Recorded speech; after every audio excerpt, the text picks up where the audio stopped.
I'm sure he would be happy to know you're well. Are you able to visit him, or is it too far? Heh, it's too far. Though, who knows? Pausing, John stretched out his hand, slowly tightening his fingers into a fist. Staring at his clenched fist, he whispered as if trying to convince himself. Who knows? I sincerely hope you're able to see him again some day. I know how painful it is to lose your only family member. But that's enough about all this sad stuff, Ellie said, her voice matter-of-fact. As my grandmother said, the past is but an unemployed ghost. It can only haunt you if you hire it. Ha! That's quite the saying. Smiling happily, Ellie nodded. It was one of her favorite sayings. Any time I complained about something that had happened, that's what she would say. But it's true. There's too much to do today to spend our time immersed in what happened yesterday. Hearing Ellie speak, John felt a subtle ache in his chest. Letting out a sigh, he smiled bitterly. If only it were that easy. But I'm afraid my past won't let me go. Speaking of tomorrow, Ellie said, turning to look at John, are you going to be making a trip into town? I hadn't planned on it, but the planting is done, so I'm sure I could make a trip. Widow Brown had some chickens for sale, and I was thinking we might be able to buy a few of them from her. Ben is getting old enough that he could handle managing a coop, and I wouldn't mind the help with the bugs in my garden. How much is she asking for? When I asked, it sounded like she was hoping to get 3 gold for them. I think she wanted to leave the village, but I heard that second-hand. 3 gold? How many chickens? There are 12, though a few of them are probably only good for the pot. Honestly, that's a bit high in my opinion. If they were all young, then it might be acceptable, but realistically, a single gold would be the best price she could get at the market. Eggs would be nice. Sure, let's take a trip into town tomorrow. Okay. Silence fell between John and Ellie as both of them became preoccupied with their thoughts. Finally, with a happy sigh, Ellie stood up and picked up her cup and the empty plate. When she looked over, she realized John's cup still had tea in it, a slow curl of steam rising from his cup. Thank you for talking with me, but I think it's time for bed for me. All right. I'm going to sit out for a bit longer. Good night. Good night. Once he heard her bedroom door closing, John slowly stood up. He was still wearing his bracer and the 2 daggers on his belt. Picking up his sheathed sword, he didn't bother clipping it onto his belt as he stepped into the darkness. Walking calmly, he looped around the farm, double-checking to make sure there were no threats nearby. Stopping by the pasture, he saw Ferdy was bedded down by the large stone. Hearing him approach, the bull opened one eye to check him out, but lazily closed it when he saw it was just John. Even at a distance, John could sense the mana coursing through the bull's powerful body. Though Ferdy was a bit dumb still, John had no idea what to make of him. There had clearly been mana flames burning in the bull's eyes when he had seen him standing in the farmyard, but John had no knowledge as to how that had happened. Seeing an element expressed in the eyes was a clear sign of a powerful class holder. But as far as John knew, animals could not actually become class holders, especially totally normal farm animals. Oh, not that I know anything about this stupid world. I really need to find some time to track down that mage's tower. Maybe I can find some information about what's happening here. Letting out a sigh, John walked back to the house, stopping on the porch for one last look up at the stars. His eyes were drawn to the constellation Ellie had pointed out earlier in the evening, the Great Hunter. We have to fight for what we want, huh? My life has been nothing but fighting since I arrived. But the Great Hunter hunts because he wants to, not because someone told him to. Maybe she's right. Maybe it's time to fight for what I want. But what is it that I actually want? Unable to find the answer to his own question, John sighed and went to bed. Chapter 25. The morning sun rose right on time, with no regard for how late anyone had stayed up the night before. But to its dismay, John was already up and about, having been unable to sleep. After helping with the milking, he filled the cheese cans with milk and sent them down to the cheese cellar to prepare while Ellie was starting breakfast. The cellar was calm and cool, giving John a bit of respite from the boiling feeling that still followed last night's excursion.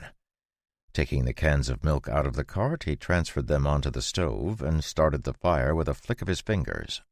Placing washed cans on the cart, he used the pulley system to send the cart and empty cans back up to the barn to get ready for the next batch. While the milk was coming to a boil, he walked over to the pots that held the strange flowers he had gotten from the Grim. As beautiful as always, the flowers seemed to sway when he walked close, their petals turning toward him as if they could sense the density of mana his body carried. Reaching out, John poked one of the petals, letting out a laugh as it trembled. A small shoot was poking out of one of the pots, but it was too small for John to tell if it was another of the flowers or if it was something else. Picking up the watering can next to the pots, John sprinkled the soil with water. They still didn't have water running directly into the cheese cellar, so John put that on the list of things to work on while he was waiting to see how the corn grew. He was confident he would be able to tie into the water system that the kitchen used without much trouble, but since it would require using mana, he would have to wait until the others were asleep. While I'm at it, I should make a shower and a toilet. I wonder if I could build a toilet that self-fills. Either way, a shower is a must. Man, it's been a long time since I had a proper shower. A hiss let him know that the milk was about to boil, so he walked over to the stove, checking the temperature to make sure it was even. Adjusting the flames so that all pots were being heated evenly, he got out a measuring cup and got the vinegar ready to stir in. While he was waiting for the correct moment to add the vinegar, Ellie came down the stairs to let him know breakfast was ready. "All right, I'm just making the first batch of cheese." "Let me help. I can pour if you want to stir." Working together, they quickly processed the 12 cans of boiling milk, and once the curds were properly separated, they transferred them to the lined colanders John had gotten from Garrett. Rinsing and salting the curds was next, and then they pressed them into shape and tied them up to hang for a few hours on the rack John had built. Double-checking the cheese that had hung overnight, John saw that it was done and got it down to shape while Ellie piled up the dishes to take to the kitchen.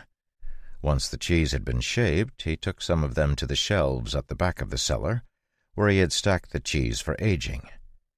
Stacking the new cheese up, John checked some of the cheese that was already on the shelf. Crumbling a piece off the corner of a wheel, John tasted it and frowned. "It's drying out a bit too fast. I'll need to get some wax from Gottfried. For now, cloth wraps will have to do." Taking a few of the washed cheesecloths, John laid them out and cut them to the right size to wrap up the round wheels of cheese. Grabbing a stick of butter, he rubbed it on the cloth, using the heat from his hands to melt it, soaking the fabric. Carefully wrapping the cheese so that none of it was exposed, he restacked it on the shelf and stepped back happily. Turning around, he realized it had been nearly an hour since he had started, and breakfast had likely long gotten cold. Heading over to the house, he found that Ellie and Ben had already eaten, but the pot of porridge was being kept warm for him. Wolfing down a few bowls, he cleaned up the dishes and put the food away before hurrying back to the cheese cellar. Seeing that Ellie had already started the second batch of cheese boiling, John double-checked that the temperature on the stove was right, and then gestured to the rail system. "How's the cart working? Do you have any trouble with it?" "No, it's working fine. It would be a challenge to pull it up the slope if it was full, but since we empty the milk down here, it's not bad." "Good. What about the yield? We've only been making cheese for a week, but we seem to be doing pretty well." We get between 35 and 40 pounds depending on if it's a butter or cream day, which leaves a few gallons for us to use for drinking and cooking. Ah, look at that. That's a good amount of cheese. If we keep this up, we might actually run out of space to store it. Though that will take a little while, John said, looking around the large cellar. I'll add building more shelves to my list. What about the garden? How's that going? It's growing like crazy, Ellie said, shrugging. We'll probably have too many vegetables for us to eat, so I might try to jar some if we can find the supplies. We'll add that to Gottfried's list. Okay. Seeing that Ellie was looking pensive, John leaned against the table next to her, his hands shoved in his pockets. You seem like you're thinking about something. Oh, I was just wondering, about Gottfried. Do you think he can actually sell this cheese? He seemed to think we could get a good price for it. A smile flickered across John's face and then vanished. If you want to know my honest opinion, I think this cheese will make the farm a fortune. My bet is that 6 cows won't be nearly enough to keep up with the demand. But that's also okay. It'll just make it sell better. Who knows, we may need to expand the barn to make room for a few more cows. If we do that, we'll have to find more people to help with the milking. There's already not enough hours in the day between milking, making cheese, washing, cooking, and tending the garden, and I've nearly tripled Ben's chores. Frowning, John glanced quickly at Ellie and then looked away. I can help with some of those things now that planting is done, and we can look for someone to help out. That would be good. When Old Man Burrows ran the farm, there were 6 people working on it, though a couple of them were part-time. It's a miracle we've been able to manage with 3, Ellie said, transferring the last batch of curds to its colander. I've been meaning to ask, where did you learn how to do all of this anyway? I mean the cheese making. You said you've never farmed before, and it was clear you'd never milked a cow, but you seem to know everything about this. Seeing Ellie gesture to the cheese production line, John nodded, his eyes growing hazy as he looked through the folds of time. Shaking his head, he shrugged. When I was growing up, my aunt had a cheese business. It was just me and my brother, so I worked in her business to bring in some extra money. I learned how to make cheese from her. Isn't it wonderful to be able to use the things you learned from your family? Rubbing the heavy wood table, John nodded. Yeah, it is. All right, we have a trip to make into town. Do you want to do it this morning or this afternoon? I think the earlier the better. Great. Let's take some of this farmer's cheese in as well. It's not as distinct as the cheddar will be, but it's really nice. Which reminds me, we need to make some brie as well. I think Gottfried will be interested in its texture. All right, I'll hook up the cart. Let me wash up these dishes and I'll be ready. Leaving the cheese cellar, John was pensive as he got the horse and harnessed it to the cart. It was telling that as soon as he had a moment to breathe in this world, he had unconsciously reverted to what he knew best. It had been years since he had thought about his aunt, and the years he had spent in her home, but just like seeing Ben had triggered memories of his own little brother, the scents and textures of the cheese-making process had flooded his mind with memories. Leaving the horse in the yard, John wandered over to Ferdy's pasture and leaned on the fence. Noticing John, the bull pranced over happily, poking his arm as he searched for a treat. Considering he had seen Ferdy open and close the gate on his own, John wasn't so worried about the bull, and instead he created a mana crystal and held it out. Licking it from John's hand in a flash, Ferdy let out a moo and nudged John again. What? You want another? Is it for your plant friend? Nodding his head, Ferdy let out a loud moo and looked at John expectantly. Smiling ruefully, John created another mana crystal, holding it out of reach of Ferdy's long tongue. Look, I'll give this to you, but if anyone comes around here, I expect you to deal with them, okay? Obviously not if they're too dangerous or anything, but no one is allowed to go in the house or the cheese cellar. I don't care about anything else." Blowing a snort through his nose, Ferdy nodded impatiently and shoved his head forward, managing to snag the crystal with the tip of his tongue. Disgusted, John let go of it, shaking his head as he watched the bull run off to the other end of the pasture triumphantly. "The fact that I don't care that my bull somehow learned to understand common is a clear sign I have lost all hope for this world." Letting out a sigh, he left the pasture and went down to the cheese cellar to select some samples of farmer's cheese. Loading 2 pounds into a sack, he put it in the cart and helped Ellie load up some of the extra vegetables she'd grown. Once Ellie and Ben were settled in the cart, he jumped up on the driver's seat, and they set off. Catching Ellie's worried glance back at the farm, John just clicked the reins to have the horse speed up. "Don't worry. Nothing will happen to the farm." Surprised that John had been able to tell what she was thinking, he just shrugged. "The Wolf King shouldn't bother us for the time being, but even if he does, it won't be a problem." "Did you get into a sword fight with him?" Ben asked, his eyes glowing with excitement. "I saw you were cleaning your sword this morning. Did you have to kill some of his wolves? Oh, man, I wish I could have seen it." "We exchanged some words," John said, much to Ben's disappointment. "Just words? Oh, I was hoping you fought." "Ben, what if John got injured?" Looking abashed, Ben ducked his head a little, causing John to chuckle. Taking that as a sign of encouragement, Ben stole a glance at John. Could I learn to fight, like with swords?" "Fighting with swords is a dangerous business, Ben.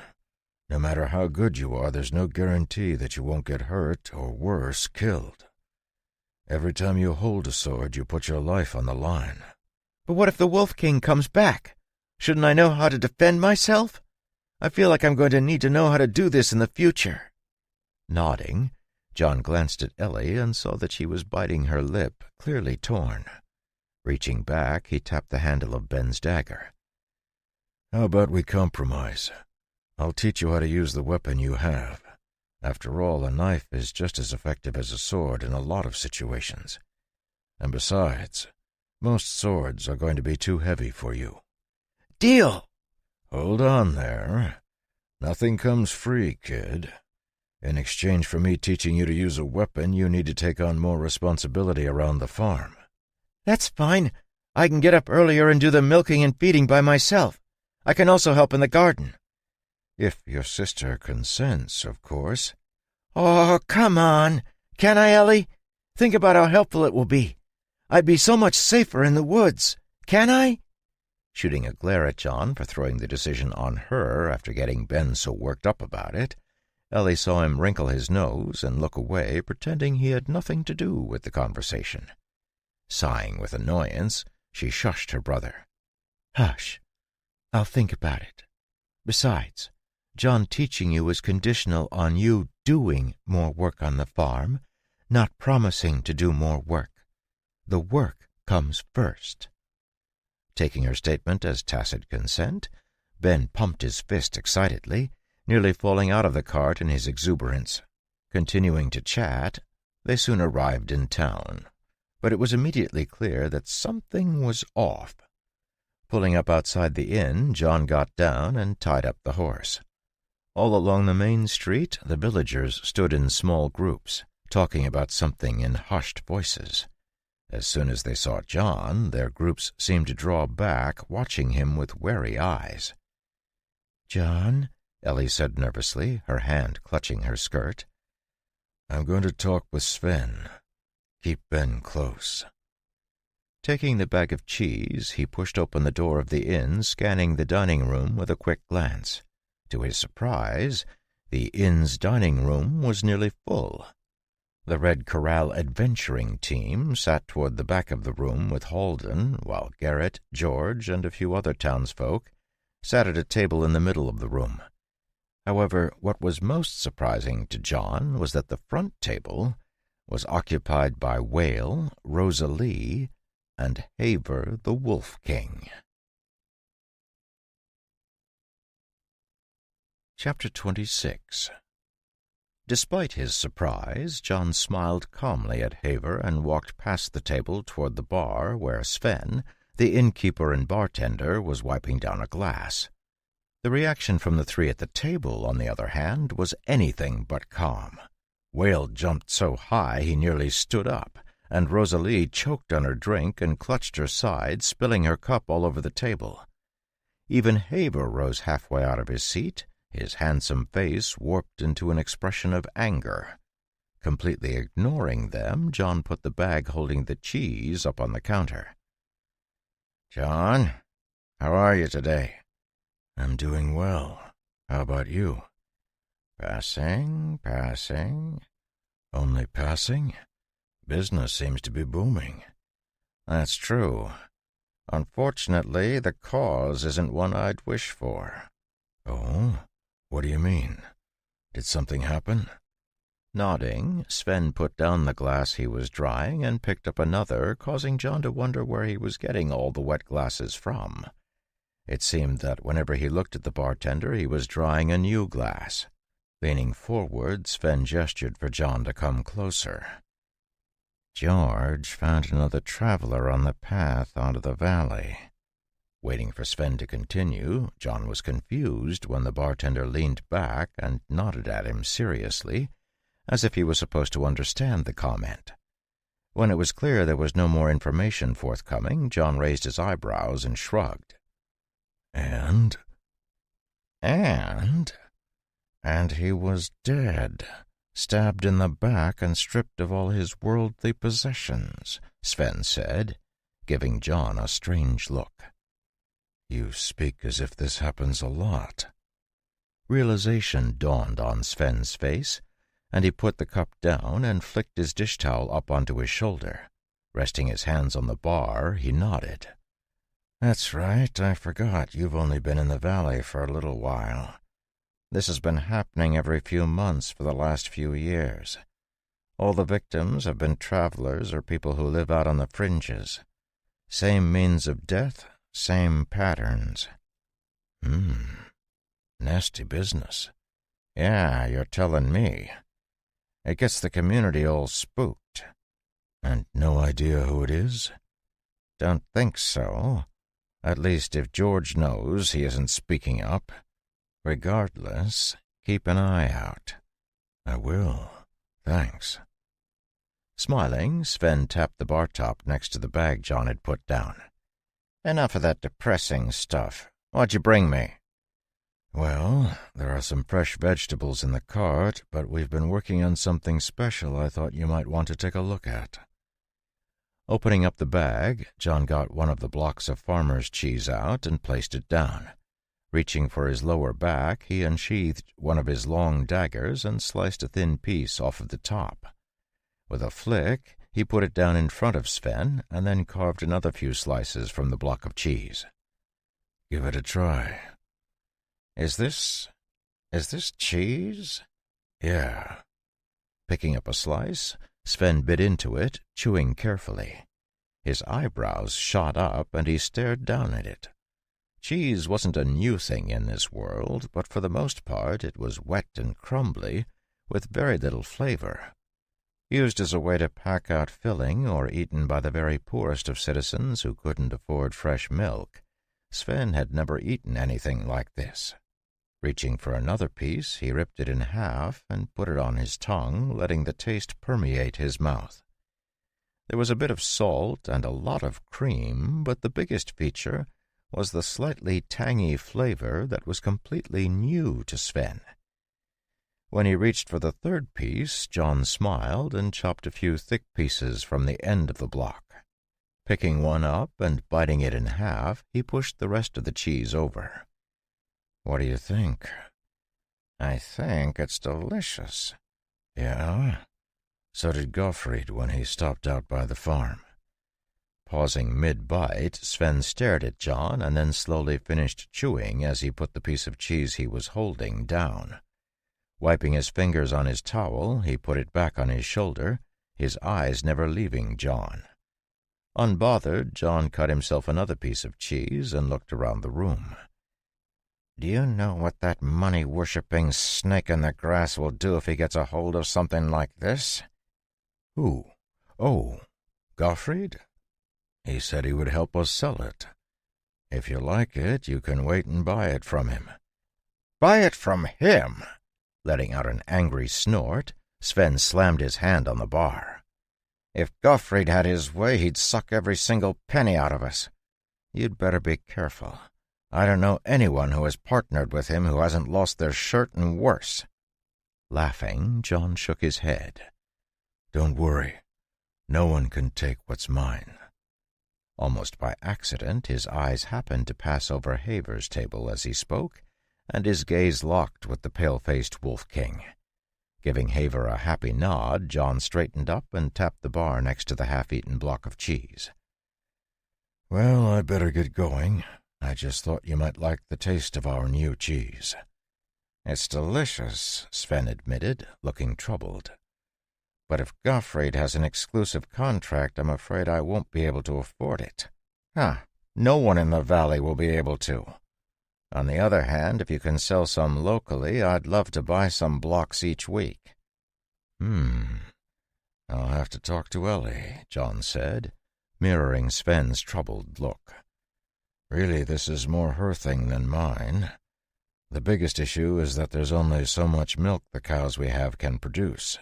You know how it is." "Oh, if it's only a matter of cows, I know where you can pick some up," Sven said, his face brightening. Leaning in conspiratorially, he whispered, "This is just between you and me, but Keller, out at the edge of the valley, is looking to sell. He got a windfall and is heading for the capital. He's scared of this killer that's been lurking around and wants to get out quick. If you talk to him in the next day or two, you could probably get a great price." "That's a choice bit of business right there," John said. "If we can get them, I'll keep some blocks with your name on it each week. Which reminds me, I have to go see Widow Brown about some chickens. I heard she's getting out, too." "Yeah, a lot of people are thinking about it, especially if they live by themselves. There's a whole group leaving together in a week. Nasty business, these murders. Nasty business." Tapping the counter, John nodded as he turned away, and then stopped as he remembered something else. "It is. I'll drop off some blocks when the next batch is done. We can talk about the price then. Feel free to keep that cheese as a trial. Oh, and if you know of anyone looking for work, we might have a bit to do at the farm." "All right. I'll keep my eyes open. Thanks." Watching John leave, Sven unconsciously picked up another piece of farmer's cheese and popped it into his mouth.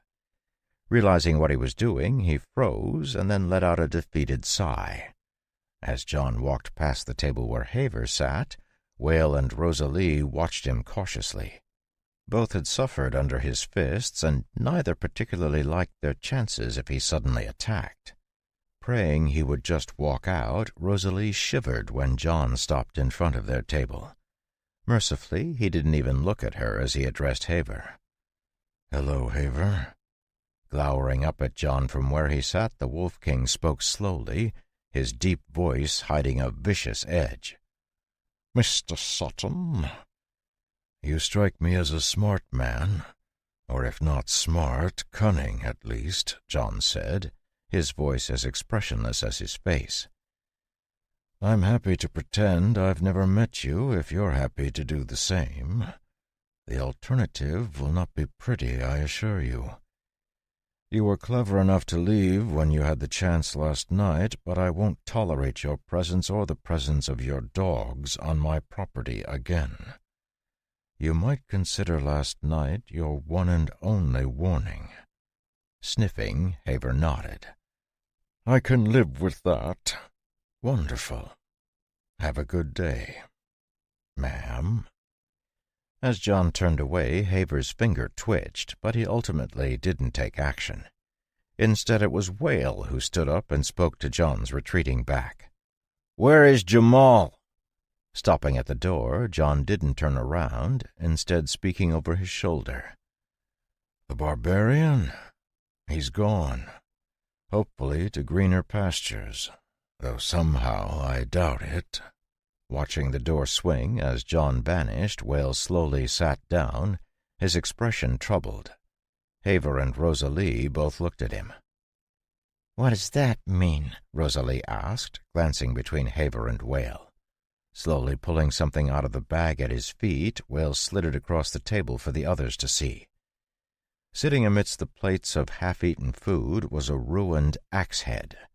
4 gouges where melted metal had evaporated ran through the cheek of the axe, and the base was twisted and snapped. Swallowing, Wale looked at the door and said nothing. Ellie and Ben were still in the cart, so John untied it and climbed back up into the driver's seat, handing the bag with the remaining block of cheese to Ellie. "Where does Widow Brown live?"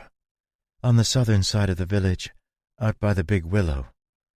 Turning the cart around, John drove the horse forward and then down a side street, soon leaving the center of the village behind. As the houses thinned out, he spotted a massive willow tree and a small house with a fenced-in yard under it. Through the slats of the fence, he could see some chickens walking around, their necks bobbing this way and that. Bringing the cart to a stop, John jumped down and walked over to the fence as Ellie and Ben got down behind him. "Hello? Yes? How may I help you?" Hearing a voice, John looked over at the little house and saw a thin old woman staring out at him from behind the door. "I'm here to ask about your chickens," John said, jerking his head at the chickens in the yard. "Oh, yes, that's fine. I'm coming." The door closed, and the sound of rummaging around drifted out of the house's only window. A moment later, the door opened back up, and the old lady shuffled out, a shawl wrapped around her shoulders. Walking over to the gate, she shooed a few hens aside and opened the gate up, inviting John and the others in. "Come on in. You can see the chickens are all healthy and in great shape." "Why are there only 11? I thought there were a dozen chickens," Ellie asked, looking around. "Oh, there are 12. It's just that one of them is a rooster. He's around here somewhere. Hold on. Let me call him. Sigvald! Sigvald!" Looking around, John didn't see any rooster, but the old lady continued to call out. Just as John was going to suggest that maybe the rooster had gotten eaten, he saw Ben's mouth drop open and followed his pointing finger, looking up at the top of the small house. Perched on the top of the house was the largest rooster John had ever seen. Easily 2.5 feet tall, it was over half as tall as Ben, and boasted beautiful orange and red feathers down its back and wings. A deep blue tail stuck proudly up in the air, and 2 thick legs that ended in wicked-looking claws kept it standing tall on the peak of the roof. Staring down at John and the others, it seemed disdainful, as if it couldn't be bothered with them. "Sigvald, you come down from there! Sigvald, come down this instant!" Unimpressed with the rooster's attitude, the old woman bent down and picked up a small rock. Taking aim, she heaved it at the rooster, nailing it in the side of the neck. With a surprised squawk, the monster bird flailed, its sharp claws not managing to find purchase on the slick slate roof. In a flurry of feathers, it tumbled off of the far side of the roof, landing in a cloud of dust. Jumping up, the rooster let out a furious squawk and shook its feathers, trying to get the dust out. Lifting its head, it glared at the old woman, but when she picked up another rock, it quickly turned its head and stalked away as majestically as possible. "That's Sigvald. He thinks he's hot stuff. But he's as good a rooster as any, so long as you keep him in his place. 11 hens and 1 stuck-up rooster. 3 gold. You can even take the hen house." John knew nothing about chickens, so he looked at Ellie and shrugged, indicating it was up to her. Frowning, Ellie shook her head. "No, I don't think so. That rooster looks like trouble, and some of those hens probably only lay, once a week, if even that often? 3 gold is a lot, Sure, it's a lot, but I'm telling you, these hens are high producers. Plus, you won't find another rooster in the valley like Sigvald. If you want, you could raise a whole flock. I just didn't because it's only me to manage, and I don't have the energy for it any more," Widow Brown said, doing her best to sell the chickens. "On the other side, I'm leaving the valley, and I need the gold for the trip. It's highway robbery, but they charge a whole gold to get to the capital." I don't know. 3 gold is just... Plus we'll have to feed them, which is already more than we can afford, Ellie said, her eyes darting toward the chickens pecking at the ground. Stepping a little closer to John, she reached out her hand, hooking his finger and looking up at him apologetically. "It'd be different if it was just us, but winter is coming. 3 gold will just make it so tight." Looking back and forth between Ellie and John, Widow Brown suddenly smiled and took Ellie's hand, patting it gently. "Oh, dearie, I was young once, too, and I know how it is. It's always tight when you start out, but the days get better. My Abram was an enterprising one, too, though not as strapping as your man here. I can let them go all 12 for 2 gold if you can manage it, on account of having been there myself." "Would you?" Her eyes lighting up, Ellie beamed at the old woman, gripping her hands tightly. "Of course. 2 gold, and they're yours." Handing over the 2 gold, John took a look at the chicken coop and then all of the chickens in the yard. "We need to catch them all," Ellie said, starting to push up her sleeves. "That'll take too long," John replied, snapping his fingers. A jolt seemed to run through everyone, chicken and human alike, and everyone's eyes turned to John's fingers. Ellie, Ben, and Widow Brown shook the strange feeling a moment later, but the chickens did not. Darting toward him, they stood around his feet, staring up at his hand.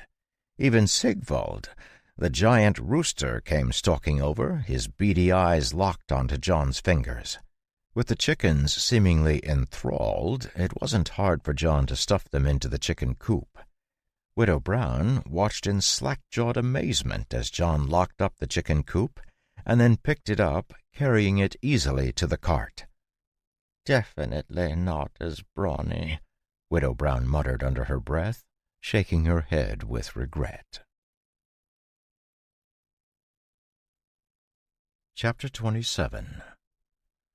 "I never realized you were so good at acting," John said quietly as he passed Ellie to climb up into the driver's seat. Rolling her eyes at him, Ellie put a sweet smile on her face and took the last block of cheese out of the bag. Carrying it over to Widow Brown, she gave it to her and, after saying goodbye, joined Ben and John in the cart.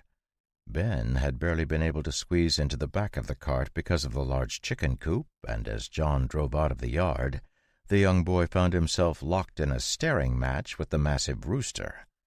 Glancing over her shoulder, Ellie saw the situation and laughed. "You can't let him intimidate you, Ben. Otherwise he'll never leave you alone."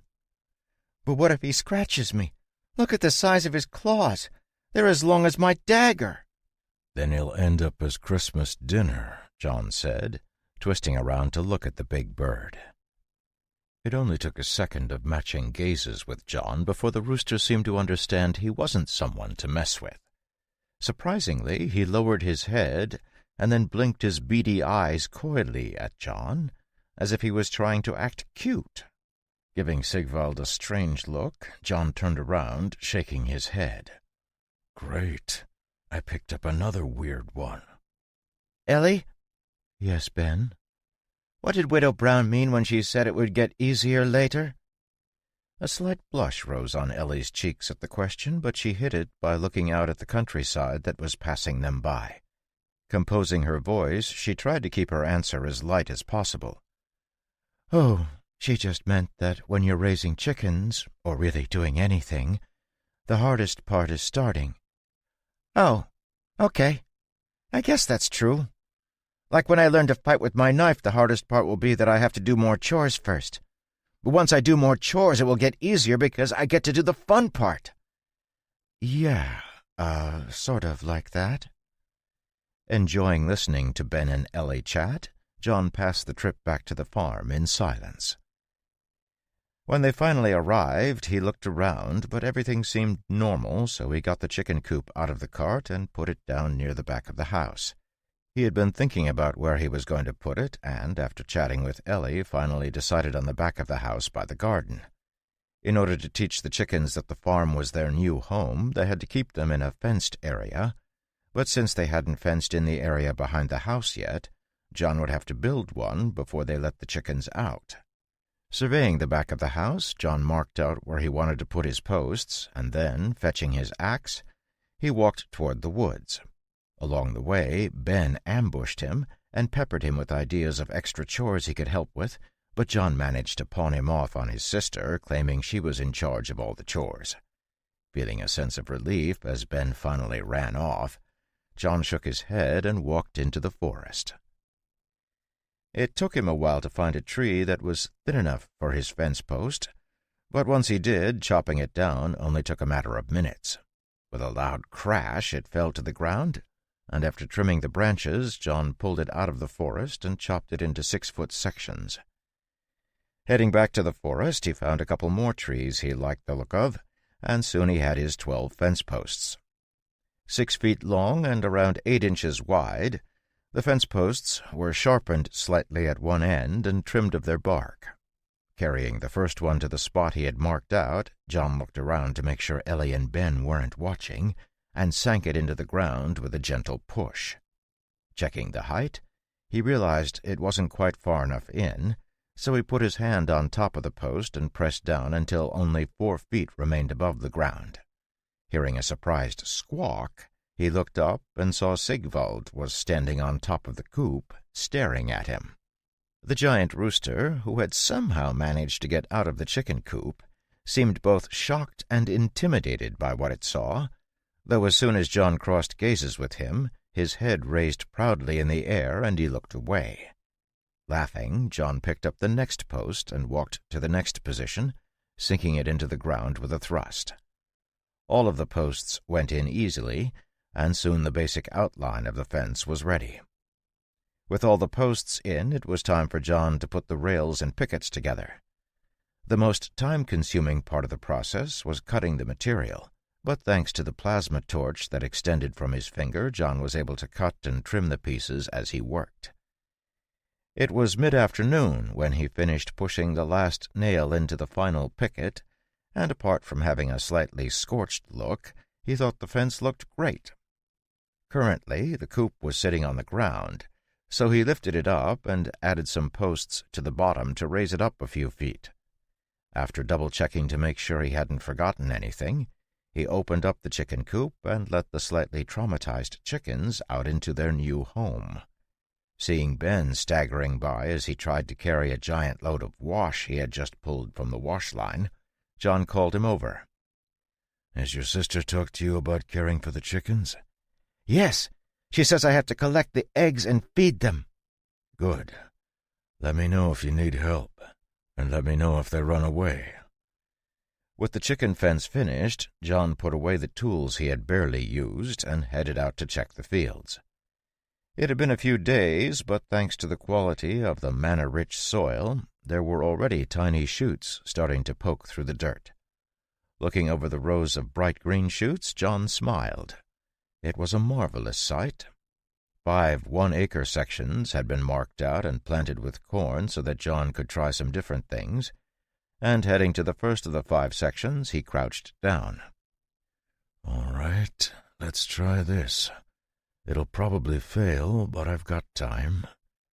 Placing his hand on the ground, he began to pull ambient manna out of the air and push it into the earth.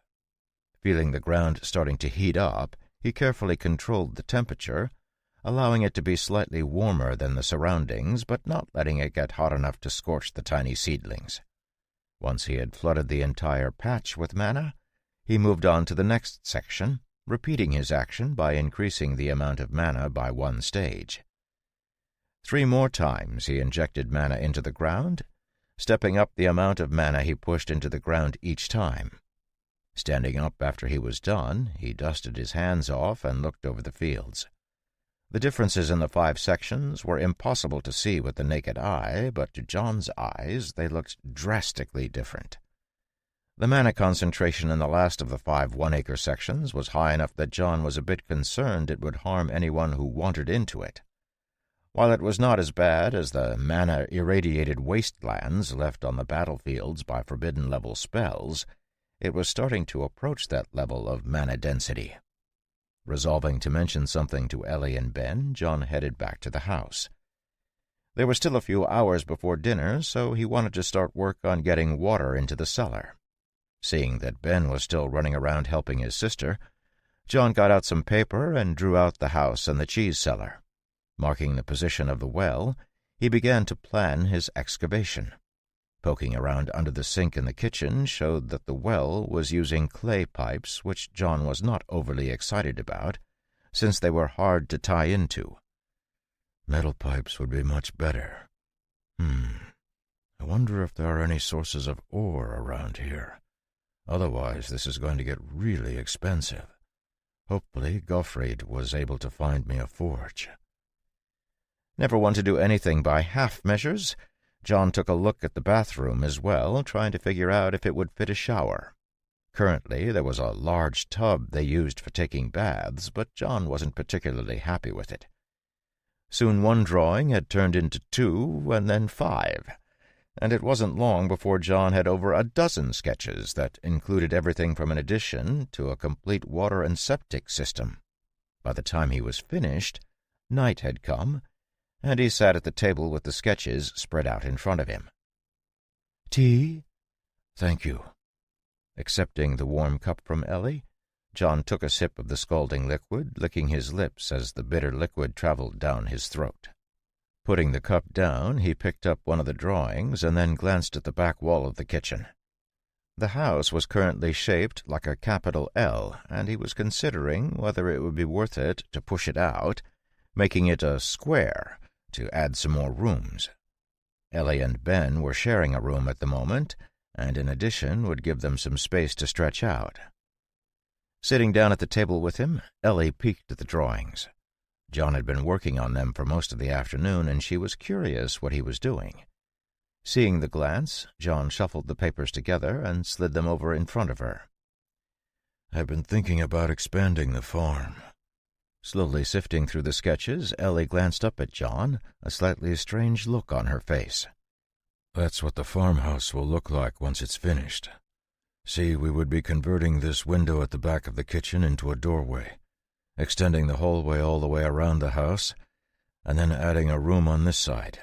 Oh, and extending the bathroom to add space for a shower and a sink." "Shower?" It's where the water is carried up with a pipe and then pours out from the top." "Like a really tall hand pump?" Sort of. It ends up like rain instead of a solid stream." "It's hard to explain," John said, rubbing the back of his head. "The bathroom would also include a proper sink. I figured if I'm redoing the plumbing for the cheese cellar anyway, I might as well put in a proper bathroom." "What would this extra room be used for?" That's so that you wouldn't have to share a room with Ben. It has to be inconvenient to share a room, even if he is your brother. I figured you would be more comfortable having your own space." Looking down at the drawing, Ellie could clearly see that the proposed room was nearly 4 times as big as the small room she was currently squeezed into. Slightly flustered, she didn't know what to say, but thankfully John seemed oblivious to her confusion and pointed to the next sketch.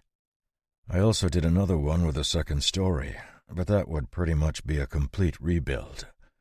I realize that if we do end up getting help, we'll probably need to arrange sleeping quarters for them. We could extend the house, or we could build a bunkhouse. I'm leaning toward a bunkhouse since a full rebuild of the house would be really time-consuming.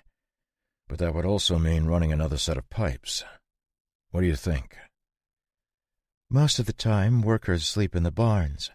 The farmhands that old man Burroughs employed slept in the barn that fell in," Ellie said, pointing out the window at the barn John had repaired for a smokehouse. All right, then they'll be used to a bunkhouse. That reminds me, I want to see about getting a few more deer to make sure we have plenty of meat. I meant to check Ben's deadfall. I better do that now. As John stood up, Ellie flipped through the last few sketches, stopping on one at the very back. What is this? That's an ice house. I thought it would be good to make sure we had ice, so I'm going to expand the cheese cellar to include an ice house. Where are we going to get ice? Ellie asked, her forehead furrowing. The river moves too fast, even during the winter, and there are no lakes around here. That's okay. I have a trick for it that will get us plenty of ice. Nodding, Ellie put the sketches down, her expression still skeptical. Seeing that John was about to leave, Ben stood up. Can I come? Sure. Grab some rope and make sure you have your dagger. Watching John and Ben until they disappeared into the darkness, Ellie let out a little sigh and looked down at the sketches on the table. It was becoming increasingly clear to her that John really did intend to transform the farm into his home. It had only been a couple months since he had arrived, and yet it was already almost completely transformed.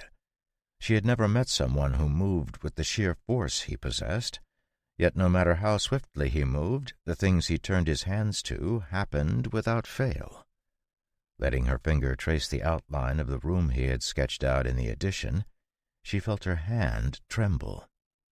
She had lived on the farm for almost 5 years now, but despite all her efforts to make it feel like a home for her and Ben, it had remained Old Man Burrow's farm in her heart.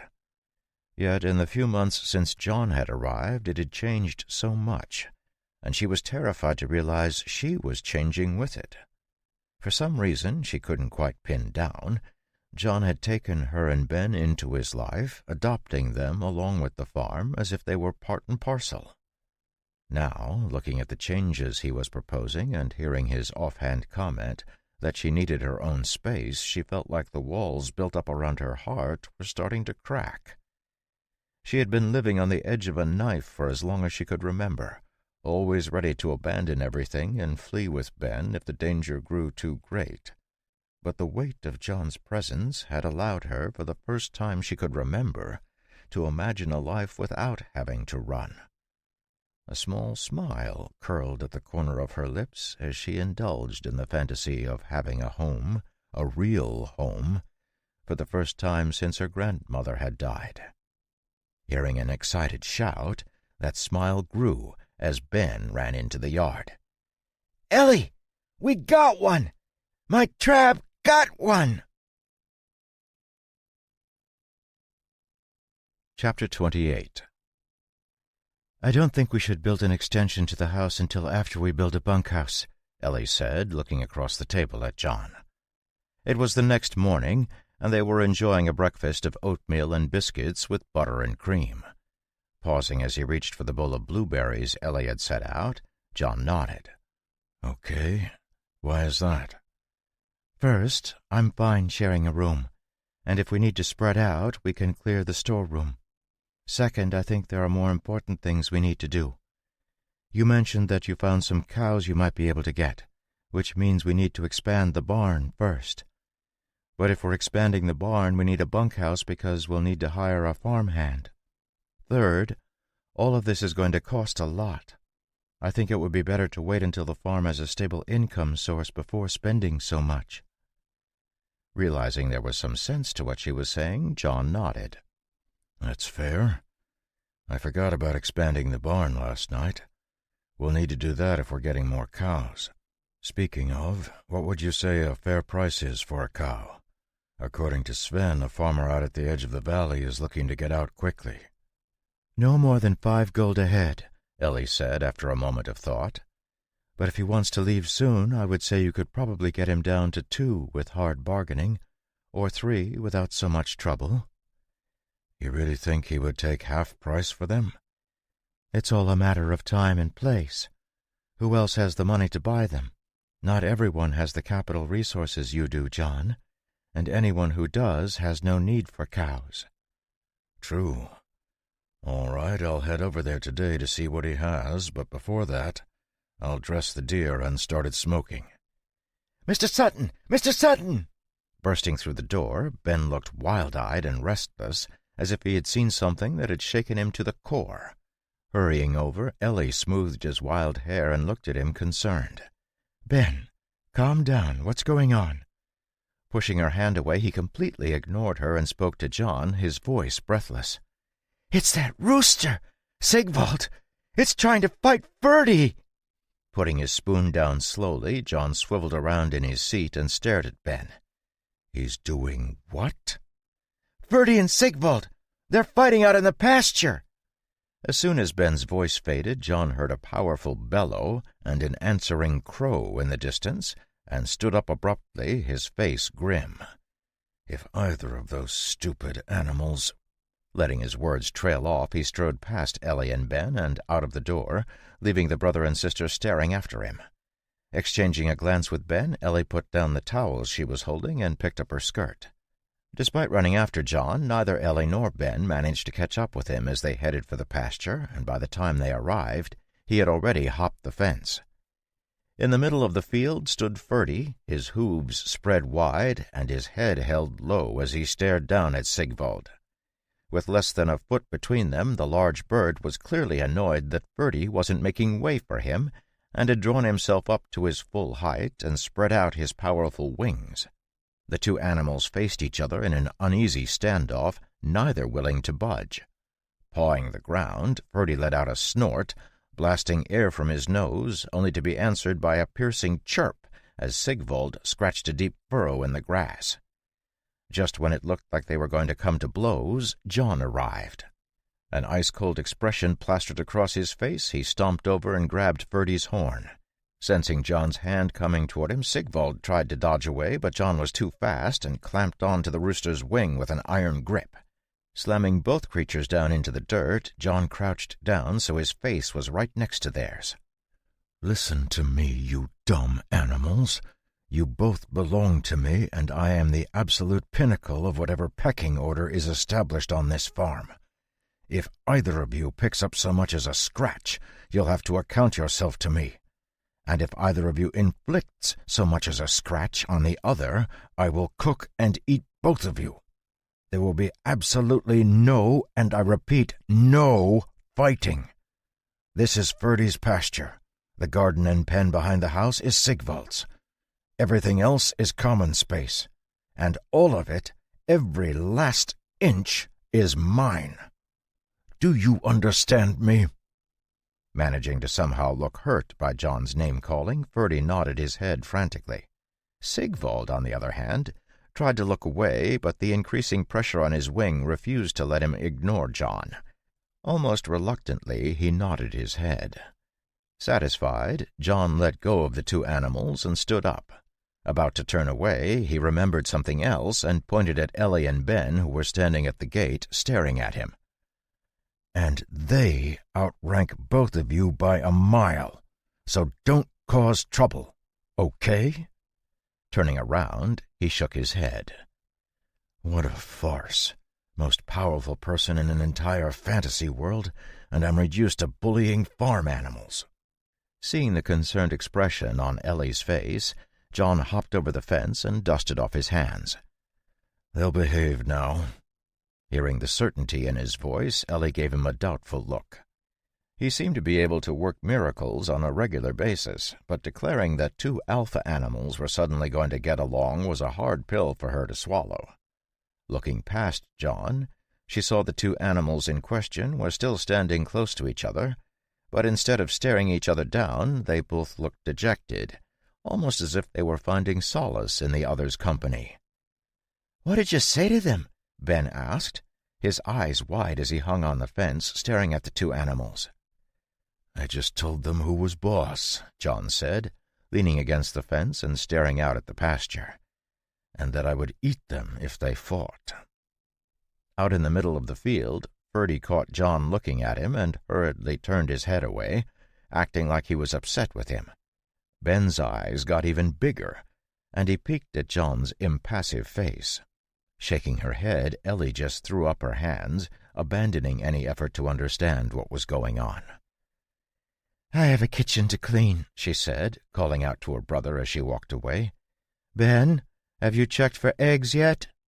"Yes, there were 2, but most of the hens didn't lay anything," Ben replied, jumping down and chasing after her.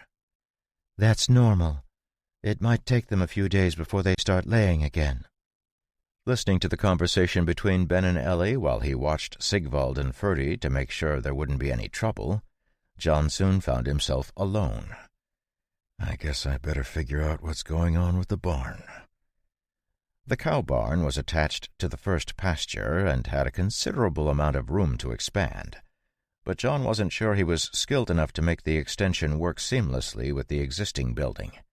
Instead, he was thinking about building a second, larger barn on the other side of the stone tub where the milk was stored. Walking over to the barn, he ran his hand over it, trying to figure out how it was built. It looked like a simple frame building with thick boards for walls. But when he went inside, he realized that mud and hay had been used on the inside to keep it insulated. The ceiling, like the roof of the house, was slate laid over wooden planks, creating a watertight seal.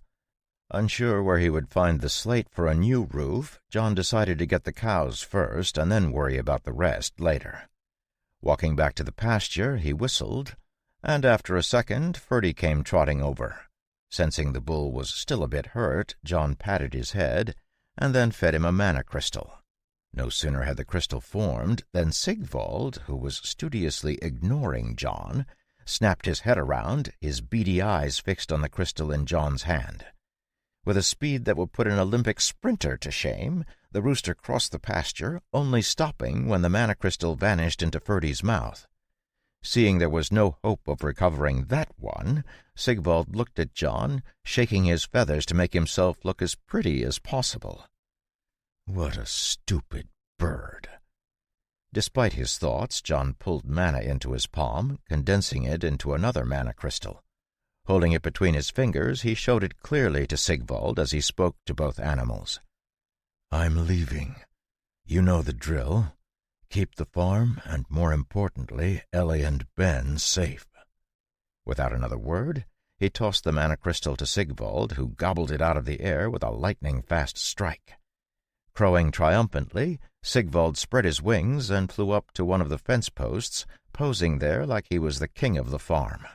John and Ferdy shared a look, both rolling their eyes at the bird's theatrics. After letting Ben and Ellie know he was heading out, John walked past the cornfields and left the farm, cutting through the woods toward the Keller farm. So according to the book, corn takes 60 to 90 days on average, but I think the mana might be doing something to shorten that. Ellie said we should start to expect frost to start coming in a few months, so we should be able to harvest the corn before that happens. Even if we get an early frost, I think we'll be okay. Once the corn comes out, it'll be time for wheat to go in." As he moved through the woods, John's thoughts spun, thinking over the problems that faced him. Apart from things like improving the cheese cellar and building another barn, he still had to figure out how to make wheat that could grow anywhere. Already the corn in the plot of land where he was testing the highest concentration of mana was beginning to show clear signs of mana poison. Though it was growing quickly, even touching it would likely start to corrode a normal person's skin, and eating it was a sure recipe for death. "The problem is the corn is just storing the mana. It's not actually processing it. I need to figure out a way to make plants that process the mana as a nutrient. I wonder how that flower works I picked up from the Grim. That seemed to transform the mana it stored into something that the plants could use when combined with the light. But I have no idea what it's doing or how it's doing it. Maybe if I had more of the research from the mage who wrote the journal. I wonder if they're still alive." A small group of buildings came into view as John arrived at the edge of the valley and walked out of the woods. Seeing a fenced-in pasture with almost 24 dirty dairy cows, John frowned. It was clear from the complete disrepair of the buildings and the general lax feeling that whoever ran the farm had other things on their mind that took clear priority. Walking over to the field, John spent a bit of time looking at the cows and then headed for the house. "Can I help you?" As he was walking up onto the stoop to knock, a large-bellied man walked out of the barn. "Are you Keller? I'm John Sutton." "Oh, you're the one who took over the Burrows place, right? Are you here for the cows?" "If you're selling, I'm buying." Great. Come on over and see 'em. I was worried no one in the valley would be interested. They're fine animals, and it would be a shame for the wolves to get them," Keller said, rubbing his hands on his dirty shirt and only succeeding in making them even dirtier. "Take a look. Like I said, fine animals. A bit dirty, but that'll all come right off." They look a bit gaunt. What are you looking to get for them?" Giving John a measuring glance, Keller leaned against the fence and made a show of thinking about the question. "Well, I'd hate to see them dead for nothing, but, cows in these parts are rare. Even harder to bring into the valley, Waiting impassively, John just watched the cows milling listlessly about the pasture while Keller babbled on. Finally, his patience growing thin, John looked at the fat farmer. "1 gold coin per cow." "What? Impossible! You and I both know these are the only other cows in the valley. Do you really think I'd sell them for 1 gold coin apiece?" Holding up his hand as Farmer Keller protested vehemently, John spoke calmly, not a trace of emotion on his face. "First, you're leaving and cannot take them with you. You can, on the other hand, take 23 gold coins, which is more than enough for you to live for a few years. Second, they're practically dead on their feet. I'm pretty sure most of them are diseased. If you sold them to anyone for meat, they would hunt you down and kill you, if they didn't die first. Third, I'll ensure you make it out of the valley safely." His face turning red as John listed his reasons, Keller was about to explode until John listed the last point. Seeing John staring at him evenly, the fat farmer's face went white and his lips opened and closed like a fish as he tried to find the words to say. Looking at the cows and seeing what terrible shape they were in, Keller deflated and nodded weakly. "All right. I'll take it. But you won't get the deed for them until I'm out of the valley." "No problem. But you have to help me drive them to my farm first." "Okay, that's fine. Let me get my stuff and we can go." Chapter 29. While Keller went to get his bags, John hopped the fence and went into the pasture, walking through the cows to examine them closer. Many of them had sores on their legs that had been left untreated, and it was clear from the blank looks in their eyes that they were completely dispirited. Frowning, John suppressed the impulse to throttle the fat farmer and began condensing mana crystals. Ever since he had started feeding them to Ferdy, he had realized the tremendous impact they had on animals. The 6 cows back on the farm had also been fed mana crystals a few times, and not only had their health improved, but they'd also yielded more milk. John was guessing the same would hold true for these cows and started to feed them crystals, watching carefully for any signs of trouble. Instead, the cows perked right up, following him around, their eyes wide. As the rush of mana surged through them, they seemed to gain a liveliness that had been missing before, and by the time Keller came out, a giant bag strapped tightly to his back, all 23 cows were following John like a brood of ducklings. Staring in shock as John opened the gate and led the cows out of the pasture, Keller didn't know what to do, and could only follow along behind the cows as they lumbered after John. The path he had taken through the woods was relatively flat, so John headed back the way he'd come, periodically summoning mana into his palms for the cows to lick. Since the cows moved much slower than he did, it took until a bit after dinner time for John and Farmer Keller to get the cows back to the farm, and by the time they got there, the cows were exhausted. Letting them into the pasture next to a very excited Ferdy, John grabbed some food for himself and Ellie and had Ben hitch up the horse to the cart. "Are you running him into town?" Ellie asked, glancing at Keller, who was stuffing stew into his face. "Actually, I'll be escorting him out of the valley. The trip shouldn't take more than a few hours, so I expect to be back before morning." There's a caravan forming up on the other side of the pass, so after I drop him off there, I'll head back." "All right. Travel safely." "Yeah, watch out for bandits," Ben shouted, causing Keller to blanch. Nodding seriously, John patted Ben on the head. "I will. Have you been practicing what I taught you?" Reaching for his waist, Ben grabbed the handle of his dagger and drew it in one smooth motion, at the same time jumping backward into a solid stance, the dagger held out in front of his body. Looking up excitedly, he blocked down and then up and to each side, each time returning to the central position. "Good. Remember, fighting with a knife is 100% about surviving. The same is true for fighting with any weapon, whether it's a knife, a sword, a spear, or your fists. Goal number 1 is always to survive. Nothing else matters. You're doing well. Tomorrow morning, I expect to see you up bright and early practicing before it's time to milk. 4 laps around the farm, and then 30 defensive draws." "Yes, sir," Ben said, his eyes glowing as he slid his dagger into its sheath. "Keller, you ready to go?" Shoving the last little bit of bread into his mouth, the fat farmer nodded, giving Ellie a smile to thank her for the food. Picking up his big bag that had never been more than a few inches from him since he left his house, Keller followed John out to the cart and climbed up into it. "Let's go." Looking back as they turned onto the road, John saw Ellie's shadow still standing on the porch, staring after them. About to turn away, he saw another shadow and frowned, his eyes rising to the house's roof. There, perched majestically in the moonlight, was Sigvald. Noticing John's frown, Keller grew nervous. "What's wrong?" Nothing," John said, smiling wryly. "Everything is fine. It'll take about 2 hours to get to the caravan's camp. Oh, and we'll be swinging by the town to see if anyone else needs a ride." By the time they left Fairford village, it was nearly 3 hours later, and the cart was absolutely bursting with people who were all planning on leaving the village with the caravan.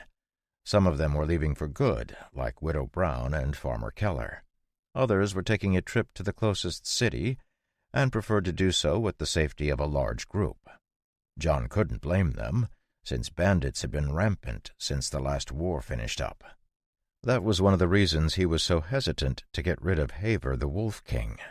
Should the Wolf King ever disappear, the valley would undoubtedly be plagued by many other smaller groups of bandits. The fact that he'd seen the bandit leader and his lieutenants eating in town was a clear sign that he wasn't the only one who knew this. Often a large evil that was known was better than 1,000 small evils in the shadows. Grateful for John's willingness to take everyone out of the valley in his cart, George came along with him, his crossbow held ready. Thankfully, there was no trouble to be found along the way, and they arrived at the caravan without incident. Dropping everyone off, John got out a sack of coins and carefully counted out 23 gold coins into Keller's palm. Happy with the gold, Keller handed over the deed to the cattle with a nod. Folding it up, he put it in his pocket, and had just started to climb into the cart when Keller called to him softly. "Sutton, if you have another 25 gold, you can have the whole farm." 25? A bit steep for a bunch of buildings that probably won't last the winter. "Sure, but it comes with water rights to a spring coming out of the mountain there. There was a mine there, but the spring filled it right up, which is how I got it. It's fresh, clean water, and if you have it, you can claim rights to all the land in between that can be used for grazing." Recalling one of the books he'd read on raising cattle and how grazing rights worked, John paused. "You said there was a mine on the property? What kind of mine? Wouldn't it ruin the spring?" "It was iron, I think. But you don't have to worry about it being poisoned. The spring comes out completely clear. Just don't drink the water that runs down into the mine shaft, and you'll be fine." "Is there still iron in the mine, or is it tapped out?" "Oh, sure. There's still tons of iron in there. It was just too expensive to get out with all that water flooding it. Actually, before I farmed on the property, I was the mine supervisor. Where do you think those cows come from?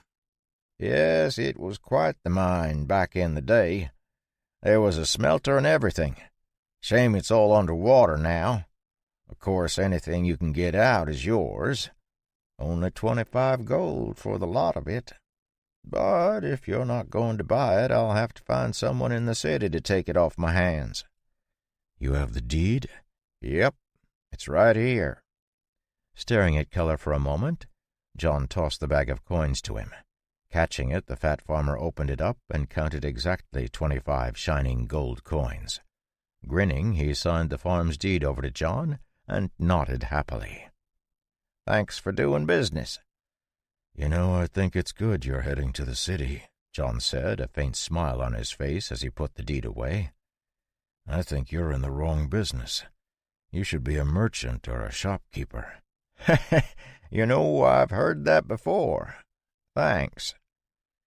Driving his cart back into the valley, John dropped George off and then headed for the farm, arriving early in the morning. Putting the horse away, he flicked a bean-sized mana crystal to Sigvald, who was still standing guard on the roof, and went to bed. Despite the fact that he only got 2 hours of sleep, John was up before the sun the next morning to check on Ben's practice and to help with the milking. Most of the 24 cows he had bought were in no shape to be milked, so he and Ellie spent some time after breakfast taking care of the sores on their legs. After feeding them more mana crystals, John needed to figure out how to build another barn. Thankfully, George had told him where he could find slate for the roof, so John was pretty confident he would be able to complete the whole thing by himself. After checking the corn to see how it was growing and making some adjustments to the amount of mana in each of the 5 test plots, John headed for the woods and began chopping down thick trees and dragging them out to saw into logs. After shooing Sigvald away after the rooster strutted over to see what was going on, John quickly stockpiled a giant number of wooden planks, which he dried quickly. Adding a massive stack of trees with the branches trimmed off to the pile, John felt like he was ready to start. Somewhere along the way he had stopped caring if Ben or Ellie knew he was tremendously strong, figuring they would think it was part of his class, so the work progressed at an incredible rate. Notching the logs before he put them up, he didn't even bother digging holes in the ground, and instead just rammed them into the earth with pure force. After the 10 posts were in the ground, he set up a log at an angle to one of the central posts and, gripping a crossbeam, scrambled up. Setting the crossbeam in place across the width of the barn, he tapped it down and then grabbed another beam, placing it lengthwise down the side of the barn. With these 2 beams in place, it was easy enough for him to put the other beams in place, and soon the structure of the barn was almost done. It was easier for him to build the roof beam on the ground, so he did, attaching the angled poles on the ends of the beam, and then carrying the entire thing up onto the top of the frame and lifting it into place. Once everything was fitted together, John went around with long dowels, sinking them into their places with a few taps of his palm. "Okay, so maybe being impossibly strong isn't so bad. I mean, it's not everyone who can raise a barn by themselves in an afternoon." Standing back and admiring the structure for a few minutes, John had to admit he was pleased with his work. With the framing done, it was time to attach the planks to the sides, which John did rapidly, pushing the nails in with his fingers. By the time dinner rolled around, John had been working furiously all day, and the barn was entirely finished, apart from the interior, the doors, and the slate roof. Any normal person would have been utterly exhausted, but thanks to the mana that coursed through his body, John felt as fresh as a daisy. Once dinner was finished, he got one of the mana lamps and continued to work on the interior of the barn, building out stalls and making doors for the front and back entrance. Finishing around 11 o'clock, John was stunned to find that Ellie had left a cup of hot tea warming on the stove and some cut-up fruit out for him. Happily eating it all up, he went to bed, sleeping better than he had in a long time. -1 doom points. The apocalypse retreats. Waking the next morning to some welcome news, John shook his head as he got ready for the day. "I better not get too excited. When has this world ever been this easy? The easier it is now, the worse it'll be later. I really need to get that water to the cheese cellar. Something is coming. I can feel it in my bones." Despite his prediction, the next few days passed peacefully as John and Ben took a trip to the slate shelf George had told them about between large bites of stew, breaking off big chunks of rock and carting them back to the farm to be turned into slate tiles for the roof. Once they had enough, John used a chisel and a bit of manna to chop them into the right size and shape while Ben helped him stack them. Then it was up to the roof with them, and John began to put them in place, starting at the edge of the roof. Leaving a bit of an overhang to allow moisture to drip off without running down the wooden walls, he discreetly punched holes in the first slate and put it in place with a nail. Heading down the line, he moved quickly, using nails to affix the slate tiles in a stepped, alternating pattern. Ben quickly tired of running slates up to the roof, but after Ellie brought out some juice for them, he got back to it, and on the evening of the second day, they had completely finished the barn. Removing the supports they were using as a ladder, they went to the pump to wash off the dirt from their hands and faces before heading in to dinner. "That's the barn knocked off the list. That just leaves new plumbing, the bunkhouse, the addition to the main house, and finding someone to help with the milking. Maybe 2 people, now that we have so many cows. But for now, it's time to update the plumbing." Without the availability of PVC piping or the facilities to create clay pipes, John was banking on the abandoned iron mine Keller had mentioned. He had been almost gleeful when he'd heard that the Keller farm had once been an iron mine, but had been careful to avoid showing it to Keller himself. The next day, after checking on the corn, he headed for his new property, making the trip in only 20 minutes, thanks to his mana-enhanced legs. The entrance to the mine had been boarded over, but John had no problem pulling the boards out. Needing no light, he advanced into the mine, quickly coming to the place where the tunnel began to slope down into the mountain. Seeing that the tunnel was filled with dirty, grimy water, John just shrugged and snapped his fingers, surrounding himself with a burning flame that was so hot it evaporated any water that got close. As he walked forward, the water simply transformed into steam, flooding the passage behind him. Chapter 30. The raging flames caused the toxic mine water to evaporate almost instantly, filling the mine tunnel with steam and harmful gas, yet John simply walked through them. His mana-reinforced body had long lost the need for mundane things like oxygen, and instead he breathed in pure mana pulled from the air and the mountain around him. The magical flames that rolled around him were so hot that the toxic gas burned away completely, leaving nothing but evaporated water behind. Calmly walking forward, he boiled away the water, at the same time using his mana control to pull the heat from the air at the mine walls to prevent them from melting away. Like the smoke from a volcano, the steam escaped out of the mine's entrance, quickly rising into the sky in a thick cloud. Without caring for the scene he was causing, John pushed forward, his feet lifting from the ground as he rushed deeper into the mine.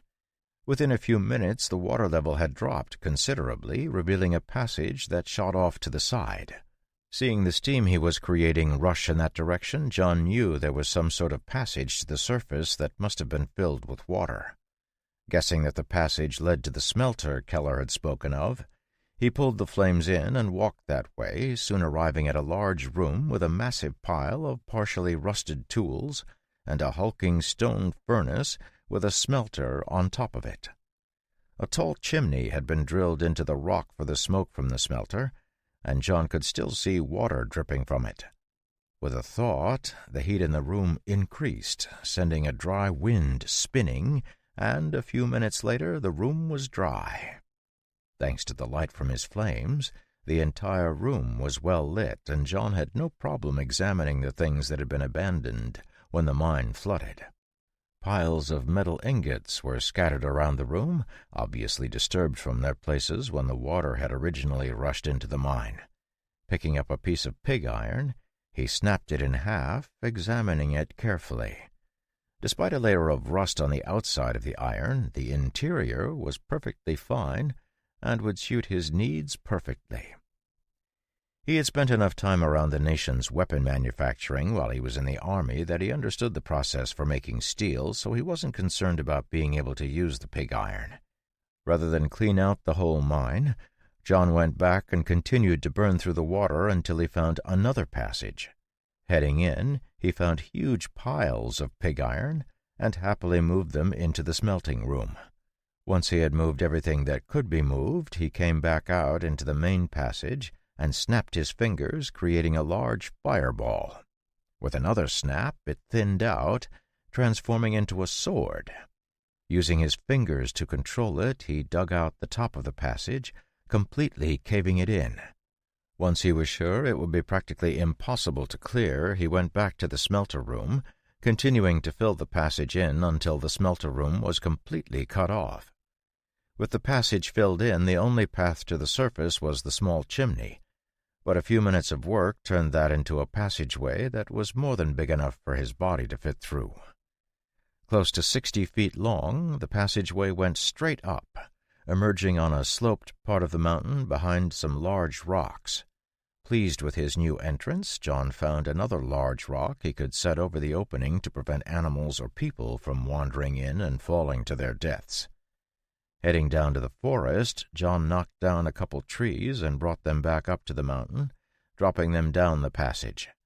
Flying back down, he landed in the smelter room and arranged his material. Picking up the pig iron, he tossed it into the smelter and placed his hands on it, channeling mana into it. Within 30 seconds, the interior of the smelter turned a bright orange and the pig iron melted completely. Breaking off a piece of the tree, John held it over the smelter, transforming it into charcoal, which he ground up and spread over the puddle of iron. Reason number 2 that it isn't so bad to be a living flame. Reaching into the smelter, he grabbed the puddle, bending and massaging it so it mixed together. Repeating the process a couple of times, he pulled the puddle out of the smelter and began to pull the heat from it, transferring it back to the smelter. As the metal hardened, he shaped it with his hands, turning it into a long bar around 2 inches in diameter. While it finished cooling, he began to work on the next bit of iron, transforming it into a thin, flat sheet that was around 6 inches wide and 6 feet long. Laying the sheet down, he placed the rod in the middle and sent a surge of mana down it, causing the thin sheet to heat up. Bending the sheet around the metal bar, he made sure it was properly aligned, and then, after pulling the rod out, melted the edges of the sheet together, sealing the pipe shut. Pleased with the final result, John began creating piece after piece until he had a massive pile of pipes of various sizes and shapes. Time passed seamlessly as he smelted and created until he had transformed nearly half of the raw iron into pipes. Grinning, he started carrying them up to the surface, piling them up in Keller's old kitchen to keep the water off of them while he went to get the cart. Once he had removed everything and put the large boulder back, he took off for the farm, carrying a large stack of pipes he had bound together, soon arriving at the cornfields. Walking past the corn, he checked it out and was surprised to see the mana level was much lower than he expected. Frowning, he poured mana into the soil to get it back to the proper levels and then went back to the house. As he rounded the corner, he was startled to see a whole crowd of people standing in the yard, clumped into a small group around a familiar-looking cart. Despite their agitation, it was clear they were loath to step out due to Sigvald, who was stalking majestically back and forth between where they stood and the porch. Hearing a happy snort, John looked over and saw Ferdy on the opposite side of the cart, trapping the people neatly. "John! Mr. Sutton! You're, Mr. Sutton!" Seeming strangely happy that John was back, Ellie ran over, reaching out to grab his sleeve. Realizing what she was doing just as her fingers touched his arm, she jerked her hand back and grabbed her skirt tightly. I'm glad you're back." Not even remotely as composed as Ellie, Ben ran over and glared at him, an accusing look in the little boy's eyes. "Mr. Sutton, where have you been?" "What do you mean? I just went to the Keller farm. I told you I bought it, didn't I?" "But why were you gone for 2 days?" 2 days? Wait, what day is it? Was I really gone for 2 days? Ellie nodded mutely, putting her hand over Ben's mouth. Stunned, John's mind spun. Down in the darkness of the smelting room, the only light had been the light of his flames, and the passage of time had melted away as he created steel and bent it into pipes. Now that he thought about it, there was no way, no matter how skilled he was, that it would have been possible to create as many pipes as he had created in only a single day. Letting out a sigh, he rubbed his forehead. Sorry, I didn't mean to leave for that long. You're back. That's what matters, Ellie said, and just in time. Taking a step back and pulling her brother with her, she gestured to the cart that was in the yard and the people trapped by Ferdy and Sigvald. Gottfried and Mr. Halden have just arrived, but the animals don't seem to welcome them. I can see that, John said, laughing. Walking out into the yard, he called the 2 animals. Sigvald, Ferdy, that's enough.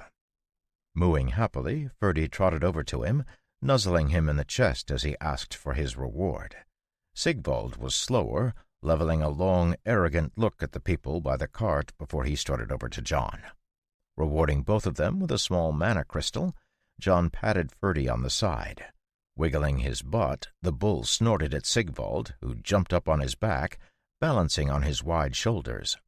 Together they trotted off to the pasture to revel in their victory, leaving John face-palming behind them. "Ah, Mr. Sutton, it's so wonderful to see you again," Gottfried said when he saw the coast was clear. Striding forward, he gave John a flourishing bow. Tipping his hat to Ellie, who was still standing on the porch, he let out a light laugh. "Your animals are quite unique. I'm afraid they didn't like my men overly much." Looking past Gottfried, John saw one of the merchant's men bore a large gash on his arm from where Sigvald had slashed him. Noticing John's frown, Gottfried smiled and waved his hand. "Please don't worry about it, Mr. Sutton. It's our fault for not observing the proper etiquette on your farm. Believe me, we're just grateful he was left with an arm. Sigvald, is that the rooster's name? Sigvald is an impressive bird." Giving Gottfried a long look, John nodded. Come on in." Thank you. Oh, Jeremy, Vorel, please get the gifts we brought." As Gottfried followed John, Ellie, and Ben into the farmhouse, 2 of the muscular men standing next to the cart grabbed a heavy chest and carried it inside. Placing it down, one of them unlocked it with a key he carried around his neck and then gave the key to Gottfried, stepping outside to join his companion. Flipping the lid open, Gottfried began to pull things from the chest, placing them on the table. "Hold on," John said, his brow furrowing. "If it wasn't on the list, we're not going to buy it." "Buy? Oh, no, sir. These are all gifts. Think of it as a little token of my esteem for your being willing to trust me with your partnership. Look, some heavy wool coats with a cotton lining, great for winter. This one is for the lady, cut in the latest fashion from the capital, but without the unnecessary ornamentation. Of course, there is still a silver brooch, as is the fashion, but I've pinned it inside the collar here. And for the young master, a short coat to keep you warm while giving you the freedom to run." Never having been called anything even approaching young master in his life, Ben had no idea how to respond and just stared at Gottfried blankly. Ellie didn't seem to care what she was called, but it was clear from the way her fingers lingered on the tightly woven wool that she was completely enchanted. Realizing suddenly that the room had fallen silent and everyone was looking at her, her hand withdrew and she took a small step back, dropping her head. Sensing the atmosphere was growing slightly strained, Gottfried smiled and looked at John. "I hope I am not imposing on you in this way. This really is just a very small token of my happiness. I predict that once your wares reach the market, you'll rapidly become so wealthy that trinkets such as these will mean nothing to you. You might even say that this is simply my way of buying your favor ahead of our business partnership." While Gottfried prattled on, John's eyes drifted to Ellie, who had grabbed a hold of Ben to keep him from trying on the coat. Despite her outward lack of care, John had not mistaken the desire in her eyes when she had touched the smartly cut coat. Glancing at the chest, he realized that most of the things in it were for a woman, and suddenly smiled. What a sly dog. He isn't the master of a caravan for nothing. I clearly picked the right person. Reaching out, John picked up the coat Gottfried had brought for him and felt the smooth wool. It was cut in the style of a military coat, with a nicely sized collar and 2 rows of brass buttons. Opening it up, he saw that it had a few interior pockets and a built-in sheath for a dagger on both sides. Recognizing the design that he'd used throughout his military career, his smile grew slightly. Gottfried had obviously done his research. This is really nice. Thank you. Gottfried let out a silent cheer as John accepted the coat. Despite his smile and easy composure, his entire back was drenched in a cold sweat. For a moment he'd thought he'd judged wrongly and that he was going to die a fiery, painful death. Thankfully, John, who obviously did not care about the gifts at all, was happy to accept a gift if it would make Ellie comfortable accepting something as well. Choking back the tears of happiness at his new lease on life, Gottfried began unloading everything else from the box and introducing it. Like John had suspected, almost all of the gifts were for Ellie, with only a set of books for him and a little wrist-mounted crossbow for Ben. The rest of the items that came out of the chest were high-quality pots and pans, a set of chef's knives, scarves, 2 dresses, and 3 bolts of high-quality cloth. Besides the silver brooch that was attached to her coat already, there were also a pair of silver earrings to replace the plain studs Ellie wore, a few fashion catalogues complete with dress patterns, a high-quality sewing kit, and a pair of cute leather boots that happened to be Ellie's perfect size. Once all of the gifts had been given out, John stood up and nodded to Gottfried. Thank you. Your gifts are appreciated, but don't think they'll mean you can squeeze more profit out of us when it comes to the cheese business. Feeling a light tug on his sleeve, he looked down and saw that Ellie was holding on to the earrings, a slight blush on her cheeks. All right, so maybe you can squeeze a little bit. Chapter 31. The day was almost done by the time John, Ellie, and Gottfried finally finished discussing their partnership.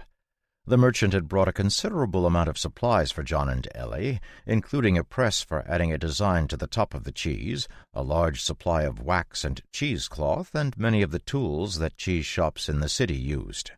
For the most part, John simply stood silently while Ellie and Gottfried negotiated, but eventually he couldn't stand another moment of it, and rudely interrupted the conversation to lay down some guidelines. Far from trying to take advantage of one another, both Ellie and Gottfried seemed to give the other person as good a deal as they could, leading to a hilariously frustrating discussion where each of them argued for the other's side. Breaking into the conversation while Gottfried was expounding the virtue of hard work and simple country living, John slammed his palm on the table. You sell the cheese for 1 gold a wheel or more as the market allows. We get the profit from 3 of every 5 units sold. We bear the cost of production, you bear the cost of distribution. We'll buy our supplies from you at market price. That's it. End of discussion. Doing a complete 180-degree turn in a single second, Gottfried completely changed tack, nodding seriously along with John's statement and carefully writing it down. A fair deal, a fair deal. Pouting, Ellie gave Gottfried an annoyed look. I just suggested that, and you said the value of our labor was too low.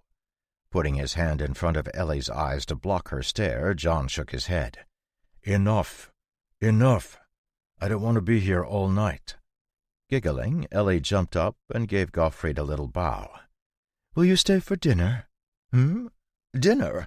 That sounds wonderful, Gottfried said, hesitating just long enough to glance at John. Seeing his short nod, the merchant smiled widely and continued smoothly, I would be delighted to. Not your muscle. We don't have enough food for them or Holden. Standing up, Gottfried continued to speak to Ellie, pretending John had never said anything at all. "However, my men have some business back at the village. Village leader Holden as well, I'm sure, so I'll have to give my thanks on their behalf. Please excuse me for a moment as I give them some instructions." Watching Gottfried step out the door, John played idly with the blank stamp the merchant had brought.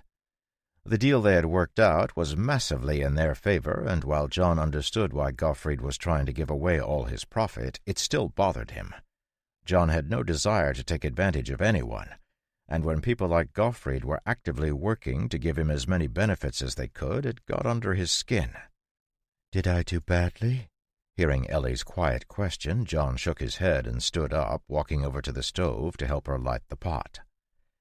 "No, you did perfectly fine. Gottfried is a shrewd merchant and won't do anything that will damage his interests in the long term. He's probably just seen the potential in a partnership with us, so he's doing his best to establish himself in our good graces." Letting out a sigh of relief, Ellie began to get potatoes out for John to wash. "Oh, good. That's what I thought. The more we gave up, the more nervous he got, so I thought it was a good idea to maintain some distance." "Shrewd." Looking quite pleased, Ellie began to chop the vegetables. "Thank you." Hearing the door open, John glanced over his shoulder and saw Ben coming in, a box of eggs in his hands. Through the open door, John could see the merchant's men climbing into the cart. Strangely, Holden was nowhere to be found. "Look, I got a lot of eggs." "You can put them there on the counter. Put the cloth over them. We'll fry them up tomorrow." Placing the peeled potato on the counter next to Ellie, John picked up another and began removing the peel, sending the scraps flying perfectly into the trash. Flipping the potato around, he trimmed the ends and placed it next to the other one. As he peeled the potatoes, Ellie began the broth, adding some chunks of the dried venison they had stored. The kitchen was warm and cozy, and there was something calming about the bustle of cooking dinner, allowing John to put away the countless thoughts swirling through his head. After dinner, Gottfried said his goodbyes and rode back to Fairford on the horse that had been left behind for him, and John began to bring the pipes he'd made over from the Keller farm. He had been intending to take the cart over to pick everything up in one trip, but there was no clear path between the farms without going across half of the valley. Instead, he just carried everything back, taking a dozen trips before midnight. With everything moved over, and all evidence of the new entrance to the smelter room hidden, John washed up and went to bed. Waking up the next morning, he lay in bed staring up at the ceiling, his status windows hovering in front of his eyes. Name, John Sutton. Age, 27. Class, Mage. Spells, 1. Active quests, none. Skill list, Mana Breath, max. Arcane Tongue, max. Mana Control, max. Mana Reinforcement, max. Skill points, 33. Spell list, Fireball, basic. Quest list, Prevent the Apocalypse, Grow Wheat. Doom points, 72 of 100. There were no real changes apart from a single-point decrease in his doom points, but to John that was already a tremendous win. Ever since the war had ended, his doom points had climbed rapidly, so seeing them decrease, even by a single point, was a tremendous relief. Letting out a sigh, he got up. Doom points increased when he used his powers, and specifically when he used his power on other people. At the same time, they seemed to decrease as he lived a normal life. I still don't know what exactly decreases my doom points, but as long as I keep going, I should be able to figure it out. The sun had not yet risen, so John went out to tend to the cows, feeding them mana crystals and checking their sores. It had only been a few days, but already the cows were in noticeably better shape. The mana John had been feeding them had not only healed their wounds, but had also filled them out, returning a shine to their hair and a gleam to their eyes. Already trained that John was the source of the mana crystals, they all followed him around wherever he walked, making it easy for him to lead them into the barn. Joining him, Ellie patted one of the cows on the neck, fending off its attempt to eat her apron. "They're looking great. I expected it would take much longer for them to heal." "We have better grass," John said, his face as calm as a 1,000-year-old well. "We do," Ellie agreed, her face just as neutral. "But we're also short on hands. There was no way that the 3 of us can milk all 29 cows. It's nice that we expanded our herd, but it'll be a waste if we can't milk them."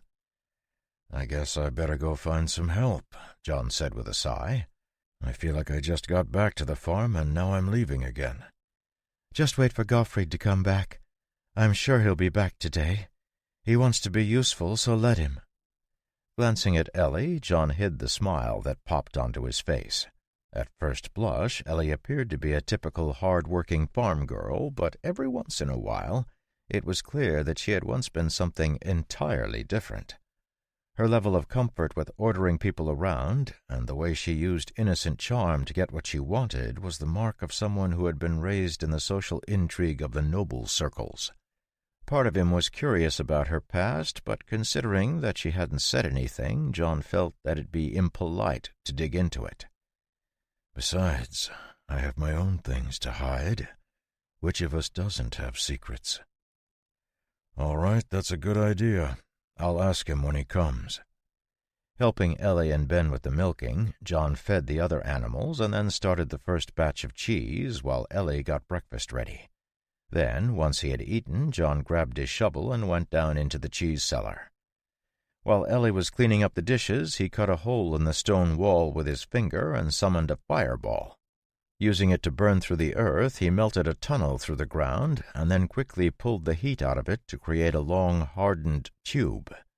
Continuing to tunnel through the earth, he occasionally poked a stick up through the ground, using it to mark his progress as he dug to the house.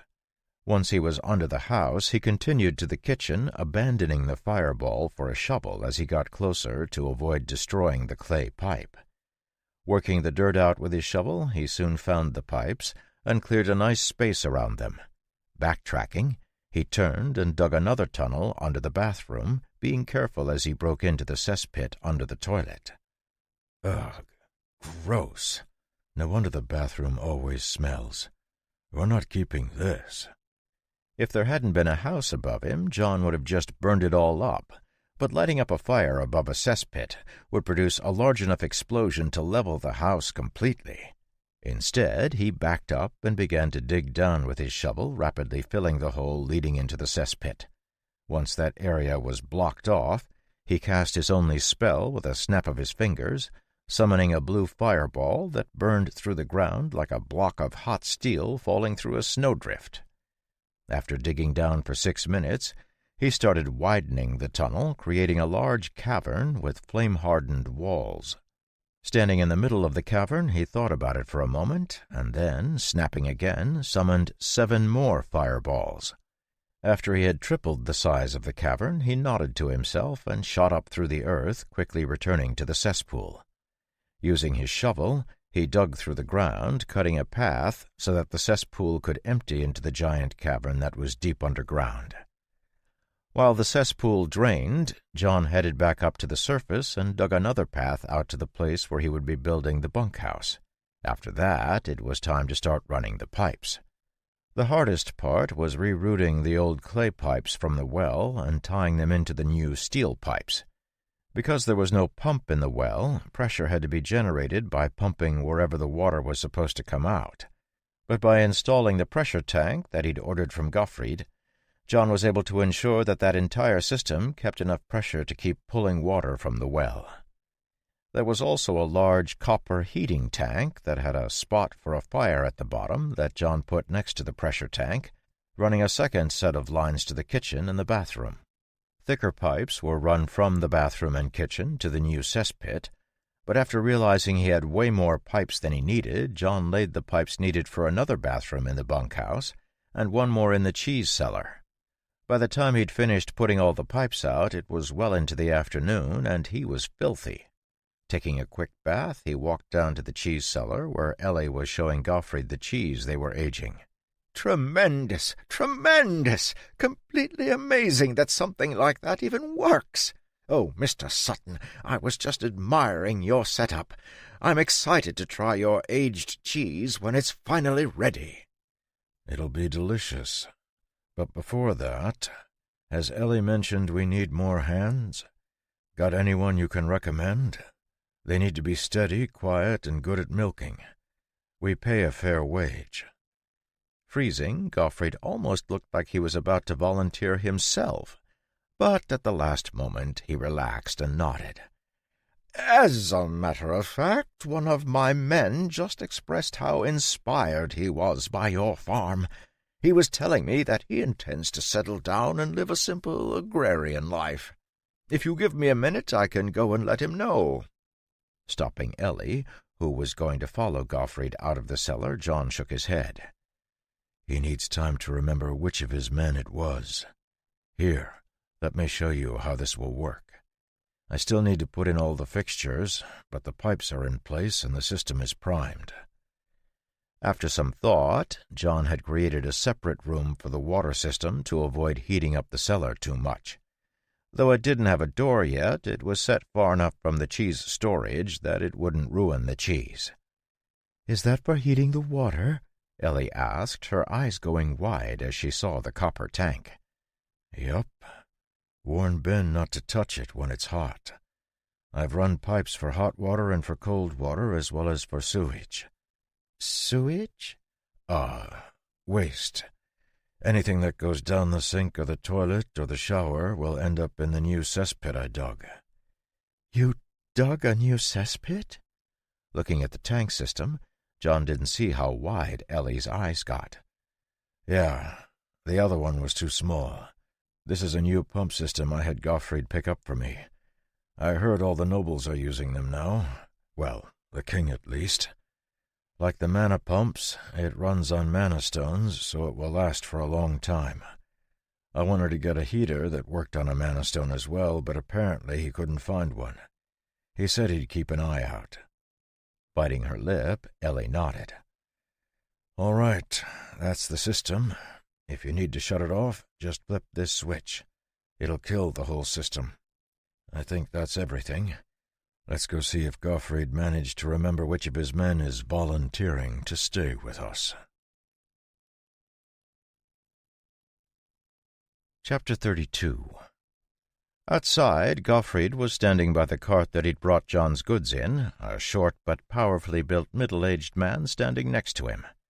Brown hair and brown eyes, set in a nondescript face, would have made the man impossible to pick out of a crowd, if there had been a crowd around, and even still Ellie could honestly not remember having ever seen him before. He wore a plain cotton shirt with a tan vest and brown breeches, looking like any villager that might have wandered out of Fairford village. The only odd thing that caught her attention was the long black glove on his left hand. But otherwise, Ellie couldn't see anything special about him. Blinking at the middle-aged man, Ellie looked back at Gottfried, wondering if this was the man the merchant was going to recommend. John, on the other hand, had a completely different reaction. If glaciers had faces, none of them would have been as cold as the expression that flashed across his face. Perfect mana control meant no one sensed the spike in his killing intent, but that didn't stop the middle-aged man from raising his eyes to meet John's briefly. Controlling himself, John forced his expression back to normal, but he could feel the anger building in his chest. "This is Thomas Little. He came highly recommended, but he was just telling me on the way over here how much he was looking forward to settling down. He was mentioning that the valley really reminds him of his home where he grew up.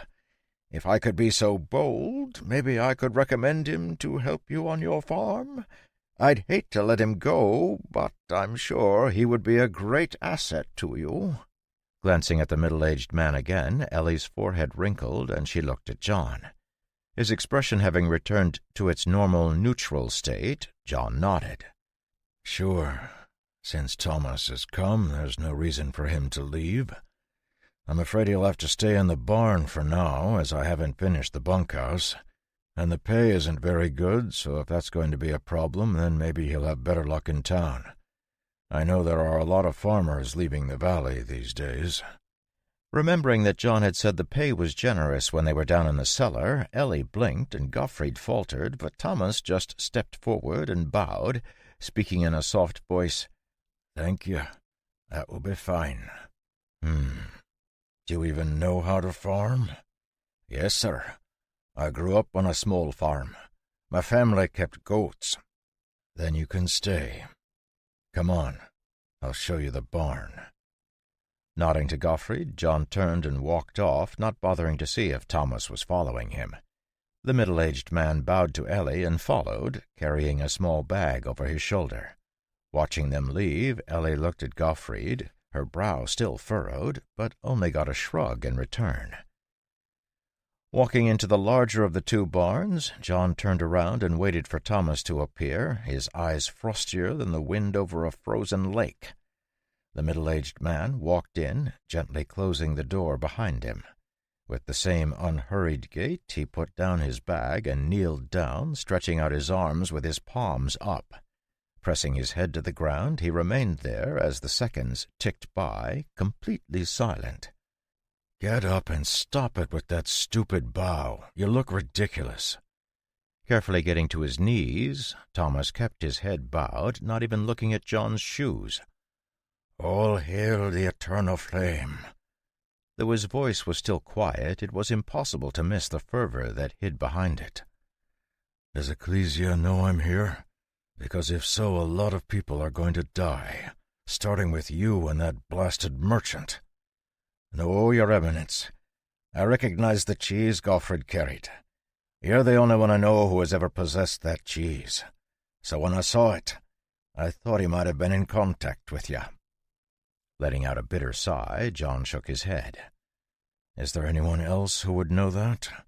Is selling it going to bring the entire Ecclesia down on my farm?" "No, Your Eminence. Besides your holy self and me, the Empress is the only other one who might recognize it. Everyone else is dead." "Katrine? That's fine. What about Gottfried? Do I have to kill him?" "No, Your Eminence. Not unless you wish. He doesn't know who I am." "How many times have I told you to call me John?" "Countless, Your Eminence." "And yet?" "You are the eternal flame, Your Eminence. I cannot." Silence fell over the barn as John stared down at Thomas, his gaze wandering to his gloved hand. After almost a full minute, John shook his head. "Fine. Here's how we do this. You can stay and call me Mr. Sutton or Sir, or you can just disappear." For the first time since he had entered the barn, Thomas looked up, his clear, clean gaze gaining a little warmth despite the fact he knew there was a fireball right behind his head. "Yes, sir." Grumbling, John waved his hand, and the blue fireball that had appeared behind Thomas vanished. "Get up and stop acting like a fool. How's your arm? Did they finally finish it?" "Yes, sir," Thomas said, standing and rolling up his sleeve. The glove on his left hand was so long it covered his entire forearm and buckled above his elbow. Unclipping his glove, he slipped it off, revealing that from his elbow down to the tip of his fingers, his arm was made from gleaming silver metal carved with all sorts of arcane symbols. 3 mana stones were embedded in the underside of his forearm, giving off a feeling of subdued power. Reaching out to touch the arm, John examined it carefully and finally nodded. "Are you going to be able to milk a cow with this thing? I don't want you accidentally exploding my cow's udders because you can't control your strength." "Thank you, sir, but I'm sure it won't be a problem." "Yeah, whatever. Oh, be careful of the bull and rooster. They may try to pick a fight." "Pardon, sir." Ignoring Thomas's question, John left the barn, slamming the door behind him. Grumpy, he went to get the pieces he had put together for the shower and the new sink and carried them into the house. Sensing he wasn't in a good mood, Ellie stayed quiet while John banged about in the bathroom. By the time he finished, dinner time had passed, but Ellie just kept the food warm while she and Ben waited. Having vented his emotions on the plumbing, John came out of the bathroom, a slightly sheepish expression on his face. "Sorry, I didn't mean to delay dinner. Next time just tell me." "Should I get Mr. Little?" Ben asked, his eyes straying to the soup on the stove. "I'll get him." Walking out of the kitchen while Ellie carried the food over, John made his way to the barn and opened the door, sticking his head in. Seeing Thomas sitting on a bale of hay, chewing on a loaf of hard bread, John frowned. "What are you doing? Hurry up and get in the house. It's dinner time." Jumping up, Thomas started to raise his hand to salute, but caught the death glare John was giving him and let his hand fall. By the time John had put his tools away and washed up at the pump, Ellie, Ben, and Thomas were all sitting at the table waiting for him. Once he was sitting down, Ellie served up the food, and the four of them began to eat in silence. Halfway through dinner, John couldn't stand it any more and slammed his spoon down on the table, causing Ben and Ellie to jump. Thomas just kept eating calmly. "Ellie," John paused slightly, as if unsure how to continue. "This is Thomas Little. He was in my unit while I was in the military." When John fell silent and picked up his spoon, Thomas let out a sigh and pushed back his chair. Standing up, he bowed to Ellie and Ben, and then took his seat again. "More specifically, I was your adjutant, sir." "Adjutant?" Ellie asked, looking at Thomas. "You were an officer?" "Yes, ma'am." "Oh, please, call me Ellie." Eyes narrowing, John pointed his spoon at Thomas's nose. "He won't. If you don't watch him, he'll start calling you my lady and other annoying stuff like that." Ignoring the spoon, Thomas looked at Ellie calmly and shook his head. "My apologies, ma'am. That wouldn't be proper." "Oh, look at that. A proper gentleman," John sneered. "Remind me again why I let you stay on this farm." "Because I saved your life," Thomas said calmly, licking his spoon clean. Helping himself to more soup, he blew on it, and then added, 3 times. Bursting into laughter, Ellie gave Thomas a thick slice of bread and pushed the butter over to him while John glowered into his soup. Seeing the abashed look on John's face, Ellie had to cover her mouth to keep from laughing again. Instead, she turned to Thomas.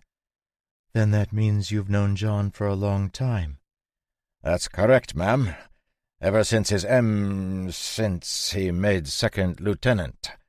That'd be, 7 years ago now?" 8, John corrected, his voice sullen. 8, then. I was with him until the day he left.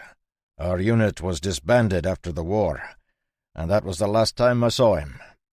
"Oh, then how fortunate you managed to come to the valley," Ellie said. "How fortuitous indeed." Ignoring John's mutters, Ellie smiled at Thomas. "You said you grew up on a farm, right?" "Yes, ma'am. Though it was only a small family affair, nothing like this farm. But I know how to milk and muck, and I'm good with animals. I've done my share of plowing and harvesting on the neighbor's farm, and I'm handy." "Well, aren't you just good at everything?" John sneered. "Maybe you should just start your own farm." "Oh, hush," Ellie said. "We're very happy to have someone as skilled as Mr. Little." Thomas's face paled as he heard Ellie scolding John, but to his surprise, John just gave him a begrudging look and admitted defeat. "Fine, you're right. He'll undoubtedly be a big help." Thomas hadn't served in the military for 25 years without developing a keen eye for sensing which way the wind was blowing. Hearing John give in without a fight, Thomas, like Gottfried before him, instantly knew what he had to do. "Please, ma'am, call me Thomas." The entire meal, Ben had been staring at Thomas, a burning question on his lips. Every time there was a lull in the conversation, he'd wanted to ask, but before he could work up a good way to bring it up, the conversation had moved on. Finally, unable to wait any longer, he just blurted it out. "Are you a class holder?" Surprised, Thomas's eyebrows rose, and he glanced at John. Sensing that Thomas didn't know if he should answer the question, Ben continued. "Because Mr. Sutton is a knight, and if you were an officer, then you probably were too, right?" "A knight? Yeah, I'm a knight. A royal knight." Ellie, not missing the look the two men exchanged, lowered her head and took a bite of her bread. "Ah, yes, well, I am a class holder. I'm a duelist." "Duelist?" Ben's eyes grew wide. "What sorts of weapons do you use?" "I use a sword and dagger," Thomas said after a slight hesitation. "Ben, I don't think it's polite to ask someone about their class," Ellie said, having picked up on Thomas's hesitation. Waving his hand, John shook his head. "Typically that's true, but Thomas is going to be teaching Ben how to use a dagger, so I think it's fine." "He is?" "I am?" "Yes," John said, pointing at Thomas. "He's the one who taught me how to use a dagger, so who better to teach Ben? Actually, I like this better and better. Thomas?" "Yes, sir." "Ben is interested in knives and swords and all sorts of things. Train him to fight." "Yes, sir." Wanting to protest, Ellie didn't know what to say after seeing the easy way Thomas accepted his new role as Ben's combat instructor. Sensing her concerns, John patted her hand, causing a slight blush to flood her cheeks with pink. "Thomas is an excellent teacher. It's no joke that he saved me 3 times. But if you take into consideration the fact that he taught me how to fight, he's saved my life at least 1,000 times. Ben will be in good hands with Thomas teaching him." "Thank you," Ben said, his eyes shining. "I'll work really hard." "I know you will," John said, rubbing Ben's hair. "All right, time to get this cleaned up. I still have some fittings to install in the bathroom before it's ready to use." Half an hour later, after John had finished reinstalling the sink, he called Ellie into the bathroom, proudly showing her what he'd done. "Here we have normal cold water, but here we have hot water. See, it's being heated by the boiler. I mean, the copper heating tank. Also, I've run a line for the toilet so that it fills when you hold this tap. Then, once it's full, you can flush it. Isn't that great? Man, I've been waiting for indoor plumbing for such a long time. I'll make an autofiller system later. Oh, and this is the shower. Look, when we turn the water on, it goes up this pipe and pours out, almost like it were raining." "Oh, it's like taking a bath in the rain," Ellie said, her face lighting up as she watched the water fall into the tub. Yeah, like a rain bath. It's called a shower. You can adjust the temperature here. The water will just run out of the drain in the bottom. Which reminds me, we need a stopper so we can still take baths. Oh, and a curtain to keep water from getting on the floor. And we need a lock for the bathroom door. The list is endless." "This is all very nice." "Thanks," John said, surveying his work happily. Chapter 33. The next few days passed quietly as Thomas got used to his responsibilities. As much as it annoyed John that he'd been found by yet another person from his past, he had to admit that Thomas was more than capable. Methodical and quiet, Thomas managed to anticipate almost all of the farm's needs, quickly taking over the majority of the milking and generally making himself helpful. Even with the manna they were consuming, not all of the cows John had bought produced milk. But even so, the amount of milk the farm produced skyrocketed, eventually getting to the point where they couldn't make cheese fast enough to avoid building a stockpile. After a few weeks, John went into town with a small stone tank and began selling cold milk to the villagers to get rid of the excess. There seemed to be a demand for it, so John began to make it a regular trip, often taking Ben along to help fill the containers. Thanks to his ability to control temperature, the milk from Sutton Farm was creamy and fresh and soon became a staple of the village diet, leading John to hire another part-timer named Evan, who Sven had recommended to him to help with the milking. Slowly but surely, John could feel the farm starting to take shape, and as the months passed and he sat on the porch in the evenings watching the sun vanish behind the mountains, he found himself growing more and more attached to this sort of life. The first batches of cheese had already been stamped with a picture of an idyllic farm on a hill dotted with flowers, and sent out with Gottfried to introduce in the capital city.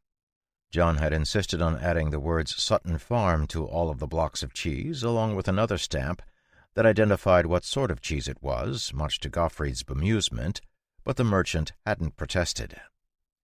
With the milking in hand, cheese production continuing apace, and the plumbing redone, John felt like he had arrived in paradise. But even in paradise there was work to do. One day, looking out over the corn, he realized it was ripe and ready to harvest. Frowning, he scratched his head and went to find Thomas.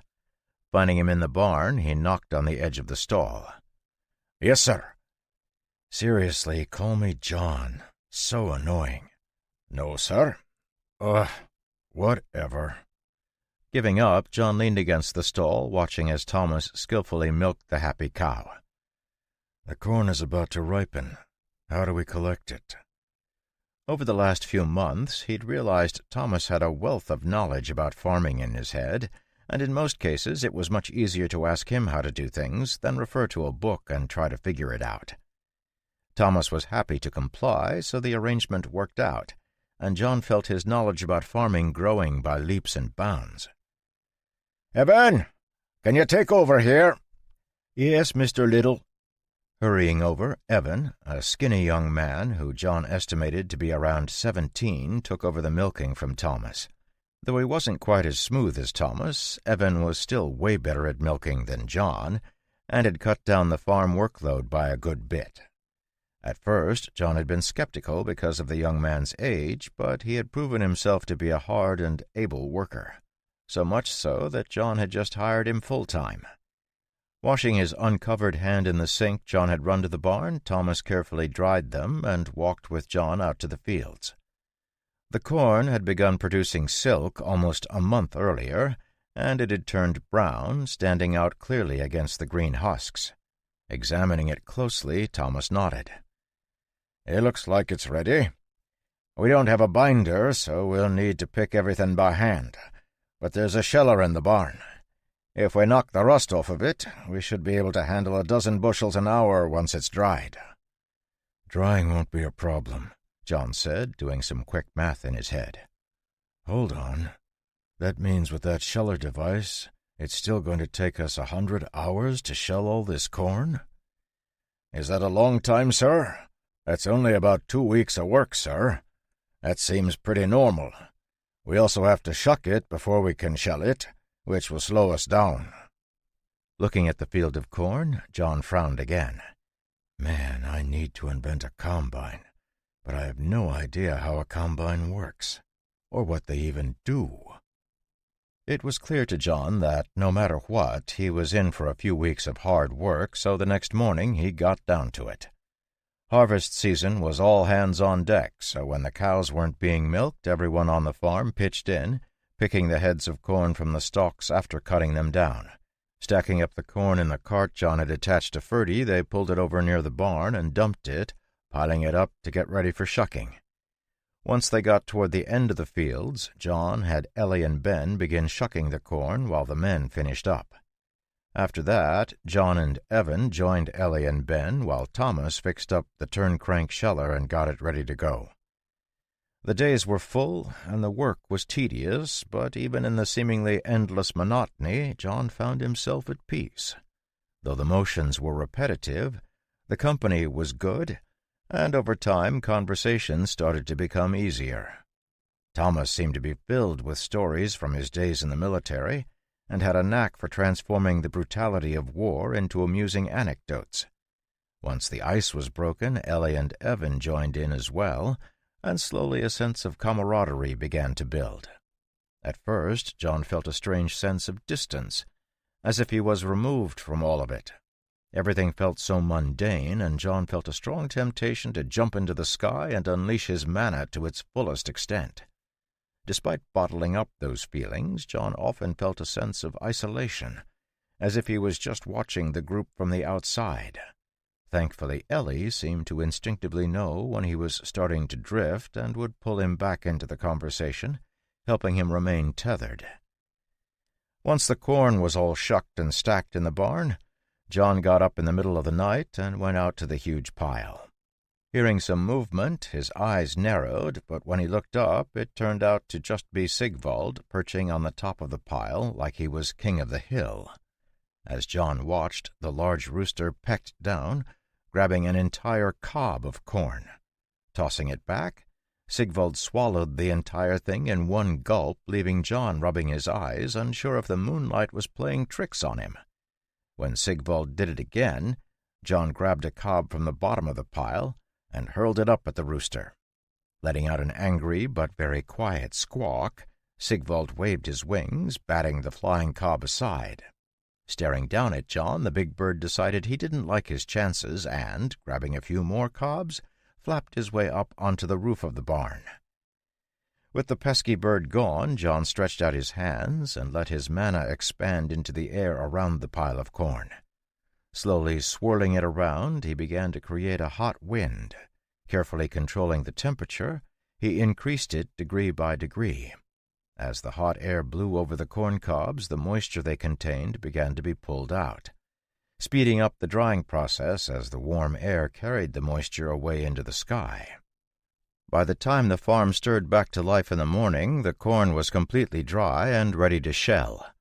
Marveling at the strange miracle, Evan scratched his head, but when everyone else just pretended it was completely normal, he eventually just shrugged and got to work. Thomas and Evan took turns spinning the shelling machine, while Ben and Ellie fed the dried cobs into it, sending the corn flying into the big basket underneath the mechanism.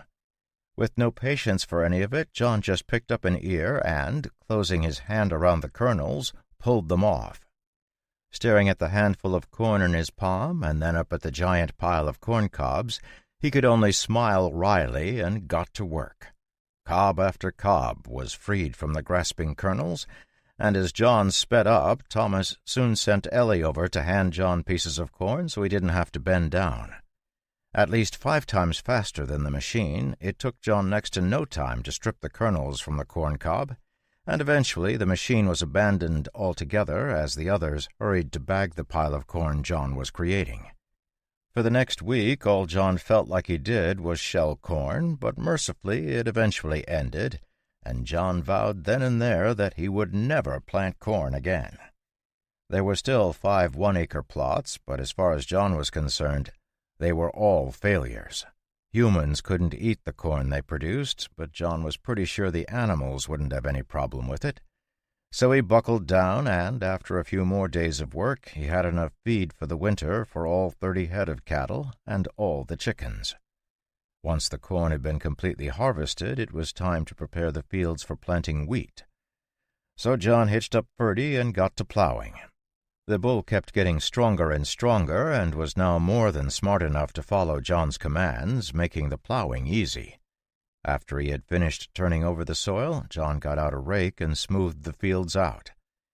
After leaving the fields for a few days to firm up, he raked them again and then, with Ellie's and Thomas's help, spread the wheat seed that he had brought into the valley.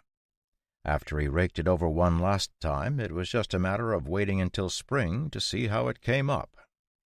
There was still at least a month before it would be cold enough for snow down in the valley, but John could see the tips of the mountains were beginning to frost, and the mornings were starting to be a bit nippy.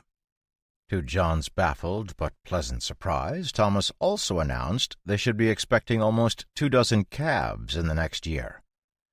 John had been completely unaware that cows would only produce milk after birthing a calf. He'd just assumed the cows would keep producing milk until they got too old. After putting his head together with Ellie and Thomas, the 3 of them came up with a good milking rotation that would allow the cows to rest before they gave birth to help ensure the longevity of the dairy. Exceptionally pleased by the new schedule and the additions to his herd, Ferdy had taken to trotting around the farm proudly with Sigvald on his back. Watching them from the porch, John could only shake his head. The days quickly got colder, and the first frost had settled in when a group of people came down the road, stopping at the farm and asking to see John. Coming up from the cheese cellar where he had been rotating the cheddar, John saw the adventuring party who had stopped by earlier in the year. Casually scanning the farmyard, John nearly burst into laughter when he saw Sigvald standing up on the roof of the house, Ferdy peeking out from near the barn, and Thomas standing in the doorway of the bunkhouse. In the middle of a triangle formed by 2 animals and the farmhand, the adventuring team was clearly oblivious to the position they were in from the way they just stood there, completely at ease. Seeing John, the leader of the team, Reese, raised his hand and greeted him. "Hello, Mr. Sutton. I hope you've been well. It's been some time since we were last here. You've done some major improvements to the place." "We have," John nodded, looking over the group of adventurers. Based on their cold-weather gear and the full packs their horses carried, it looked like they were just leaving for a trip. Wondering if they were finally leaving the valley, John waited patiently for Reese to continue. When the large man saw that John wasn't going to continue the conversation, he let out a sigh and shook his head. "Well, let me cut to the chase. We're hoping we could hire you. We found the ruins we think we're looking for, but there are signs of beasts, and I'm not confident our party composition is suited to exploring it. At the worst, it'll be a bust, and the ruins will be picked clean. But on the other hand, it could also make us really rich." Sensing Reese was keeping his words tight because of the listening ears, John frowned slightly. His instinct was to turn them down again, but he also knew that if he didn't get a break from the routine of farm life once in a while, he was going to go crazy. After a second, he decided to at least hear them out. "Thomas, look after the horses, will you?" "Yes, sir." "Come into the kitchen so we can talk about this properly." Following John into the kitchen, Reese saw that Ellie was putting on a pot of water for tea. While she put out cups, the rest of the adventuring team filed into the kitchen. Grimes, the ranger, let out a low whistle as he looked around. "Cozy little place you got here, Mr. Royal Knight." "Shut up, Grimes," Sandra said, walking past the ranger to the stove where Ellie was putting the mugs on a tray. Taking the tray, she brought it to the table, placing the cups out. While they were waiting for the tea, John gestured for Reese to start talking. Giving John a grin, Reese went around the room and introduced the team. "I'm Reese, as you know. I'm a fighter. We've got Hopper, our monk, Catherine, our herbalist, Sandra, our rogue, and finally Grimes, our ranger. We make up the Red Coral Adventuring Group." "John Sutton, Royal Knight." "And how about you, cutie?" Grimes asked, looking at Ellie. Paying exactly 0 attention to the question, Ellie brought the tea over to the table and poured a cup for John. Putting the tea down on the table, she turned and walked out of the room, leaving Grimes spluttering. Letting out a peal of laughter, Sandra picked up the pot and filled up the rest of the cups. His face growing hot with embarrassment, Grimes turned to glare at John, but before he could cause trouble, Catherine, who had been watching John the whole time, put out a hand to stop him. "Settle down, Grimes. Don't ruin the reason we're here."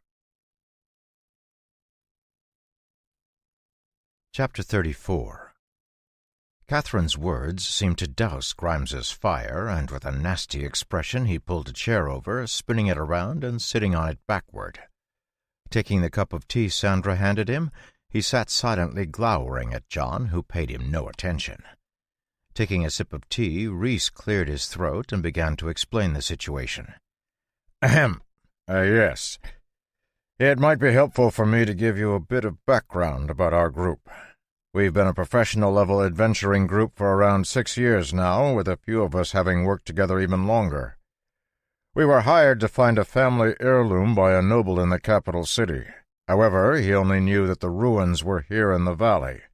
The heirloom is exceedingly valuable, so we don't want to retreat before we find it, but the ruins have proven elusive." Pausing, he took a sip of his tea, glancing around at the rest of his team before turning back to John.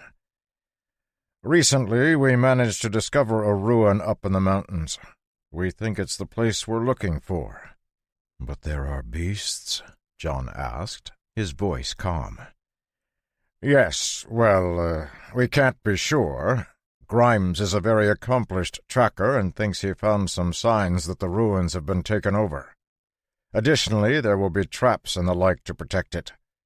Regardless of if there are beasts, we need a large enough group that we can be assured of our safety." "Why me?" Smiling, Reese put down the cup he was holding. "In the interest of transparency, I'll let you know that we've already hired 2 more people. Haver, known as the Wolf King, and the Laughing Blade Rosalie will be working with us. They recommended you." For the first time since the conversation had begun, John's expression changed. Though it was only a light movement of his eyebrows, it was as monumental as if the earth itself had moved. Happy that he'd managed to surprise John, Reese's smile grew even wider. "Yeah, I was pretty surprised, too. But as you can see, we need someone who can serve as the team's front line. Our party is balanced to allow us to be flexible, but for exploring ruins like this, we need someone who can block a bit more damage than me and Hopper. When we were talking to the Wolf King and the Laughing Blade, they mentioned you were quite adept with a shield." "They also mentioned you have an artifact-level shield," Grimes said, leering at John. "I must confess, I'd sure like to see it." "Shut up, Grimes," Reese said, glaring at the ranger. Turning back to John, he smiled again. "With you, we'll have a solid team. A knight to block at the front, a fighter, a monk, and a ranger for melee coverage, 2 rogues for flanking, and a tamer and herbalist for support. It would be hard to put a team like that together even in the capital city. So I feel very fortunate there are so many skilled people in the valley." Putting his cup down on the table carefully, John tapped his finger on the table. "What's the split?" "Split? We'll pay you a few gold," Grimes said, leaning back. "Shut up, Grimes." Silence blanketed the room as the Red Coral adventuring team stared in shock at John, who had just interrupted the ranger. As the seconds ticked by, his face began to grow frightfully red. But before he could blow his top, John's lazy gaze settled on him. "If you want to have any chance of coming to an agreement, you need to hold your tongue. I don't like your flippant attitude. And if I wasn't interested in exploring the ruins, I would have thrown your entire party out on your ears. Keep your mouth shut while I talk to your party leader, or get off my farm." Gritting his teeth so hard it looked like he might crush them, Grimes's eyes burned with anger as he stared at John, but he wasn't given another chance to speak as John calmly continued. "Now, I'll repeat my question, but only once. What's the split?" Lost for words, Reese didn't know how to respond, so Catherine took over the conversation. "Our primary interest, and the sole interest of our contractor, is in the family heirloom. Everything else will be split according to contribution. There are 5 of us, and with you, Wolf King, and Laughing Blade, there will be 8 people. As normal, frontline point and healers will get double shares, which brings us up to 10 total shares." "Who will get the first pick?" John asked. "After all, most ruins aren't packed full of gold coins." "Normally healer and then point, but I'm willing to waive the right for you." "Who's commanding?" "I will be commanding." "Is there a hazard bonus?" "No.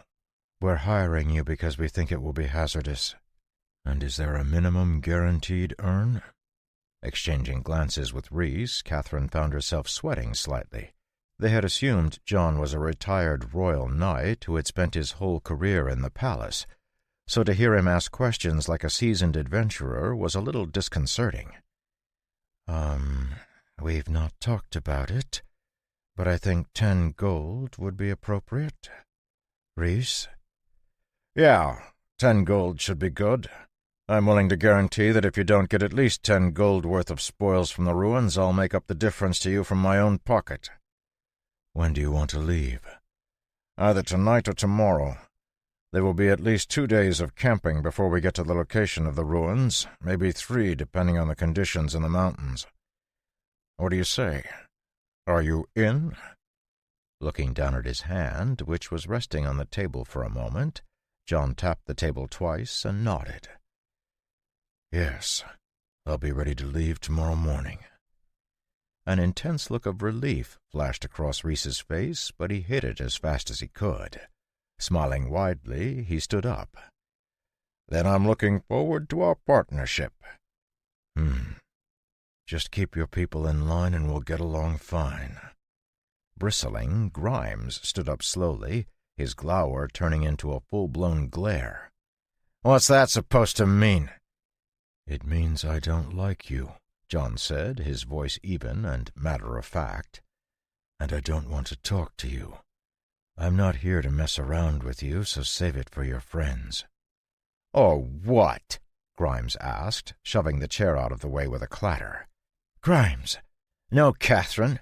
He said the words and I want to know what he means," the ranger snarled, taking a step forward and leaning over the table. "Or what?" Sitting up slightly, John leaned his head in, staring straight into Grimes's eyes as he spoke, carefully enunciating every word. "I've got a shovel and 25 acres out back. Keep mouthing off, and you'll find out what." Her eyes going wide, Sandra let out a loud laugh. Grabbing Grimes, she dragged him away and shoved him out the door. Pausing before she left the kitchen and looking at John, she flipped her hair and gave him a wink. "I like you. You're cute." Left in awkward silence, Reese, Catherine, Hopper, and John just looked at each other, until Hopper stood up and put his hands together. Bowing to John, he spoke softly and then headed for the door. "I'm pleased to work with you. Please excuse Grimes. He's impulsive." Standing up, John nodded. Reese and Catherine followed their teammates after a few more perfunctory words, and soon John was alone in the kitchen.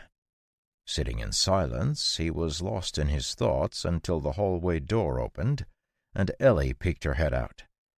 Seeing that the adventurers were gone, she came out and cleaned up the cups, starting on dinner once she had washed them. As the farm began its evening routine, the Red Coral adventuring team were on their way back to the village. Riding along, Grimes continued to grumble, obviously unhappy with how his encounter with John had turned out. Finally, unable to contain it, he lashed out at Sandra, who was still chuckling under her breath. "What are you laughing at? Or have you grown so enamored with that dirty farmer that you're going to take his side?" "That so-called dirty farmer is hilarious. Have you ever heard a cleaner threat than that? That was amazing." "Well, I didn't see you stepping up when he insulted us. I seriously don't see why everyone is so obsessed with getting him." "Because he killed our meat shield," Reese said quietly, "in one-on-one combat, even though Jamal was enraged. You know what kind of power an enraged barbarian has. Apparently he blocked both a barbarian and a tamer's beasts at the same time. We need that sort of skill if we're going to make it through the ruins without taking casualties." Falling silent, Grimes let out a breath. "Fine. But once we're done, I want his head on a spike. And then I'm going to pay a little visit to that farm girl. No one gets to ignore me like that." Giving Grimes a disgusted look, Sandra pulled her horse's reins, distancing herself from the plotting ranger. On the other side of Grimes, Catherine turned her head to stare at the ranger, her eyes ice-cold. "You nearly ruined it for us back there.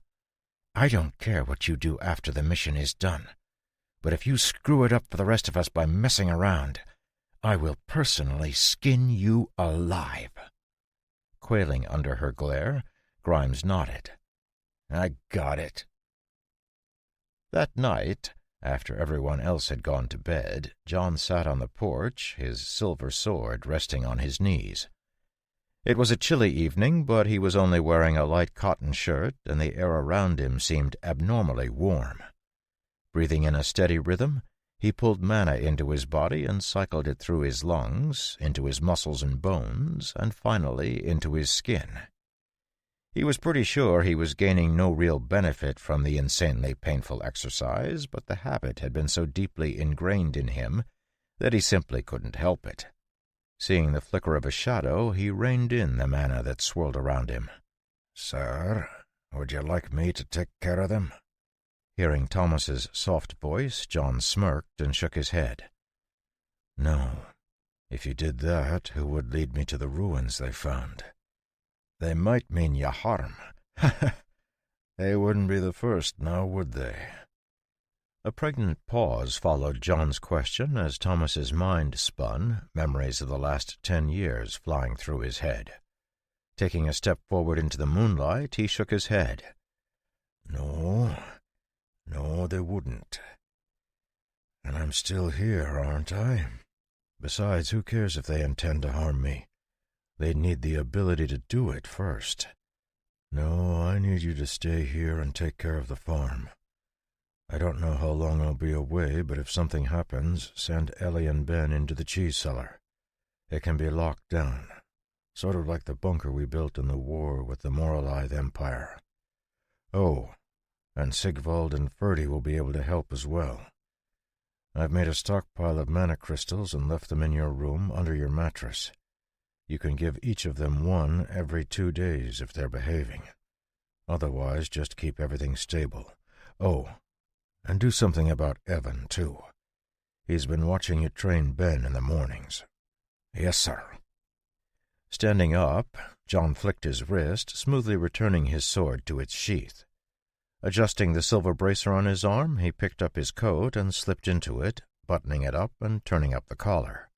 Picking up the bag that rested at his side, he nodded to Thomas and stepped off the porch. Time to get going. Yes, sir. Have a good trip. And, sir? Yes? Come back safe. Thanks, Thomas. See you. With a flash, John vanished, a flickering flame that quickly died out, the only sign he'd ever been there. Staring after him, Thomas's face was heavy, but he kept his silence, only glancing at the dark kitchen where a young woman sat, her back pressed against the closed door and her hands clasped tightly together. Shaking his head, Thomas stepped back, melting into the shadows of the barn without a sound. Far from the farm, in the dark woods, John strolled along, each step sending him a dozen feet forward as flame flashed under his feet. It was quite a while until morning, but he had just enough time to pay a visit to Wolf Den before he returned. It was likely he would find Haver and Rosalie there, but that didn't concern him. Instead, he wanted to know if the bandit town was being abandoned. If they don't plan on coming back, it means that trouble is brewing. But if the town is operating normally, then chances are they're not in on whatever the Red Coral team is planning. Glancing at the sky to check the time, John sped up, moving through the forest so quickly he was little more than a flash. It didn't take long for him to arrive at the foot of the mountains, and the trip up to the bandit town was even quicker. Sucking in a breath of mana, he surrounded himself with it, completely sealing his smell and mana signature, using a trick he had seen rogues do to effectively erase his presence. Unless someone looked directly at him, they would have no idea he was there, making infiltrating Wolf Den all the easier. A light jump put him over the wall and in a small alleyway. Putting on a wide-brimmed hat, he pulled the brim down and walked out into the street. Keeping to the buildings, he passed along the street, not stopping until he got to the big central hall where the Wolf King kept his rooms. What he was really interested in, however, was behind the hall, in a set of large pens. Peeking through the bars, John saw a dozen wolves sleeping together in a pile, their black and gray bodies blending together in the darkness. Nodding, he slipped back out of the bandit town and started toward Fairford village, where he would meet up with the adventuring team. Chapter 35. It was still quiet when John arrived in the village, but Sven was already out, sweeping the walk in front of the inn. Seeing John, he jerked his head toward the inn's great room. "Morning, John. They're waiting for you inside. You gonna want breakfast?" "Morning," John said, stopping on the porch and glancing in the open door. "Yeah, breakfast would be good. As long as it doesn't take too long. Wouldn't want to keep my new bosses waiting." "Ah, just tell Claire you want to eat and she'll grab it for you. Eggs and steak this morning to get you started on the right foot." "Fancy. How are you finding the milk these days?" "Great. Really great," Sven said, leaning on his broom. "Though we could use a few more gallons. And if you have any butter, we might need a bit more as well." "Sure. Just tell Evan when he comes through." "Any chance for more cheese?" "Yes, actually, as long as you don't mind trying some new types. Our first batch of brie is coming out in a week. It's delicious, especially warm. I think you're already on the schedule to get a sample. Are you going to include a recipe again? Yup. Brie is a bit different in terms of consistency. It's got a real gooey center that's great, but it can be a mess if you don't know how to prepare it. Great. That last recipe you sent was a big hit. I hope you don't mind that we've been selling it. That's what it's there for. Just make sure you tell people you're only using Sutton Farm cheese and we'll be square. Ha! Of course. Pushing open the door to the inn, John saw that the adventuring team was sitting at one of the large tables with Haver and Rosalie. Nodding to them, he walked to the bar and ordered breakfast from the waitress. Taking the tall glass of ale she gave him, he joined the others at the table, taking his seat next to Haver, who was watching him cautiously. Looking over at the Wolf King, John nodded. Don't worry. I don't own any ruins. In the silence that followed his straight-faced delivery, the adventuring team all traded glances, worried that John and Haver were going to fall out before the trip even began. You know, I think that might have been a joke, Sandra said, a smile creeping across her face as she tried to diffuse the tense atmosphere. Turning his head slowly, John stared at Sandra, his expression completely blank. I never joke. Choking on the sip of water she'd just taken, Catherine broke out into a wild coughing fit as John suddenly smiled, humor clear in his eyes. That was a joke. How's everyone doing? Sorry I didn't realize everyone was gathering so early, or I would have come earlier myself. Have you had your breakfast already? I hear there's steak coming. I'm excited. Watching John rub his hands together in anticipation, no one quite knew what to do with his abrupt shift in tone and mannerisms. Surprisingly, Haver was the first to thaw, nodding his head and gesturing to the plate in the middle of the table. Yeah, just finished. It was good. They put some cheese on the eggs that is really good, too. Can't wait. Well, I don't want to hold things up, so if we need to go, I can tell them to make it into a breakfast sandwich. Hearing an unfamiliar word, Sandra leaned forward. What? Sandwich? Never mind. I can take it with us. No, that's fine. We're not in that much of a rush that an hour will make such a difference, Catherine said, waving her hand. Great. Falling silent, John listened to the others make small talk until his food came out. It didn't take him long to put away the thick steak and 3 eggs the waitress had brought him, and soon the team was on their way. John, Haver, and Rosalie didn't have horses, so the Red Coral adventuring team had hired some from the village's livery, and after engaging in a short staring contest with the lazy-looking animal he was presented with, John mounted up and followed the others out of the village. No one seemed to want to chat, but after riding for 45 minutes, Grimes dropped back and brought his horse up next to John's. Looking rather uncomfortable, he dipped his head and spoke quietly. Hey, I'm sorry about yesterday. I was out of line. My mouth sometimes gets away from me. Sorry. Surprised by the apology, John raised his eyebrows, shooting a glance at the ranger. From the awkward look on his face and the way his eyes kept straying toward Catherine, it was clear the apology wasn't his idea. Still, John acknowledged the effort. Considering they were about to spend a few days fighting together, it was a good idea to try and keep up at least a pretense of cordiality. Happens to the best of us. Don't worry about it. Yeah, I guess it does. Thanks. Spurring his horse, Grimes quickly returned to the front of the group, leaving John plodding along on his dull horse. As they continued to travel through the valley, it became increasingly clear to John that they were headed in the direction of the quarry, and he started to wonder if the ruins the team had found were related to the destroyed Mage's Tower he'd read about in the journal. It had been a month or so since he'd finished the journal, but try as he might, he hadn't found any clues to the location of either the ruins of the old Mage's Tower or the Shadow Tower the journal referred to. The entire second half of the journal had been devoted to cryptic references to the research the mage had undertaken without giving any real details. John had been meaning to find time to go and visit the Grimm again to see if he could convince them to show him where they got the flowers, but he'd never found the time. The weather was cold and night was coming early, so after traveling for the entire day, they found a spot to bed down for the night. Setting up camp in a little hollow off the road, they set up their tents and gathered wood for a fire. Seeing the practiced way John handled his tent and gear, Rhys and Catherine shared a glance, reworking their evaluation of him once again.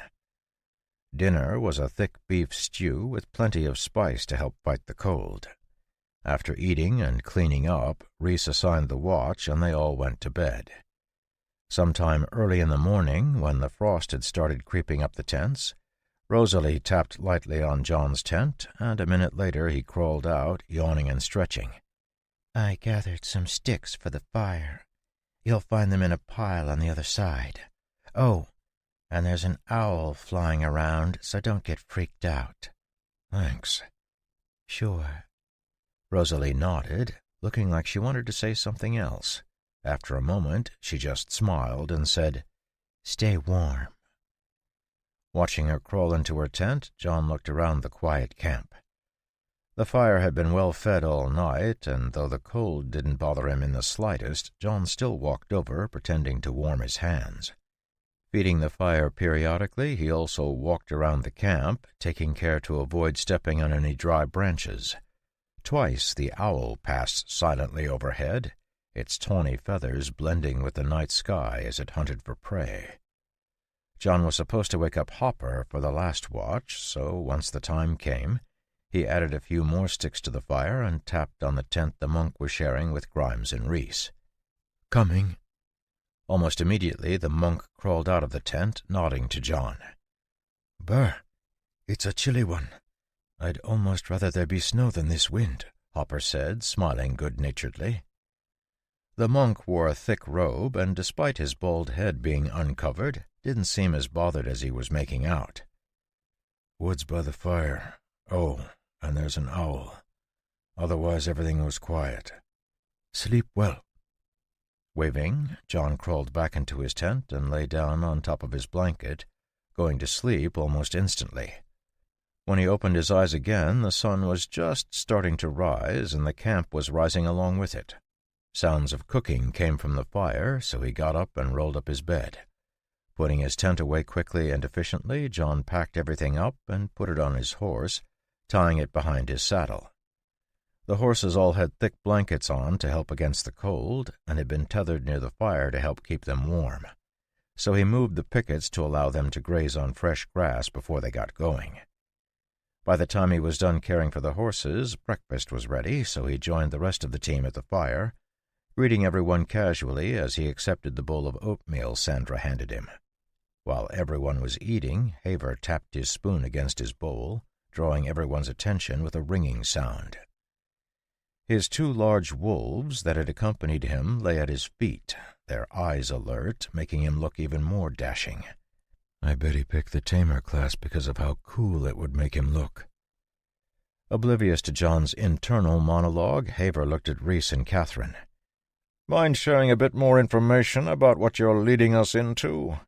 I'm not a cowardly one, but it's nice to be prepared when the chance is there." "Ah, yes, of course," Rhys said, licking his spoon. "The ruins we found are in some pretty rocky terrain, and everything that was above ground has been knocked down. There are still a few buildings that look to be mostly intact, but I'd say 90% of it is rubble. The big challenge is the underground area. According to the records our contractor has, the lower levels should consist of a few miles of tunnels and rooms, so we're going to be exploring those things." "Shouldn't something like that be picked out?"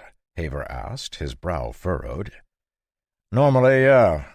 But according to our information, the basement area has a magical seal, and we have the key.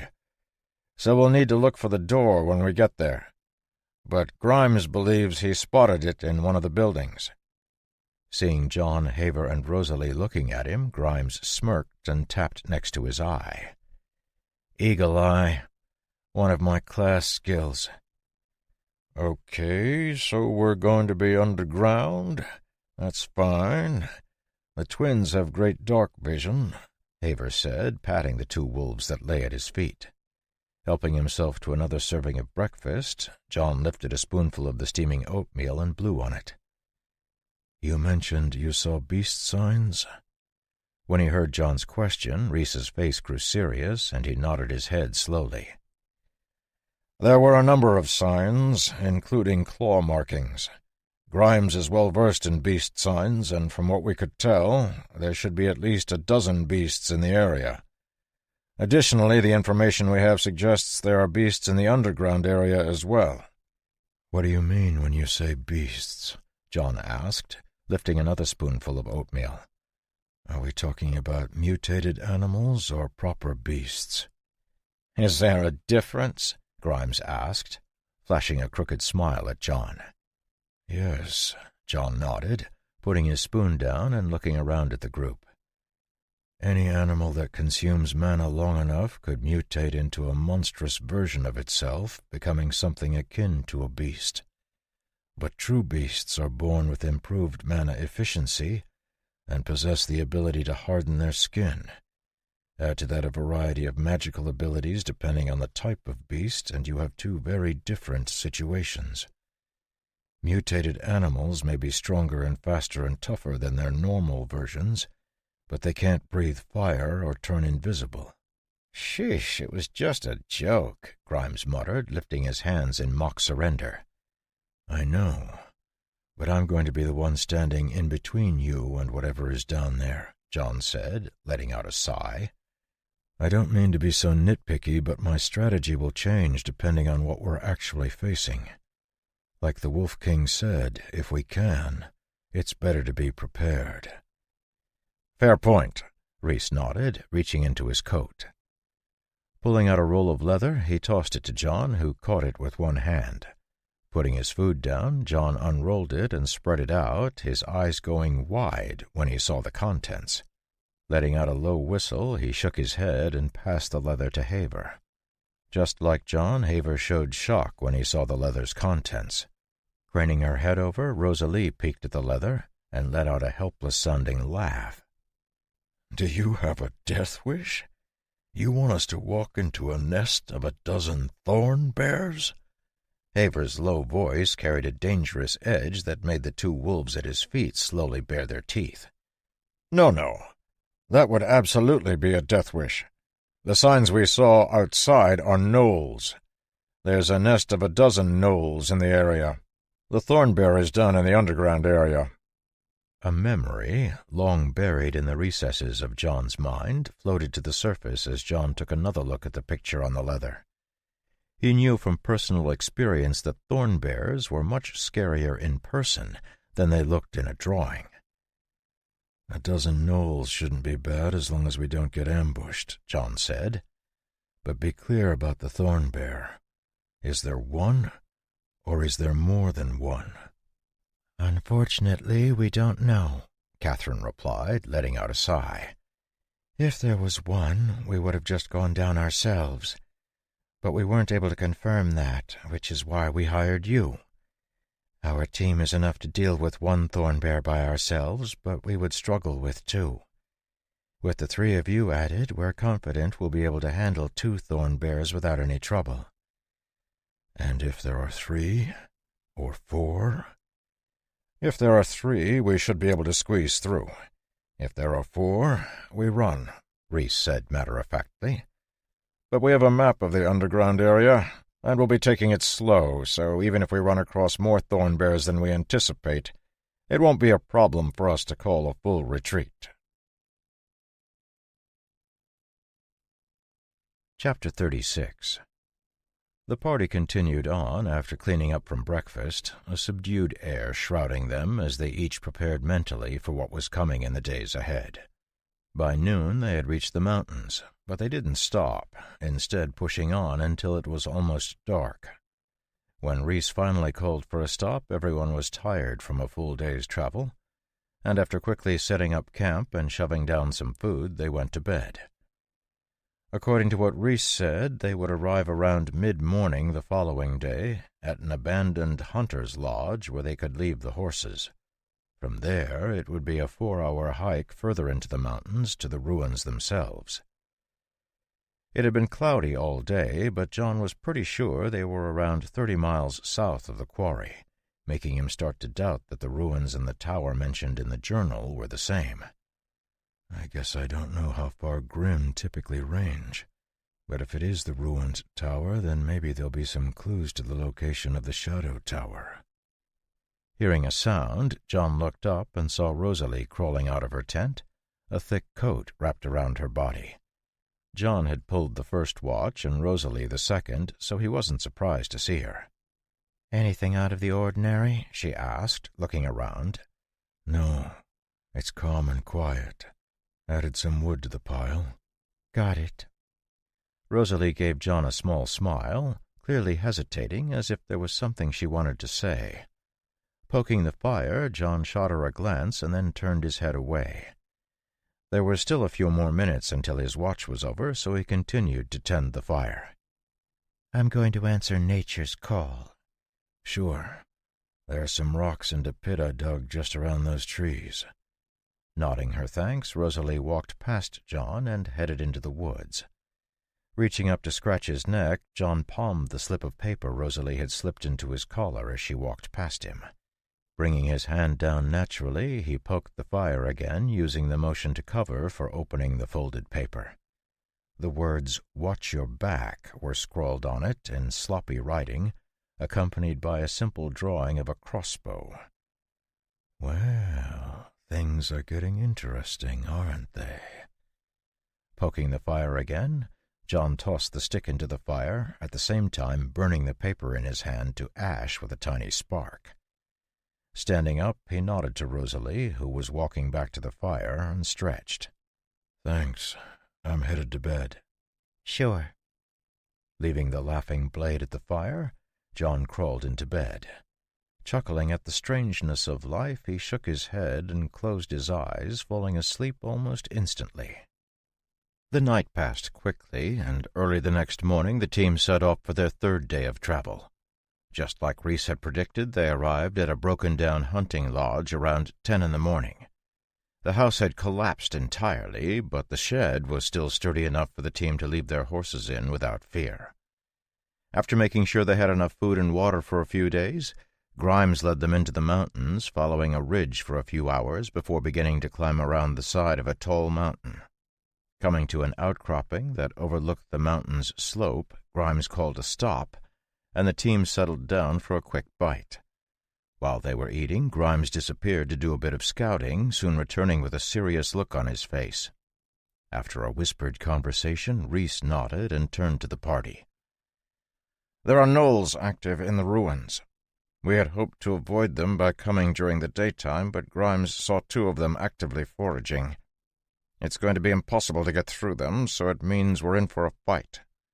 We're estimating there are 12, but that's only an estimate, so everyone needs to be on their toes." Looking up from the piece of cheese he was eating, John looked back and forth between Reese and Grimes. "You said they're foraging?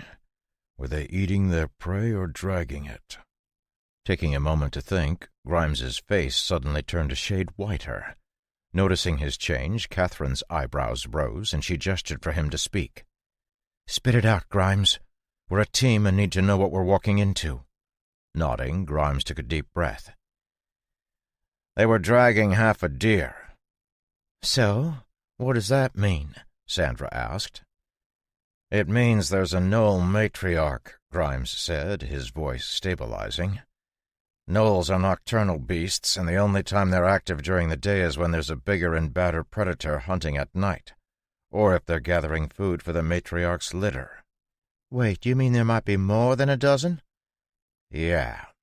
Bending down, Grimes started writing numbers in the dirt. "Based on their range of activity, I estimated 12 in total, but if they have a matriarch and are gathering food, we're looking at 1 litter, maybe 2. Gnolls are precocial, so every litter will add between 5 and 8 to their number. Just to be safe, we need to be prepared to face at least 24 gnolls." There what? Looking up, Grimes saw everyone in the party except Haver was staring at him blankly. There are going to be at least 24, Grimes said, having misheard the question. No, you said they were something. That P word. Precocial, Haver said, his eyes still filled on the numbers Grimes had been scratching in the dirt. It means they're fully formed at birth. Right, Grimes nodded. Gnolls can walk within minutes of being born and start hunting in packs within a week. They still need to be supplemented with food for at least 3 weeks after, but their teeth and claws work just fine. Ugh, I hate beasts, Sandra said, shivering. All right, then we'll be moving fast. There's no way to sneak past them, so we might as well try to make it to one of the buildings where we can establish a choke point. Getting out a leather map, Reese took a moment to orient it, and then pointed to one of the buildings. This is our target. We want to try and get there as quickly as possible. But John will set the pace. Does that work for everyone? Yes, that's fine. Yep. Of course. Hearing everyone in agreement, Reese nodded. Great. Gear up. We'll head out as soon as everyone's ready. Shrugging out of his coat, John checked his sword and daggers and adjusted the silver bracer he wore. Everyone else was busy double-checking their own gear, but John still caught the glances they sent at the gleaming bracer. Hiding his smile, he began to stretch, pretending he hadn't seen anything. Artifacts, while not particularly rare, were almost all tied to classes, making an artifact like the bracer, which was classless, practically priceless. Once everyone else was ready, John led the way out of the rocks, quickly descending the mountainside toward the ruins that were laid out below. As they went, he scanned the broken-down buildings, looking for the building Reese had pointed out while keeping an eye out for the gnolls. Spotting the building, he corrected their course and broke into a jog. Speeding up. In a fast jog that was just short of a full run, John led the way forward, weaving between the broken walls and vaulting over any obstacles that were in the way. The entire team followed him easily, keeping in a tight formation. All class holders were supernaturally strong and fast compared to regular people, and even Catherine, who had a healing class, was able to keep up without any challenge. As they cut through the ruins, Haver's wolves and Grimes served as their first line of detection, carefully scanning for enemies. The last stretch before they got to the building was across a wide avenue, and it was also the most dangerous part of the run. Up until that point, John had led them behind cover, but running across the wide road would make it impossible to hide. Sure enough, John had only just stepped out when Grimes spoke up. "We've been spotted. 3 gnolls on the right in the alleyway." A moment later, a harsh laughing sound rang out as the gnolls began to call out. Not stopping for even a second, John continued to dash across the road as if the doorway to the building was the only thing in his view. "Careful! They've got bows." Hearing the shout, the team looked up as 2 arrows shot toward them. Hopper, seeing that one of the arrows was heading straight for Catherine, jumped in front of her to use his body to block the arrow, but before it hit, a silver flash crossed in front of him, knocking both arrows off course. "Keep running!" John's shout jerked the team out of their shock, and they continued forward, soon rushing past John into the open doorway. Spinning around, John deflected another arrow with his sword. Backing up into the doorway, he held his position while Catherine snapped out orders. "Reese, Hopper, cover the windows. Grimes, get us information. Everyone, on your toes." Standing in the doorway, John could feel the cold wind blowing at his shirt. Though he was completely immune to the temperature, it brought a sour scent to his nose that he knew all too well. A moment later, the gnolls stepped into view, letting John get a good look at them for the first time. Their wicked faces were stretched in diabolical grimaces as they padded forward. Gnolls were large humanoid hyenas with long muscular arms and hunched backs, typically armed with basic bows or short throwing spears that were surprisingly deadly considering their crude construction. Gnolls also had sharp teeth and claws that they were happy to apply in close combat. Watching the gnolls stalk toward him, all the while letting out their strange laughing cry, John quickly ran over what he knew about them. As one of the lowest-ranked beasts, gnolls in small numbers were more of a nuisance for class holders than anything else. But as their numbers swelled, they could become a force to be reckoned with. If Grimes's suspicions were correct, the team was in for a tough fight. 6 more gnolls on the way, Grimes said, his voice tense. 3 of them are younglings. Before his voice had faded, the 3 gnolls in front of John launched themselves at him, abandoning their bows as they charged. Dropping his stance slightly, John's left hand went to his waist, emerging with a long dagger even as his sword flicked out like a snake's tongue, the point burying itself in one of the gnoll's shoulders. A spurt of blood splattered through the air as the beast screamed and fell back a step, but there was no time for John to rest as the other 2 gnolls lunged into the doorway. Blocking an attack with his dagger, John's sword slashed across his body, opening up the gnoll's thick skin and drenching them in blood. With cries of pain and anger, they fell back out of range of John's sword as it flashed back in. Watching his skillful display from behind, Sandra couldn't help but let out a whistle and peek at Haver and Rosalie. Ignoring her slightly mocking glance, Rosalie flicked her fingers, sending a dagger blurring past John's head and into one of the attacking gnolls. Letting out a scream as the dagger cut through the muscles in its chest, the gnoll took a staggering step. Seizing the momentary opening, John jumped forward, his dagger forcing one of the other gnolls back as he slashed with his sword, neatly taking the injured gnoll's head off. 2 quick steps back put him back in the doorway before the other gnolls could recover and charge through. 1 down, Rosalie reported with a giggle, giving Sandra a sickeningly sweet smile. A lot more are coming, Grimes called out as 6 more gnolls appeared on the street and charged toward the building the team was hiding in. Lifting his bow, he watched for openings, occasionally sending out arrows as the gnolls rushed forward. Rosalie and Sandra both joined him, throwing their daggers as they tried to slow the rush down. John stood in the narrow doorway, forcing the gnolls to advance 2 at a time. His sword and dagger flashed, weaving a silver net any time the gnolls tried to advance. After a few frantic minutes, the gnolls retreated, backing up and staring angrily at the team from a distance. Another 2 gnolls were dead, and the passage was slick with their blood, but the team had trouble feeling good about it as the gnolls' numbers swelled to 18. A number of the beasts were smaller than their companions by at least a head, but their claws and teeth were no less sharp, so it made little difference. Hearing a guttural barking coming from one of the gnolls, John's eyes tightened slightly, but he resisted the urge to glance up at the ceiling. A moment later, the gnolls advanced again, but this time they split into 3 groups. Seeing 2 groups headed for the sides of the building, John warned Hopper and Reese. They're heading for the alleyways. They'll be trying the windows next. We're doing well, Catherine said, her voice bright and upbeat. They'll soon see we're not worth the effort and will pull back. With a laughing cry, the gnolls threw themselves forward again, rushing headlong toward John and the wall of silver he drew in the building's doorway.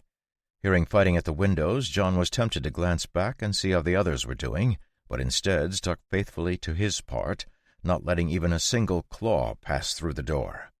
Occasionally a dagger or arrow would fly out, breaking the attacker's rhythm long enough for John to deal a heavier wound, but for the most part, John was only blocking the attacks. On each side of the building, Hopper and Reese had blocked the windows, using their weapons to bash any gnoll that tried to force its way through. Keeping careful watch over the battlefield, Catherine realized they had stabilized and called to Haver. "Can you help John break the front?" "Of course," Haver said, stepping forward and hoisting his large wolf-tooth club. "John, we're going to move into an attack formation." Hearing Catherine's command, John nodded. "Got it. Give the call." Happy that John seemed to understand the basic adventuring formation, Catherine gestured for Haver to do the honors. Advancing until he was 2 steps behind John, the Wolf King watched the fight in the doorway with cold eyes, searching for a chance. Seeing his opportunity, he lifted his club and launched himself forward, letting out a bellow. "Attack!" So smoothly that it looked like they had practiced it 1,000 times, John stepped back as Haver rushed past him, his club falling with unerring accuracy on a gnoll's protruding head. With a crack, the wolf teeth bit into the beast's skull, killing it instantly. As Haver ripped his club free and jumped back, John slid back into the doorway, his flickering sword taking an eye from another gnoll. Chapter 37. As the fight continued, the team slowly started to feel the strain of it. Individually, the gnolls weren't a match for anyone on the team, but together they formed a potent fighting force. Their slick skin was tough to pierce, and they were cunning creatures, never letting the team get an advantage more than once. Smashing a gnoll back who was trying to jump through the window, Rhys glanced at Catherine as if asking what they should do. Seeing the glance, Catherine bit her lip. She had a strategy in mind, but it was entirely reliant on the point fighter, and she wasn't sure if it would work with their current roster. Deciding it would be better to try it, she called out to John. "John, can you let a few gnolls in without letting the others in? We just need a few at a time." "You want me to switch to gatekeeper?" Hearing the name of the strategy she was thinking about on John's lips, Catherine smiled widely. John had surprised her at every turn, and she was firmly convinced he had spent considerable time as an adventurer like her. "Yes." "Sure. 3 gnolls coming up." His sword blurring, John hooked one of the attacking gnolls and pulled him into the doorway. Stumbling forward, the surprised gnoll felt John's dagger force his claws down, and a moment later, John had spun past him as the beast stumbled into the middle of the room. Without pausing, John snapped out a heel kick, stunning the gnoll that had rushed into the gap. Flipping his dagger around, John planted it in the gnoll's shoulder and heaved, sending the beast tumbling into his companion's legs. The last gnoll was a bit tougher, but after a confusing 3-second dance, another gnoll rolled into the middle of the room to join the first 2 gnolls. The gnolls were confused, but happy to have made it into the room, but their cackling cries were soon silenced as Sandra, Rosalie, Haver, and Grimes jumped them. Less than 30 seconds had passed since John had unceremoniously tossed the gnolls into the room, but they were already dead, filling the air with a metallic tang. "Perfect. Keep it up." Hearing Catherine's call, John knew the team had finished and were ready for the next batch of enemies to be sent into the room. This time he pressed forward, his sword hacking wildly as he pushed the gnolls back. Just as he had nearly driven them out of the doorway, he gritted his teeth and his shoulders heaved as if he had run out of energy. With a defeated look, he took a step back like he was going to retreat. The 3 closest gnolls cried out in triumph and rushed toward him, blood from his slashes splattering them. With a neat dodge, he slipped through them, tapping them on the backs of their outstretched necks to give them a bit more forward momentum. As soon as the 3 gnolls stumbled through the doorway, John redrew his line with his silver blade, slicing the next gnoll to the bone and forcing it back. Breaking into the room behind John, the first gnoll to stumble through the doorway was met with a dagger to its throat and a flail to the back of its head. Its companions, following behind it, fared no better, and soon all 3 of the beasts had joined their dead brethren on the floor. Quickly dragging the bodies away, Catherine paid no attention to the thick smear of blood and spoke in her bright voice. 30 seconds to rest, then we do it again." Taking big gulps of air to recover from the frenzied action, Haver couldn't help but stare at John's back. John had been fighting non-stop since they had reached the building, but his actions seemed as smooth and nimble as always, causing the seed of wariness Haver felt to bloom into a full-on flower. Silently reaffirming his decision to never get on the enigmatic farmer's bad side again, Haver took his gaze back and focused on regaining his energy. By the time John had pulled in the 5th group through the doorway, the gnolls were almost completely dead, and the 10 remaining gnolls backed up, trying to get out of his reach. With a moment to breathe, the team did their best to adjust their conditions. Cleaning off his dagger, John watched the gnolls who were out on the road, his brow furrowed. Seeing the expression on his face, Grimes suddenly had a bad feeling. Gripping his short sword tightly, he stepped up next to John. "Is something wrong?" "No, not really. I was just thinking about the last time I fought gnolls," John said, shrugging. "We didn't have a nice choke point like this. We were on a wall, and they just climbed up it like it was flat." "Yeah, they're skilled." "Climbers! The roof!" Jumping back, Grimes threw his short sword with as much force as he could as a gnoll thrust his head through a hole in the roof. With a scream, the gnoll vanished, but 4 more took its place, jumping through the roof and scrambling along the walls. "So much for our choke point," John muttered, looking at Catherine. To her credit, Catherine kept her cool and quickly assessed the situation, ordering Rhys and Haver to take the lead and charge outside. John quickly moved to her side, his sword intercepting a rock that one of the gnolls hurled at her. Reese, brandishing his large sword, joined Haver, and the two of them rushed out, attacking the 6 gnolls outside of the building. With Haver's wolves and the 2 rogues joining in, the 6 gnolls fell quickly, and the team regrouped in the middle of the wide avenue. "Do we fight it out or head for your tunnel? Because that looks like a lot more than 25 gnolls," John said. Watching the number of gnolls up on the roof of the nearby buildings continuing to increase, Catherine nodded, her face pale. "We head for the tunnel. Grimes, you know the way the best." "Got it." With Grimes at the front and John bringing up the rear, the team began to sprint, running all out as they headed for the other end of the ruins. Seeing them run, the gnolls began to let out war cries and give chase. Every once in a while the beasts would unleash an arrow or send a spear toward the group, but thanks to John's warnings and flashing sword, none of them connected. As dangerous as they were, gnolls weren't particularly known for their speed, and the team soon began to outdistance them. Running between 2 buildings, they sprinted across a wide-open area and into a half-broken building that was built into a hill. Sliding to a stop, Grimes pointed at a closed door that was covered in curving runes. "Great. That's it. Hopper, help me get this open. Everyone else, watch for attacks." Catherine rushed to the door with the bald monk, her hands reaching into her pouch and emerging with a stone tablet. Not bothering to give the magically sealed door a glance, John spun around, placing himself at the entrance to the ruined building.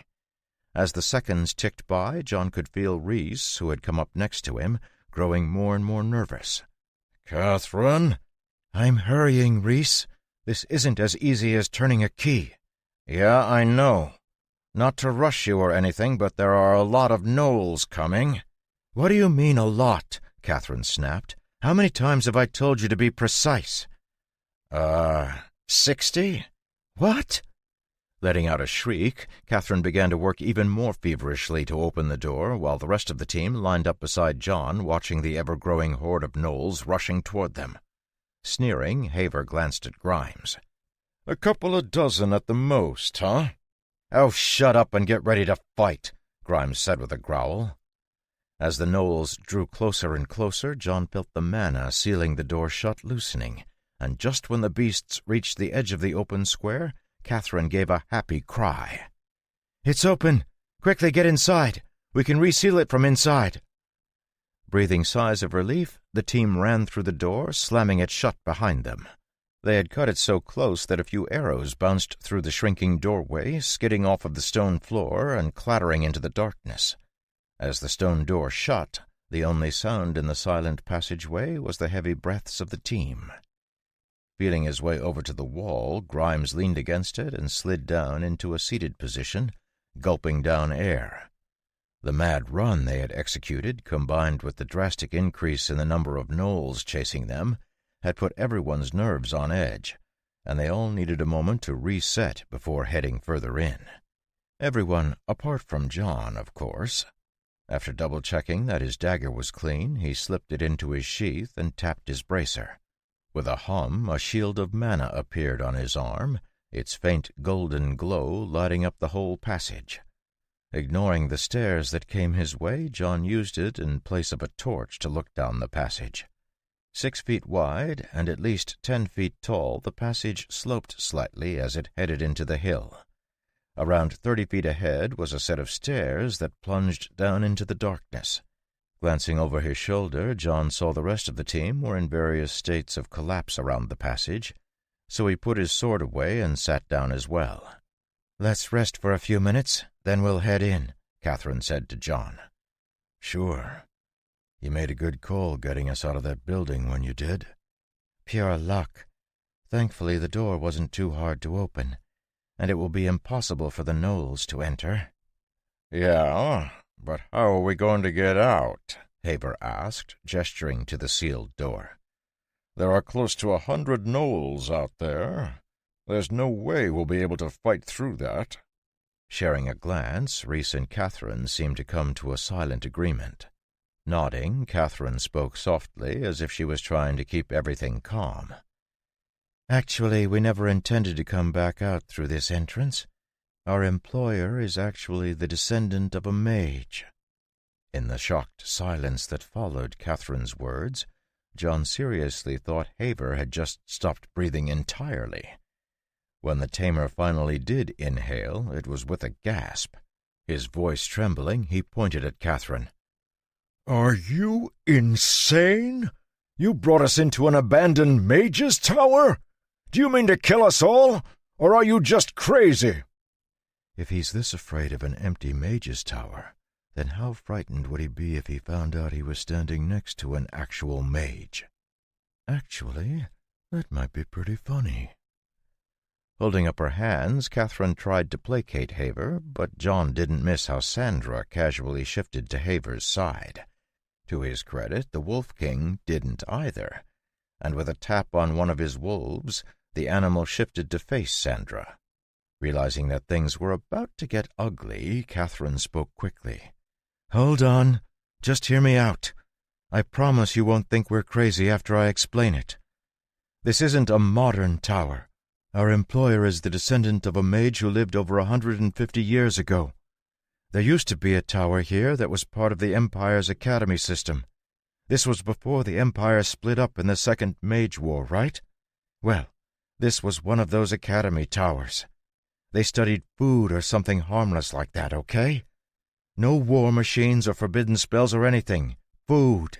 According to what our employer heard from his grandpa, that he had heard from his uncle the mage, the entire place was abandoned. But before they left, the tower master, who would be the mage in charge of the whole place, sealed this tunnel so that only people with the tower's access token could get in. That's how we got in, using one of those tokens. Now, if that's all we knew, we wouldn't have come here even in 1,000,000 years. But what made us so confident is that this great-grand-uncle didn't just tell them about it and leave a tower token. He actually mapped out the lower level as well and gave them another token, which we have. That map shows there's actually a portal stone set up deep in the lower level. It's only a one-time use thing, but it will take us out of here and drop us off near the hunting lodge. We've confirmed the other end of the portal stone." "There's a working portal stone?" John asked, his forehead creasing as he stared at Catherine. "Yes. Are you familiar with portal stones?" "Only from the stories," John said, shaking his head. "They had some dead ones at the palace." "That's right. I've seen them from a distance. Yes, this one is confirmed to be working through a method our contractor gave us." "Okay, so there's a portal stone," Haver said, his eyes still narrowed. "We're still walking into a mage's tower. There are bound to be traps and worse. I still think this is madness." "Don't forget the thorn bears," John said, smiling helpfully. "Believe me, if a quarter of the stories about mages are true, thorn bears are going to be the least of our worries," Haver sneered. "You obviously haven't met a thorn bear," John muttered. "What was that?" "Nothing," John said, getting up and brushing off his pants. Adjusting his arm guard and shield, he smiled at everyone. "Going back doesn't seem to be an option, so our only option is to head deeper in. Besides, think about it. If this really was a mage tower, we've stumbled on a gold mine. People will pay a fortune for even a scrap of information about mages. We could all be sitting pretty by the time this is done." "Exactly," Catherine said, her eyes glowing. "Even the information we'll find down here will be priceless, to say nothing of the artifacts and magical tools." "You're not afraid of walking into a death trap?" Haber asked, staring at John with astonishment. "Not as long as I get my 2 shares," John said, starting to walk down the passage. Chapter 38. The stairs that led down into the earth were broad and easy to traverse, but John didn't let his guard down for even one moment. Despite being confident that there was nothing in the tower that could truly hurt him, John had fought with dozens of mages and knew better than to underestimate their cunning. There was a sense of excitement growing in his chest that was hard to suppress no matter how he tried. Ever since he had come to this world, he had only seen a single spell scroll, the scroll that had forcefully injected the knowledge of the fireball spell into his mind. Every other scrap of knowledge from the ancient mages had been obliterated, seemingly on purpose. He had never imagined that, in coming to the edges of civilization, he would find clues to the mages' legacy. What are the chances this place also survived the purge? Probably not good. Others must have come here before us. Trying to temper his expectations, John led the team down into the earth. The stairs finally ended, spilling them out into a large room that appeared to be a hub of sorts. Easily a few 100 feet long and at least half that wide, the hall was so big that the glow of John's shield actually failed to light the whole thing. 6 hallways led off of the main room, but there were no markings or signs anywhere, so John wasn't sure how to proceed. Glancing at Catherine, he waited for her to speak. Thanks to the light from his shield, the team could see passageways exiting the room, and she pointed to the second passage on the right. "That's the one we want. It'll bring us down 1 more level. That's where we'll find what we're looking for." "What's in these other passages?" Rosalie asked, looking around. I think one was a library, but they burned everything they couldn't carry away before the tower was sealed," Catherine said, much to everyone's disappointment. "Another led to the animal holding area." "Let's avoid that," Grimes said, rubbing his bow nervously. "Agreed. Then there was a kitchen, staff rooms, storage, that sort of thing. But the more interesting areas are downstairs.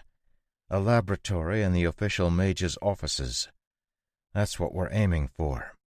If we have time afterward, we can come back and search the other rooms." "All right, let's go," Reese said, patting John's shoulder.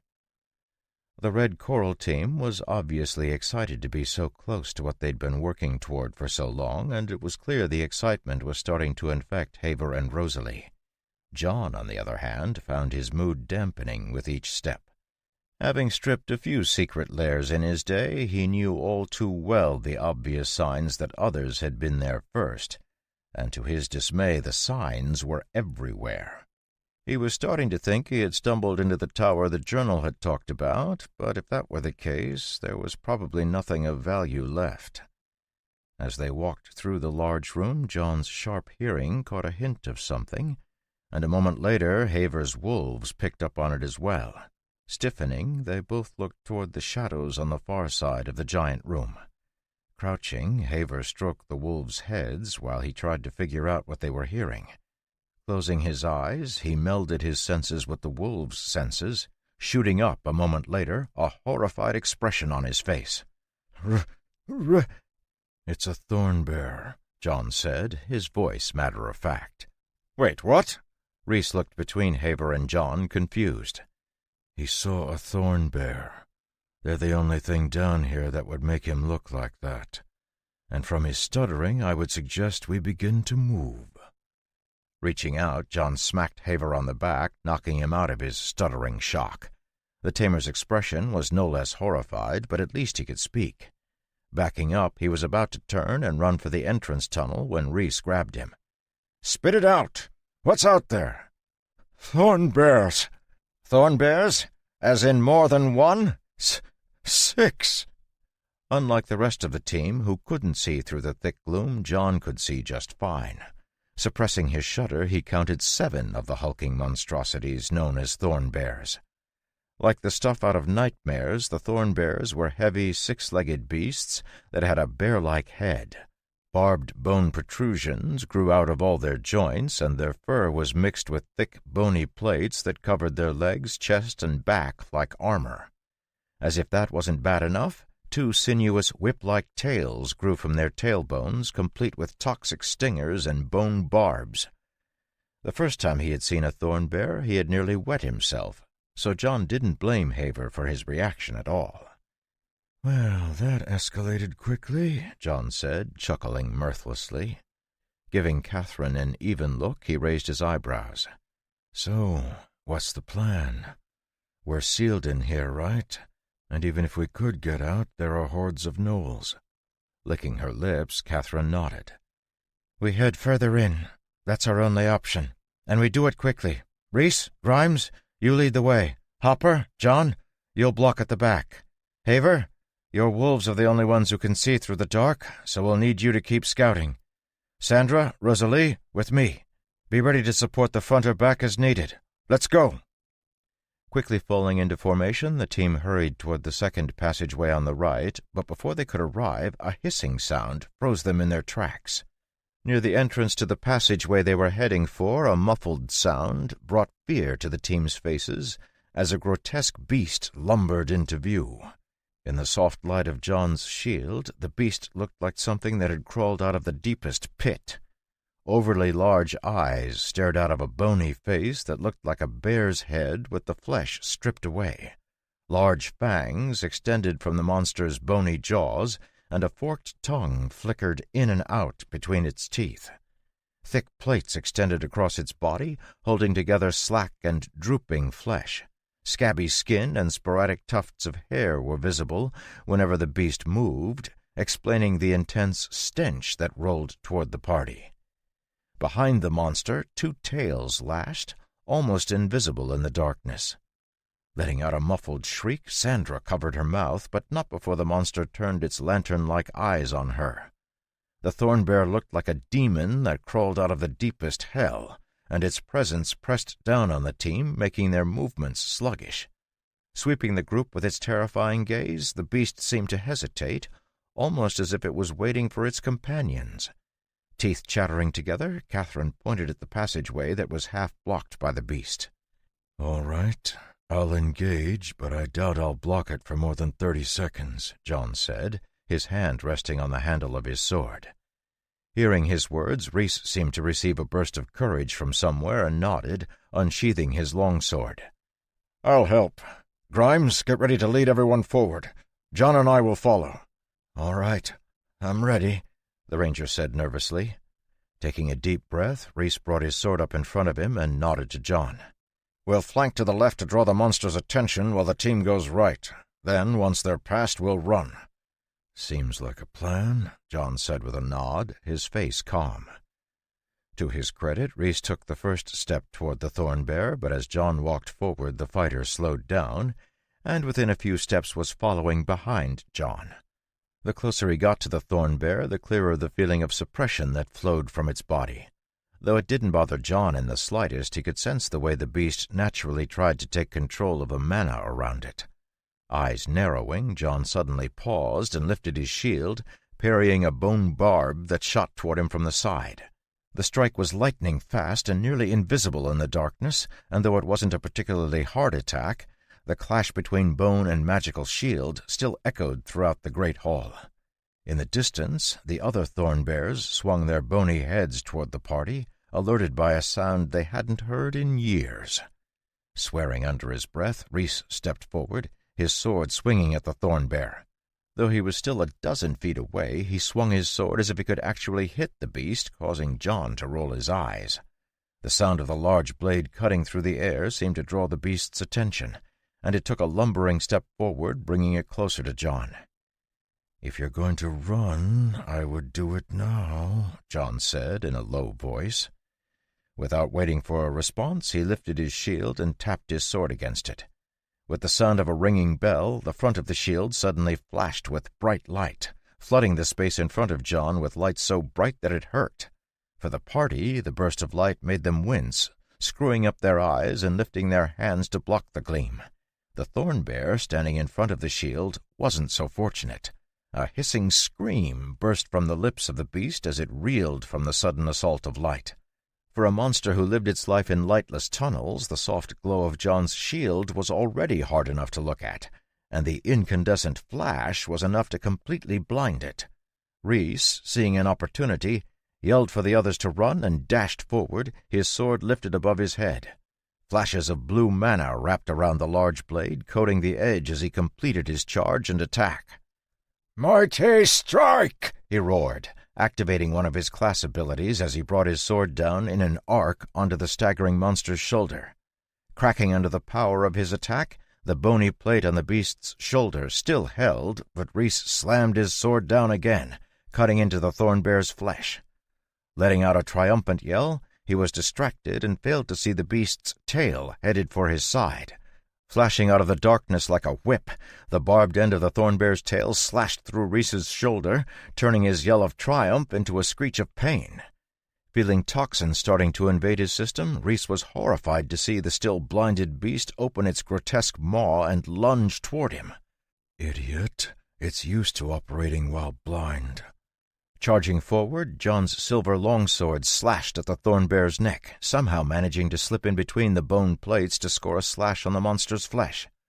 Abandoning its attack to defend against this new, much deadlier threat, the beast launched both of its tails and its front claws at John, allowing Rhys to retreat. Sidestepping the first tail barb, John parried the second with his sword and crouched, blocking the thornbear's large paw with his shield. Borrowing the force of the blow, John tumbled past Rhys, somehow making it to the entrance to the passage the team had vanished down before the fighter did. Jumping to his feet, John glanced back over his shoulder, an expression of fear on his face. "Run!" Together, John and Rhys fled down the stairs, soon joining up with the rest of the team at the bottom. Seeing John and Rhys arrive in a hurry, the others looked at them, fear clear in their eyes. Glancing up the stairs, John shook his head. "They're coming. We weren't able to do more than crack one of its armor plates." "We need to go," Rhys said urgently, his hand pressed tightly on his shoulder. Seeing that he was wounded, Catherine hurried over and pulled something out of her pouch, giving it to him to drink. Out of another pouch, she got some ointment and a bandage, and as the team began to move, she skillfully spread the ointment on the wound, taking care not to touch the toxin herself. Once it was bandaged, she got out a small crystal flower and handed it to Rhys, who reluctantly put it in his mouth. Seeing Rosalie's look, she shook her head. "Angel flowers. It'll keep him from feeling the pain of the wound so he can still fight. Otherwise he'll be dead weight." Nodding, Rosalie didn't say anything. As the team ran, John could hear the thornbears starting to move down the stairs after them at a leisurely pace. Eyes narrowing, John glanced at the tunnel ahead. If the thornbears weren't concerned about catching them before they headed downstairs, it meant that the team was going to run into traps, a dead end, or both.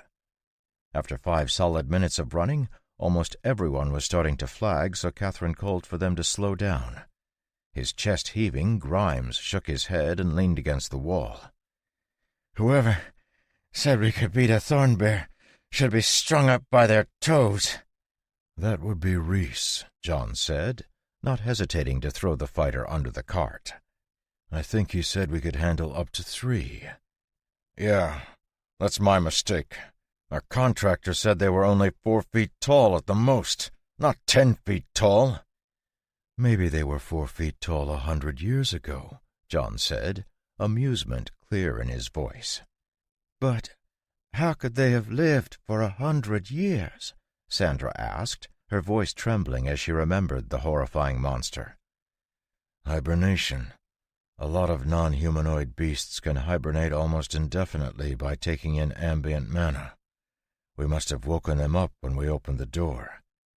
"Regardless, we don't want to wait for them to catch up," Catherine said, letting out a loud sigh. "Thankfully, they don't seem that fast, so as long as we keep going, we should be able to stay ahead of them." Gathering themselves, the team began to move forward, happy to put more distance between themselves and the thornbears. Since John was at the back of the group, Grimes and Hopper each got out a small lantern on a stick, lighting up the passage so everyone could see. The passage was long and straight and completely silent, but the peace didn't last long. They had just started to walk when a soft click sounded. In the silence that followed, John heard the sound of a body hitting the floor, and the rusty smell of blood began to fill the passageway. A hard expression crossed John's eyes, but he kept his expression under control as he turned his head. "What just happened?" Chapter 39. The passageway was completely silent, and John's question seemed to echo around the stone walls, hammering into the party's hearts. Rosalie's body was stretched out on the floor, her head completely separated from her body. Frowning, John looked down at the body, noting the perfectly smooth cut.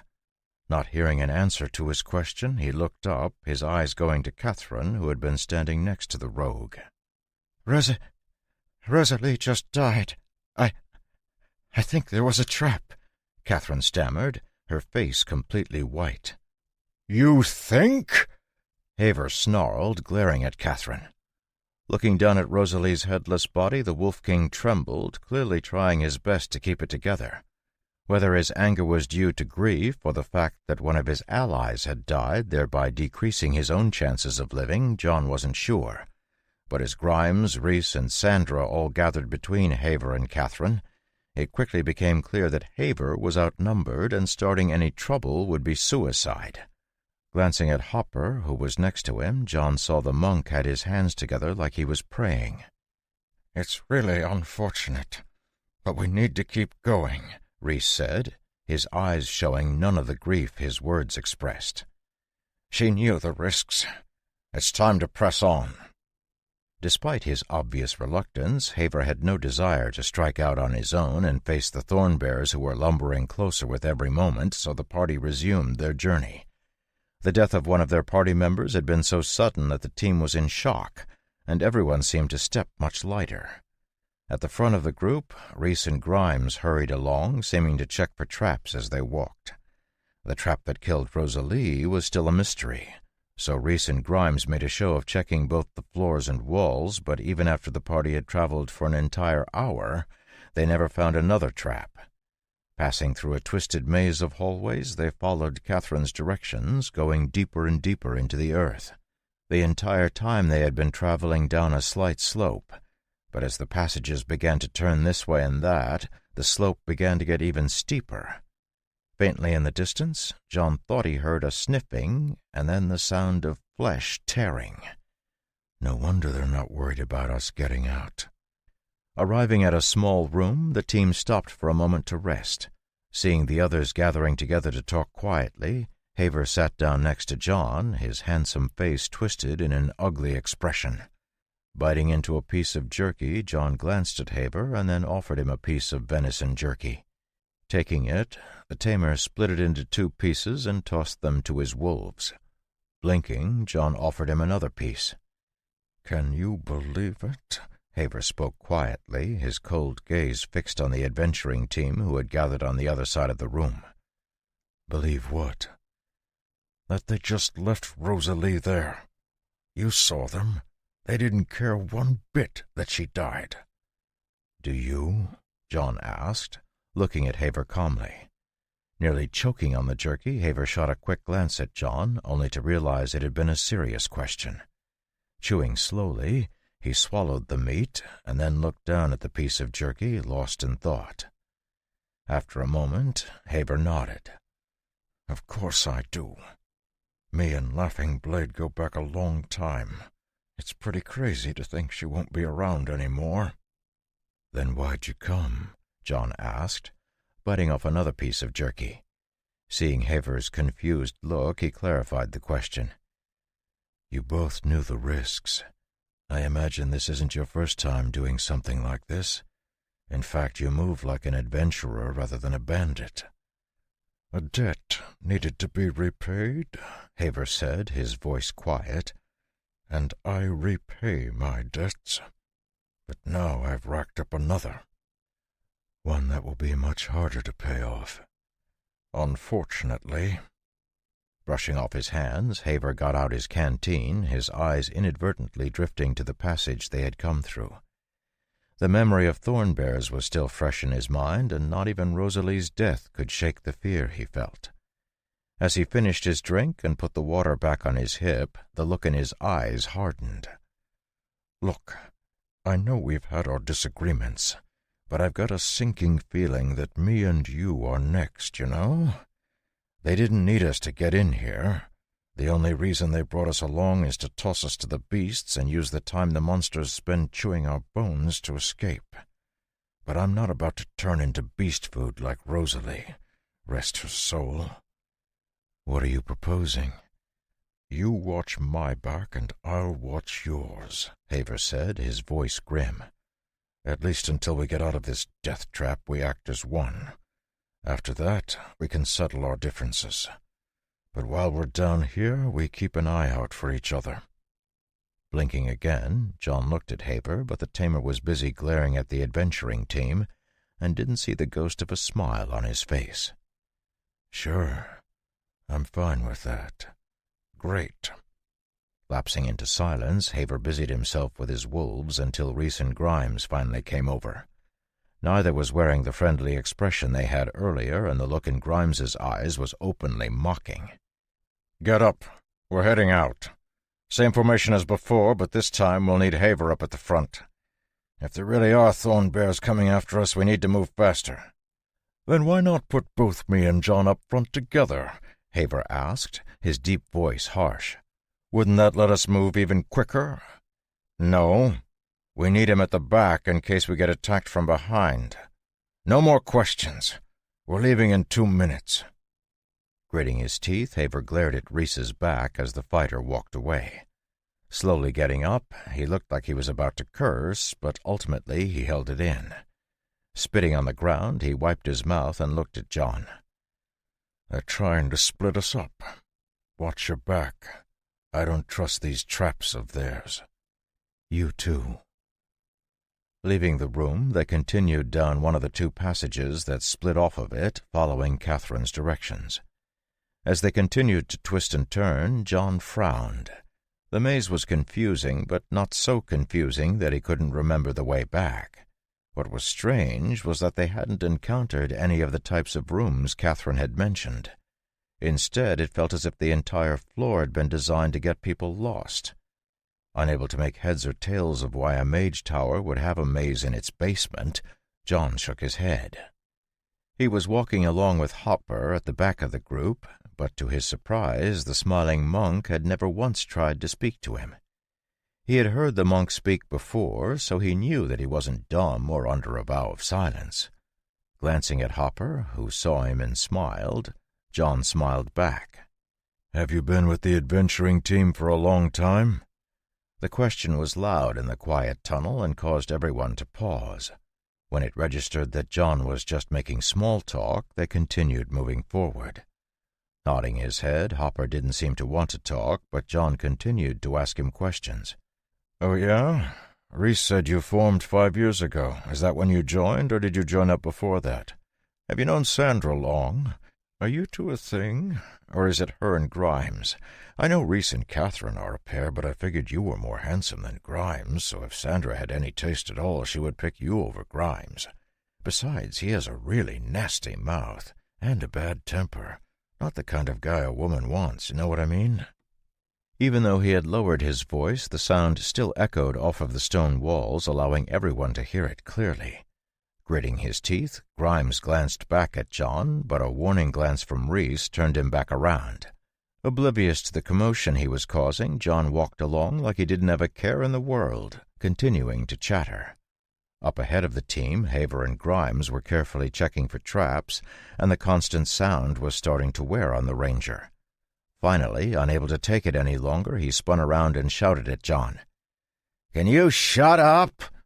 Hunching as if he'd been struck, John looked guilty and bowed from the waist as if he were about to sincerely apologize to the team.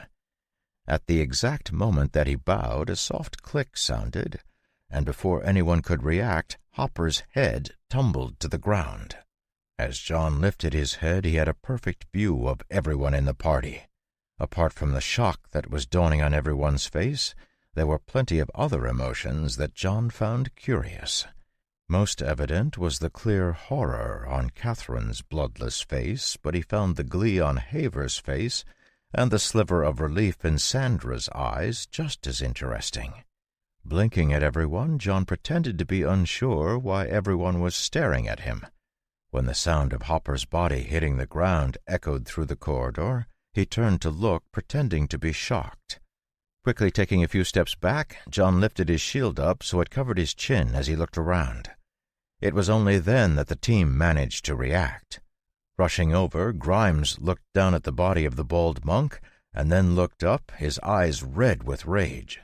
Glaring at John, he lifted his hand as if he was going to grab John's collar, but a low growl sounded from the shadows at the edge of the tunnel. Freezing, Grimes glanced back and saw the gleaming eyes and large teeth of one of Haver's wolves. Before things could get really out of hand, Reese rushed over, grabbing Grimes's arm. Looking down at the headless body and then up at John, he frowned. "What happened?" "There must have been a trap," John said, shrugging. "It's really unfortunate, but we need to keep going. He knew the risks. It's time to press on." Trying to keep from laughing out loud at John's deadpan delivery of the same words Reese had spoken earlier, Haver drifted closer, his hands hanging inches away from his weapons. The large fighter's face blanched, and fury began to grow in his eyes. To John's surprise, it was Grimes who stopped the fighter from attacking. Raising his eyebrows, John jerked his head toward the darkness. "I'm serious. We have maybe 2 minutes until the Thornbears arrive. I don't know about you, but I don't think this is the best spot to fight against them. Hopper, rest his soul, will at least delay them for a few minutes." Jerking his head up, Grimes blinked his eyes rapidly, activating his Eagle Eye ability. Unlike a normal vision magnification, Eagle Eye could actually be used for remote viewing, and a few seconds later Grimes's face paled as he saw the Thornbears lumber into view. Though it was hard for him to make out exactly what was happening in the tunnel due to the absence of light, his class gave him basic dark vision, allowing him to make out a few details. After watching for a few seconds, his expression got even worse. "There aren't 6 of them. There are 8. 6, 8. Either way, it won't be a pretty fight," John said, smiling. "Can we go, or are we waiting for them here?" "Yes, we need to go, now. John, Haver, you're at the back." Not bothering to wait for their protests, Reese and Grimes hurried over to Sandra and Catherine, and after a whispered conversation they hurried down the tunnel. Following close behind the surviving Red Coral team members, Haver looked both happy and scared. Happy because he and John were no longer split up, increasing their chances of survival, and terrified that the Thornbears would emerge from the shadows of the tunnel behind them. Noticing that Grimes and Reese weren't bothering to check for traps, John cracked a smile. "I guess the facade is starting to crack a bit. I'm curious to see how long they can keep pretending. Not long now, till everything shakes out." After a few more twists, the tunnel ended and the party emerged into another wide hall with a dozen doorways. John and Haver realized they had reached the end of their path when Catherine and the others stopped and turned to face them. While he was waiting for Catherine to speak, John looked around the hall. Unlike the hall upstairs, this one looked much older. A series of large pillars ran down the length of the hall, and the stone walls looked well worn. At the far end was a small dais that was raised a foot off the ground. Even without being able to see it clearly, John could feel the mana coming off it. Set evenly around the hall, each of the 12 doorways held doors with a different ornate carving depicting all sorts of scenes. "This is the place we're looking for," Catherine said, her face cold. "Great," John interrupted, rubbing his hands together. "So, where's the loot?" Thrown off by John's cheery attitude, Catherine paused and then gestured to the sealed rooms. "There are 12 rooms. How about this? Since this adventure has been much more difficult than we anticipated, you can take 6 of the rooms and we'll take 6 of the rooms. Anything we find is ours, and anything you find is yours." "Do I still get the first pick?" John asked, his grin wide. After hesitating for a while, Catherine eventually nodded. "Yes, you can pick, but you're responsible for opening your doors, and we'll be responsible for ours." "That sounds like a fair exchange, but there is a small problem. We don't have long before this party gets crashed. Is that going to be enough time to open up any of the doors?" "Every second we talk wastes time." True. Unfortunately, I don't think the Thornbears care," John said, turning his head to glance over his shoulder at the entrance to the hall. Chapter 40. The flickering light of the lamps Grimes and Reese carried lit the hall, but failed to reach into the passageway, making it look suspiciously like the yawning mouth of the abyss. Lightly at first, but quickly growing louder, the shuffling sound the team had been dreading could be heard coming from the darkness. As the thorn bears advanced, they didn't seem to be in a hurry, as if they knew there was no way out of the hall. So bulky that it nearly didn't fit through the passageway, the first thorn bear shook its body as it came into the hall, the bone spikes that covered its body clattering. The two barbed tails darted around behind the beast, slashing against the stone walls, almost as if they wished to escape from the thorn bear's body. Gulping, the team gripped their weapons. As terrifying as the thorn bears looked, records of adventuring teams coming out on top did exist, proving that thorn bears weren't impossible to beat. "We can do this," Catherine said, her voice forcefully upbeat. As soon as she spoke, a second thorn bear emerged from the darkness of the tunnel, its snake-like tongue flicking as it tasted the air. Seeing the second monster, Sandra glanced mutely at Catherine as if to ask if they could still do it. Before Catherine could say anything, another thorn bear shuffled out of the passageway, completely sealing her lips. After the third thorn bear came a fourth, and then a fifth and sixth. Each new shuffling beast drove terror deeper into the team's hearts until they were all shaking. When two more of the beasts arrived, even breathing became hard. Her expression growing frantic, Catherine looked at Reese and swallowed. "I think now would be a great time to leave," Grimes growled, glancing over his shoulder at Catherine. "Like right now? If you have a way to activate that portal stone, now would be the time to use it."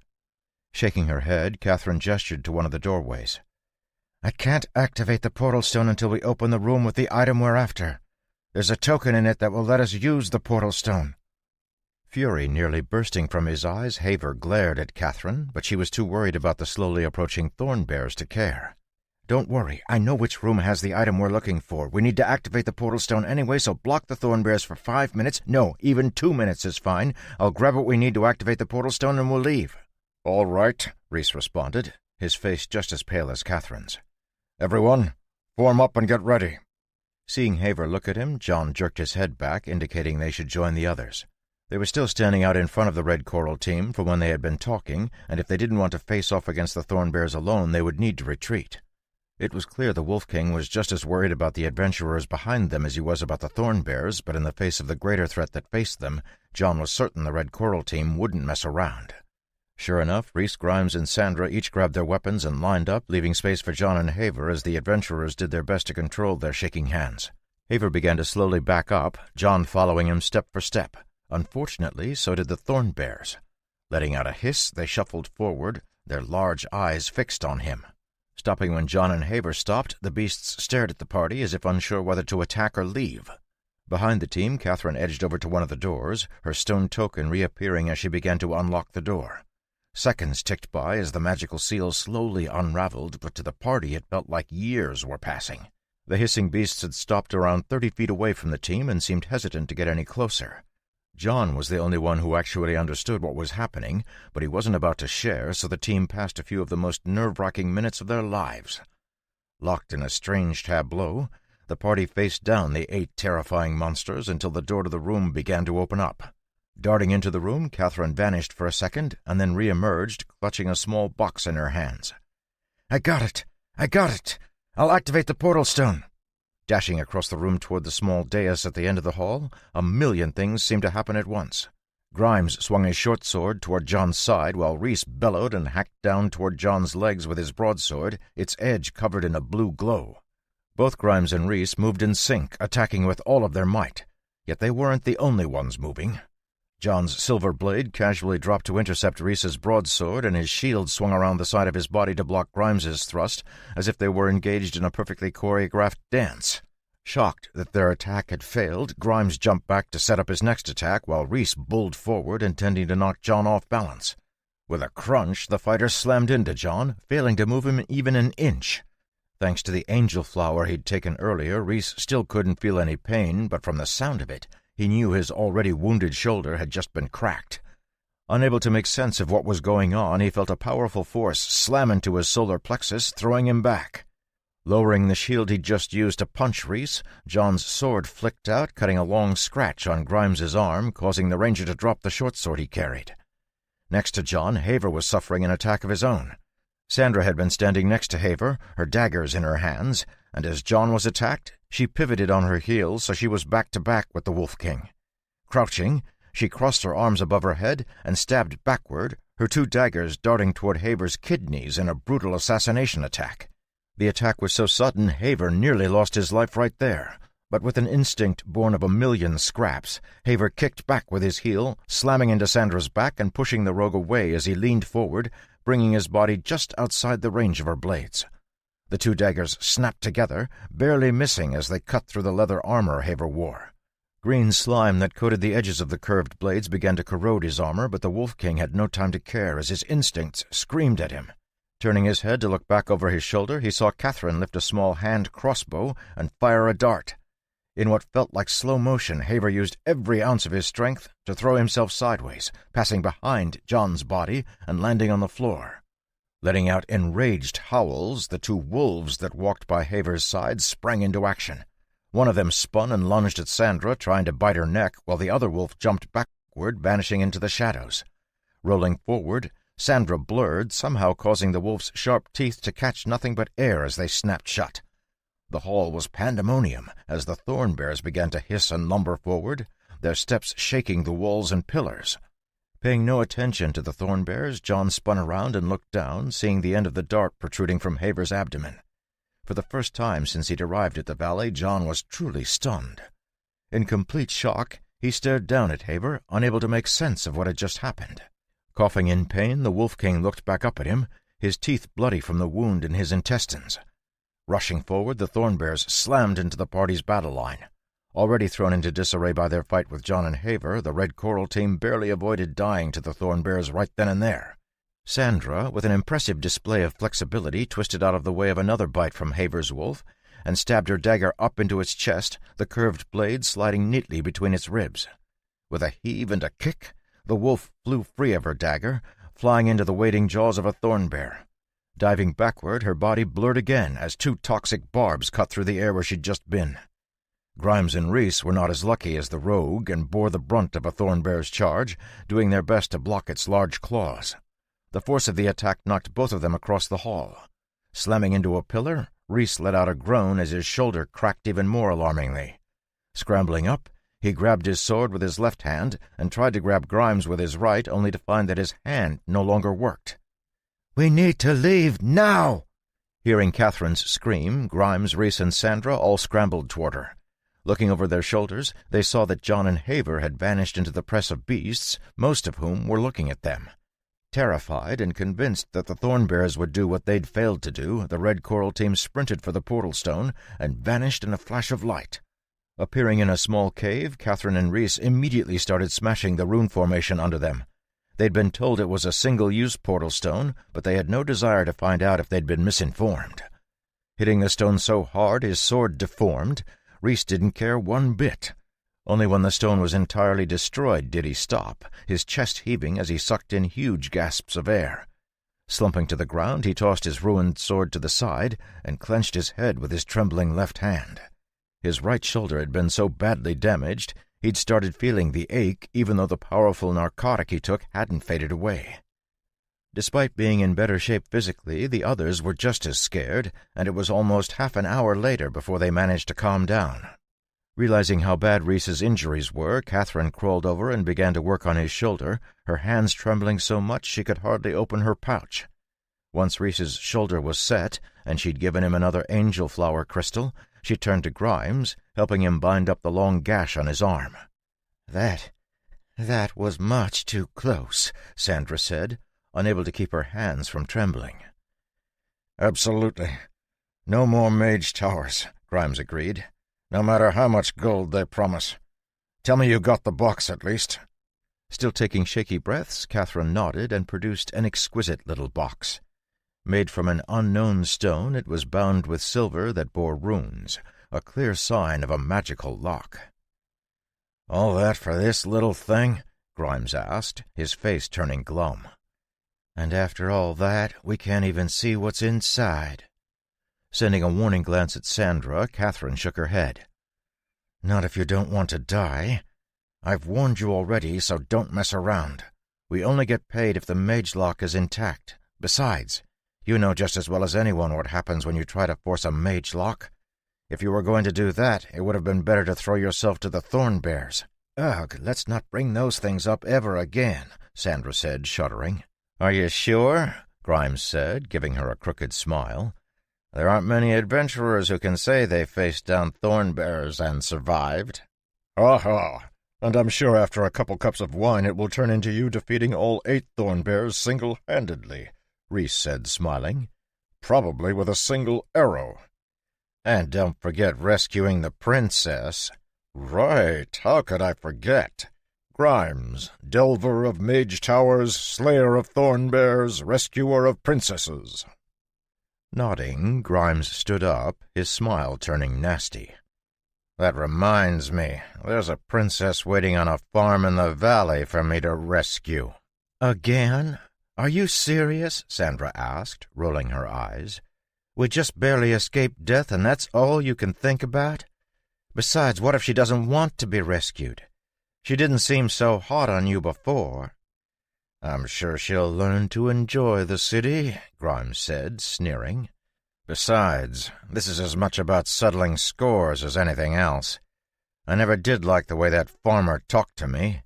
That farm girl either, thinking he was so high and mighty because he was a royal knight.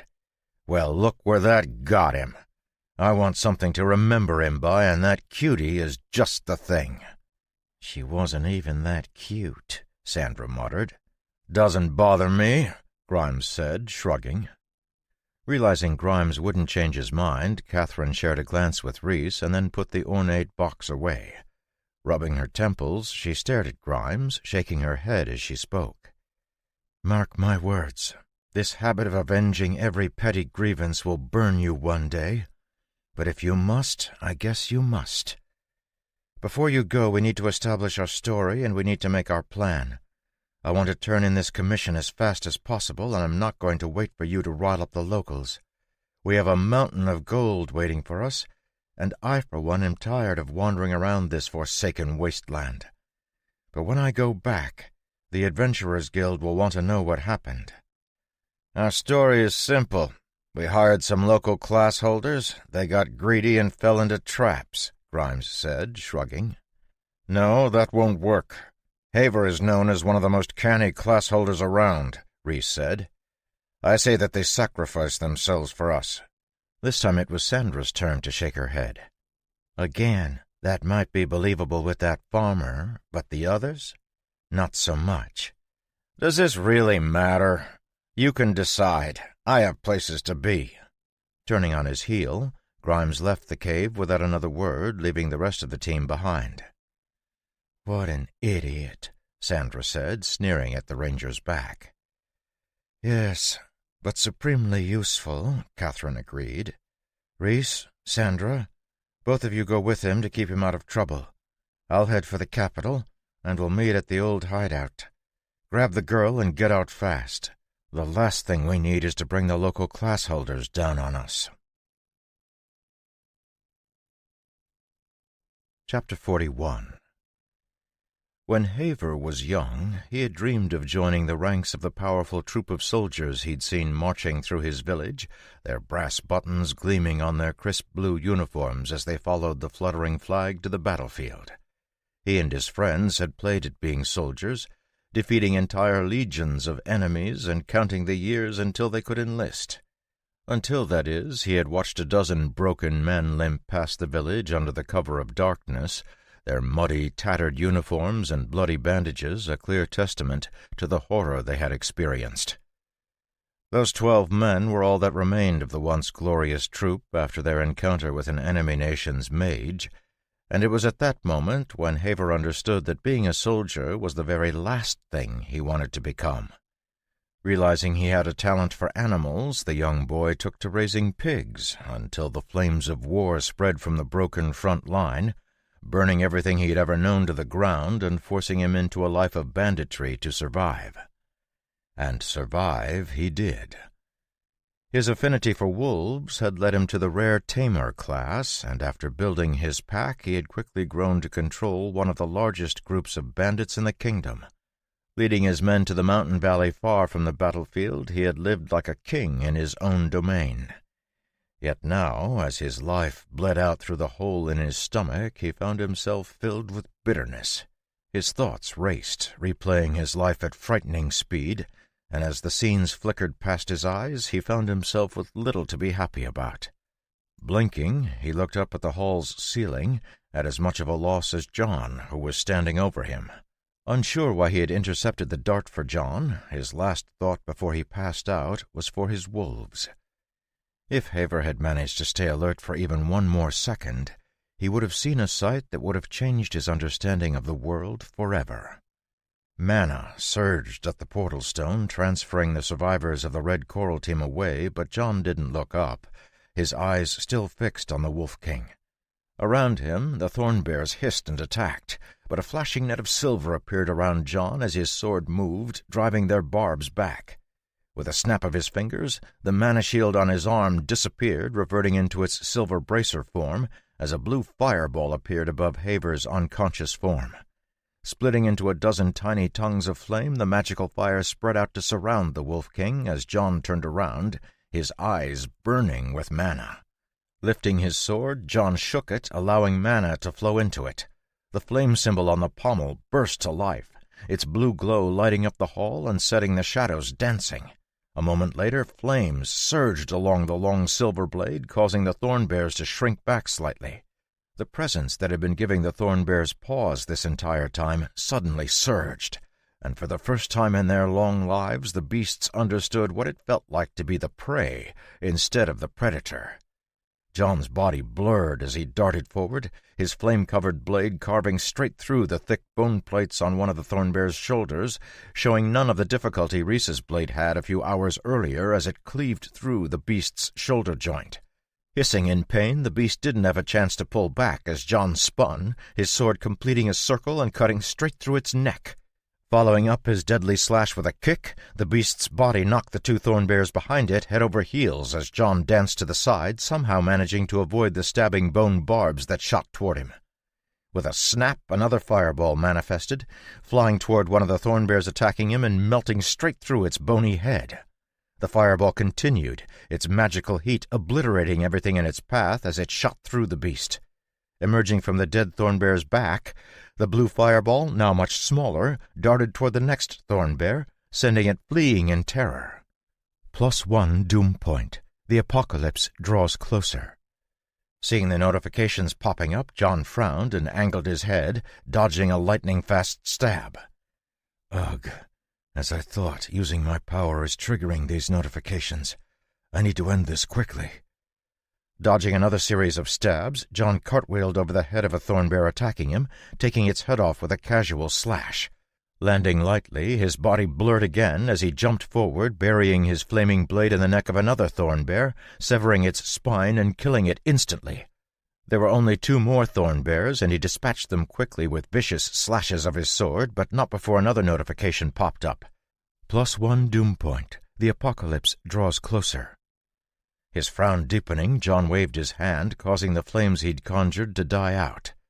Standing in the pitch-black, blood-strewn hall, John looked around, his mana-infused eyes able to see perfectly.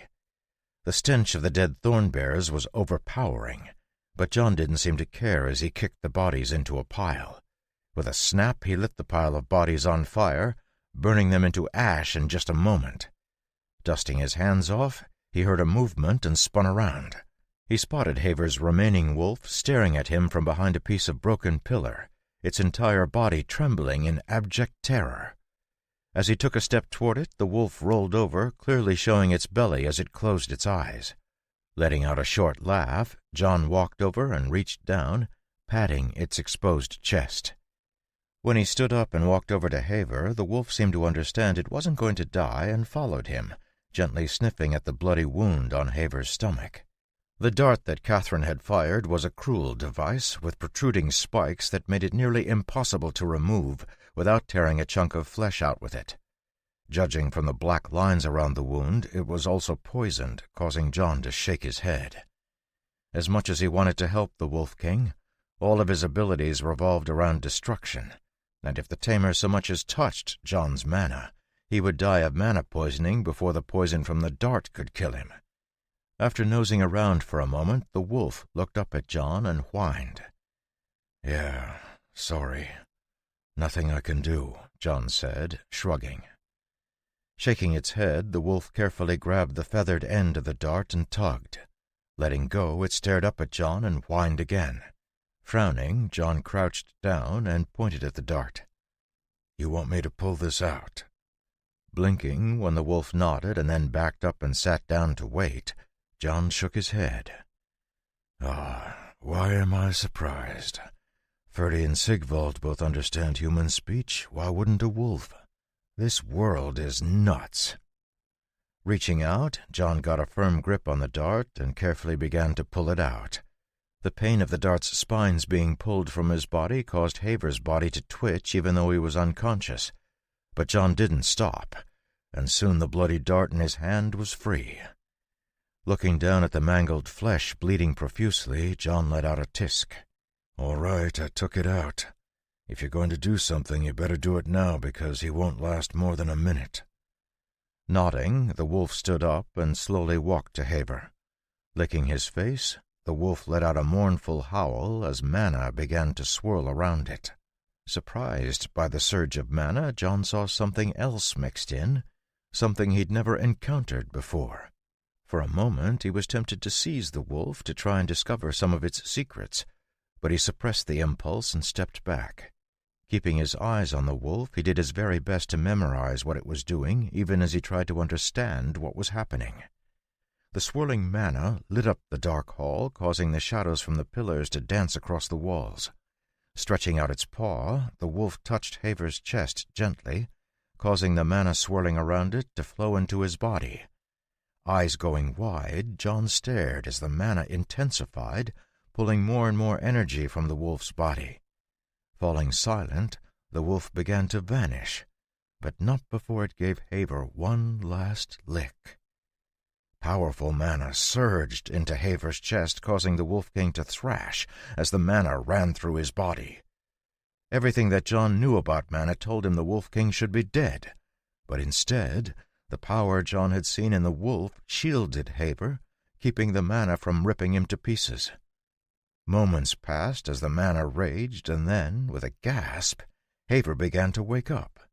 The mana that surrounded the Wolf King faded away, plunging the hall into darkness, so John activated his shield, giving them a bit of light. Haver's eyes opened with a jerk, and he looked around wildly, completely disoriented. One moment he had been sure his life was over, and the next he woke up, all the burning pain in his body gone. Looking down at his abdomen, he saw the wound that had been there moments ago had vanished. A frantic expression covered his face as he looked up, eyes searching the darkness. "Tag! Seek! Where are they?" "One died trying to get revenge for you. The other died so you could get revenge." Hearing John's calm voice, Haver's baffled expression cleared, and he looked over, only now noticing that John was squatting across from him, his face calm in the soft light from the glowing shield. Swallowing, Haver felt his stomach, blinking his eyes rapidly. "If you keep it up, you're going to be buried in debts by the time you get out of here," John said, a small smile on his face. Nodding, Haver's face grew grim. Slowly his lips curled back, revealing a wolfish smile. "At least I'll be able to clear them all by killing the same people. Speaking of the devils, did they leave us behind?" Yeah. They activated the portal stone, and probably destroyed it on the other side." "Doesn't that mean we're trapped here?" Haver asked, his face pale in the dim light. "No," John shook his head. "It just means we can't get out with the portal stone. And they'll probably take our horses, so we're going to have to run back." "If you can get us outside, I can solve that problem," Haver said, his eyes flashing darkly.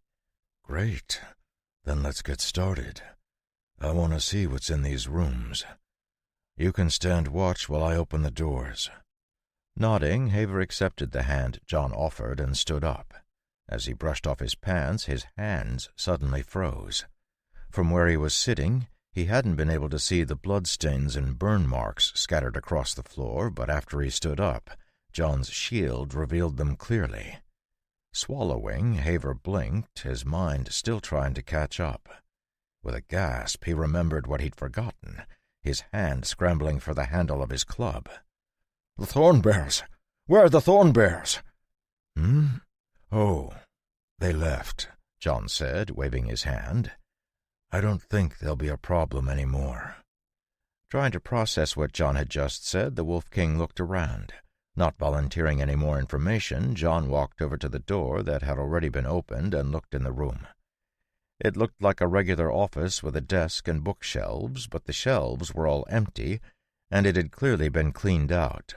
Seeing a few papers scattered around, John picked them up and glanced over them before putting them away. One of the desk drawers was open, and John could see from the dust outline where the small box that Catherine had taken used to sit. Checking the rest of the desk drawers, John saw they were all empty. The last of the drawers was locked, but carried no mana that he could tell, so he gave it a jerk, snapping the lock to pieces. Inside the drawer was a small journal, much like the one he'd gotten from the Grimm. His eyes lighting up, John tucked it away, and then, after another search of the room, went back out into the hall. One by one he tried the rooms, but to his disappointment he discovered that their magical locks had already been undone, and the rooms completely cleared out. Letting out an annoyed sigh, he tried the last door, stopping in place when it didn't budge. Stepping back, he blinked, carefully examining the flying birds on the door. The mana lock was still engaged, and John could feel an intense amount of mana waiting in the doorframe for him to try and break through. Carefully inserting his own mana, he slowly worked to take control of it, solving the puzzle piece by piece. Giving him plenty of space, Haver had retreated to the entrance of the hall and was sitting quietly against the wall, his head bowed. After a few minutes, John smiled and pressed lightly on the door. With a creak, the door swung open, revealing another office. From the ornamentation and the size of the desk, it was clear this was the office of someone important. What was even more exciting was the sight of 3 leather-bound tomes sitting on the edge of the desk. A small compass-like mechanism sat on top of them, along with a quill pen. Sucking in his breath, John blinked, trying to make sure he wasn't seeing things. He had been searching for the legacy of this world's mages since he had first been dumped into this war-torn wasteland, and to have finally found something, anything, brought a flood of emotions he didn't know what to do with. Carefully stepping into the room after double-checking for more traps, John saw an empty box on the ground next to the desk and stopped. It's almost like they were going to pack this stuff up, but got distracted at the last minute. Hopefully that means they were important and contain something magic-related. At least the 2 items on top are artifacts. Gathering them up, John carefully put everything away in the box and carried it out of the room. Going back in, he searched through the rest of the room but didn't find anything. Picking up the box, he brought it to where Haver sat. "All right, I've got everything. Let's head back up to the first floor." Chapter 42. Getting to his feet, Haver glanced at the box John held, but offered no comment. The Wolf King's face had returned to his habitual sneer, but John could see the pain and rage that hid in the depths of his callous eyes. Leading the way, John jogged through the passage, retracing the party's steps with complete confidence. When he saw John picking passages without hesitation, Haver couldn't help but speak up. "Do you really remember the way back?" "Sort of," John nodded, gesturing to the wall. "I left markings." Staring at the mark John pointed to, Haver blinked in surprise. He hadn't noticed John leaving the marks as they traveled, making him quite curious as to how they were formed. Crouching, he ran his fingers along the thin groove, his mind trembling. The groove was smooth and a finger's width, almost like the mark that would be made from running a finger across clay. Swallowing, he stood up, his face carefully blank. "Good idea. I should have thought of that." "Yeah, I thought it might be necessary once we got into the maze. They'd been dishonest about a lot of things, so I suspected we weren't going to be offered a ride out through the portal. Honestly, I should have seen the warning signs way earlier, Haver said ruefully, rubbing the back of his head. If I had, Rosalie and my wolves might still be alive. No use in dwelling on what-ifs, John shrugged, because this world doesn't give us the chance to go back and try again. You're alive right now because of your wolves, and in some ways Rosalie too. Letting out a deep sigh, Haver nodded. That thing your wolf did, that healed you? What was that? Biting his lip, Haver remained silent, and as the moment stretched, John thought he might not answer at all. Just as John was about to tell him to forget it, Haver let out another sigh and spoke. It's part of my class ability. How much do you know about tamers? Only that they have animals and can communicate with them in some way. That's a good basic overview, but the truth is that tamers are only able to speak with a single animal.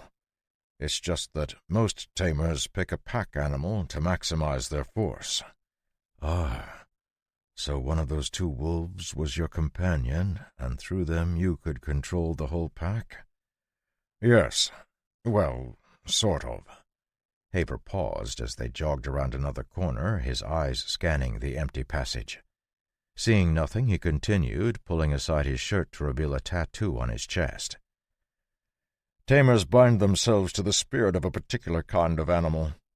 Then, as we raise that sort of animal, a wolf for me, that animal melds with that spirit, becoming our bonded animal, and allowing us to communicate with it. Raising his eyebrows, John looked at Haver, surprise evident in his eyes. Does that mean you don't lose your class when your bonded animal dies?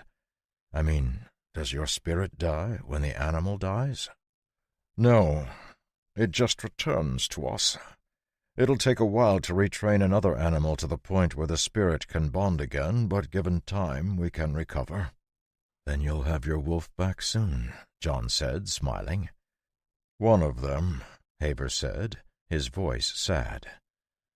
The spirit I bonded with was actually rare twin wolves, which allowed me to have two bonded animals. That's what allowed my pack to be so big. That's how I got my title, Wolf King. What you saw was something tamers call spiritual sacrifice, where a bonded spirit sacrifices itself to save its tamer.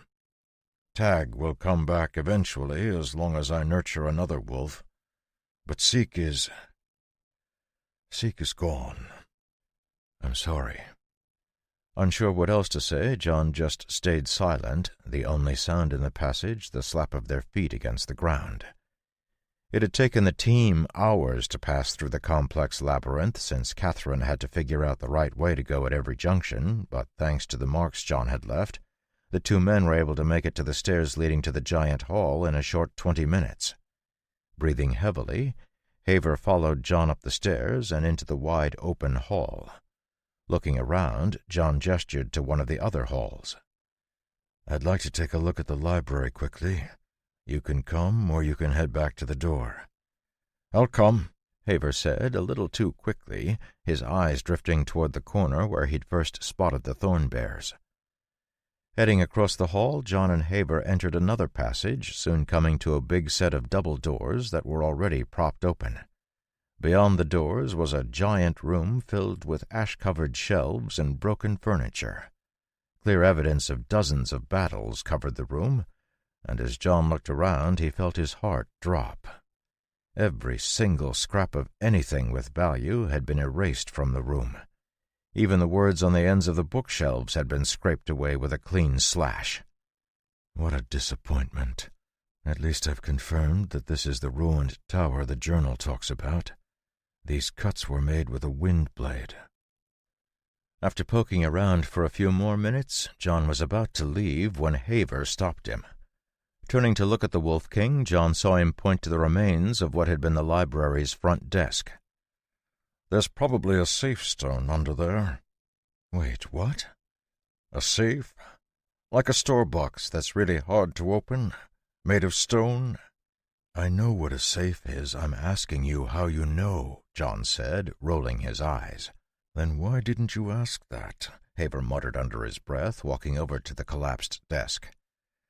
This library is laid out the same way as the national libraries.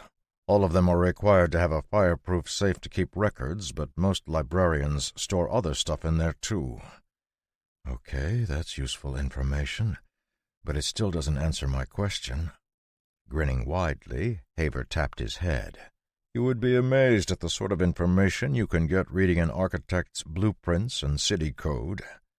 I'm a bandit king. It suits me to know how and where people hide their valuables. Yeah, I guess it would, John chuckled. Reaching down, he pushed the ruined wood aside, revealing a smooth stone floor, dusty with age. Not seeing anything that looked like a safe at first glance, he looked up at the Wolf King, but Haver just motioned for him to watch. Drawing a dagger, he tapped the hilt on the stone, listening to the clunk it made until it made a slightly different sound. Smiling, Haver scraped the edge of his dagger across that spot, causing the stone to tilt in place. Grabbing the slight edge, he lifted it up, revealing a metal keyhole in the stone. Frowning, Haver was about to try to pick the lock when John tapped his shoulder, gesturing for him to move aside. This sort of stuff is my specialty. Surprised, Haver moved back, giving John room to work. He was expecting to see a set of picks or something like that, but instead John just shoved his finger down into the lock and ripped it out of the ground. Casually tossing it aside, John pulled the stone top up and tossed it aside. That's a new technique. It seemed helpful when I picked it up, John nodded, his face serious. Pulling out the contents of the safe, John's eyes lit up. A stack of thin books that looked like they were the library's catalog weren't so interesting, but underneath them was a book with a magical lock. Unlike the journal, this one appeared to be an instructional tome, giving John hope that he would be able to find more information about spells in it. However, the real jackpot was a small scroll that had been shoved under the instructional tome. Feeling his heartbeat speed up, John carefully unrolled the scroll, his eyes going wide as a window he'd been waiting to see for 10 years appeared. New skill. Mental model detected. Hurrying to select and expand the notification, John read the description carefully, not wanting to miss a single word. Mental model. Learn to simulate magical experiments in your mind rapidly, using known information to extrapolate unknown information. Consumes mana to use. With practice, more difficult simulations can be done. Would you like to learn mental model? Nodding mutely, John felt a flash of heat as the scroll crumbled away, mana pouring into his mind. Blinking, he stared at the ash in his hand as he pulled up his status. Name, John Sutton, age 27, class, mage, spells 1, active quests, grow wheat. Skill list, mana breath, max, arcane tongue, max, mana control, max, mana reinforcement, max, mental model, 0-1. Skill points, 33. Spell list, fireball, basic. Quest list, prevent the apocalypse, grow wheat. Doom points, 74 of 100. Oh, that's a shame. But I guess it makes sense, given how old it was. But at least that book should fetch a pretty price. Rich people are obsessed with those magic locks. Brought back to the present by Haver's words of comfort, John carefully controlled the smile that threatened to explode onto his lips and nodded. I'm going to keep the books, but I'll pay you your share in gold. An extra share for finding the safe as well. Sure, that works for me, Haver said, looking warily at the locked book. You're not curious about what's in them? Inside a mage lock? Are you crazy? Those things explode if you look at them sideways. When I lived in Kingsmouth, someone took down a whole block with one of those things. Turned himself and his whole family into pus-covered monsters. Forget it. Smiling, John put everything away in the box he was carrying and looked around. Considering what he'd gained, John felt like he hadn't been happier in as long as he could remember. He had hoped to gain a new spell from his trip, but considering how high his mana control was, there wasn't much a new spell could offer him. A new skill, on the other hand, had nearly limitless potential. Done with the library, John and Haver decided not to keep looking around and jogged toward the entrance, covering the distance in only a few minutes. As excited as he was to explore his new ability, John knew there were more important things to worry about at the moment. The adventurers had a head start of at least 3 hours, and John was worried they would be heading back to the farm. He hadn't liked the way Grimes looked at Ellie, and if the ranger thought John was dead, it spelled trouble. Originally, John hadn't intended for anyone to survive the trip, but Haver, using his body to try and save John from Catherine's sneak attack, had thrown a major wrench in his plans. Arriving at the door, John put his hand on it, carefully sensing the mana in the seal. Once he had seized control of it, it was simply a matter of establishing the right sequence. A moment later, the door rumbled open, and John and Haver walked out into the sunlight. Blinking, Haver gripped his wolf-head club, looking around warily for gnolls. Seeing a few in the distance, Haver motioned for John to get down, but John just shook his head. "We don't have time for sneaking. You said you have a way to deal with the lack of horses?" "Yeah, but there are almost 100 gnolls. We have to get through them first." "The gnolls aren't going to come within a mile of us if they can help it." "What? What do you mean?" "Just watch." Breaking into a sprint, John charged the gnolls, not even bothering to draw his sword. Not wanting to be separated, the Wolf King hesitantly followed behind. Getting closer to the gnolls, Haver was stunned to see their heads jerk up, terror appearing in their faces. Backing up as fast as they could, the gnolls turned and fled, letting out desperate cries. Eyes wide, Haver followed John through the ruins and up the mountain they had crossed to get down to the ruins. Stopping to pick up his coat where he'd left it, John brushed it off and put it on. "All right, I give. What was that? I saw you projecting your aura, but there's no way they would be scared of that. No offense." "Guess what every beast in this mountain range is probably terrified of. And guess what we smell like." "Thorn bears?" "Exactly. I'd run too if the thorn bears got free. Staying in the ruins would be a death sentence." Shuddering, Haver shook his head like he was trying to get rid of the memory that was lodged in his head. "Let's not mention them again. If I never see another thorn bear, that'll be entirely too soon." Grinning, John finished putting the books and papers he had recovered into his bag. "Let's head for that hunting lodge where the horses were. Maybe we'll be lucky and they'll have left our horses. More likely, however, we'll have to come up with another solution." "That's fine. That's where my backup is." "Backup?" "You'll see," the Wolf King said. Rolling his eyes, John started running. "All right, be mysterious." Laughing, Haver followed him, easily keeping pace. Running around the side of the mountain, the two men covered a tremendous distance in a short amount of time, and John found himself having to reevaluate Haver again. Though the difference in their strength was the difference between the sun and the moon, Haver managed to keep up with him the entire way, despite clearly growing exhausted. As a result, the trip that had taken 4 hours for the team to walk on the way to the ruins was completed in only an hour. When they arrived at the ruined hunter's lodge, they found the corpses of their horses and the still burning remains of the little stable they had used. Staring at the fire, Haver's mouth twisted, and he looked like he was contemplating murder. Not far off from that feeling himself, John frowned. "If it's still burning, they can't be too far off." "True, we should be able to catch up, but it might mean not sleeping." "Won't be the first time I've skipped some sleep," John said. "Haha, you know, you'd make a good bandit." Pulling a small whistle out of a secret pocket in his pants, Haver blew 3 long blasts. Pausing, he listened for a second and then blew 3 more long blasts. Almost immediately, a long howl sounded in response. All around the mountain, the howl was picked up until the mountain range practically shook with the sound. Smiling, Haver spread his arms out and turned around to face John. "Let me show you why they call me the Wolf King." Chapter 43. The howls grew louder as the wolves began to gather, and soon John's sharp ears picked up the patter of paws on the forest floor. From the edge of the forest ran 4 large wolves, their breath making clouds in the frosty air.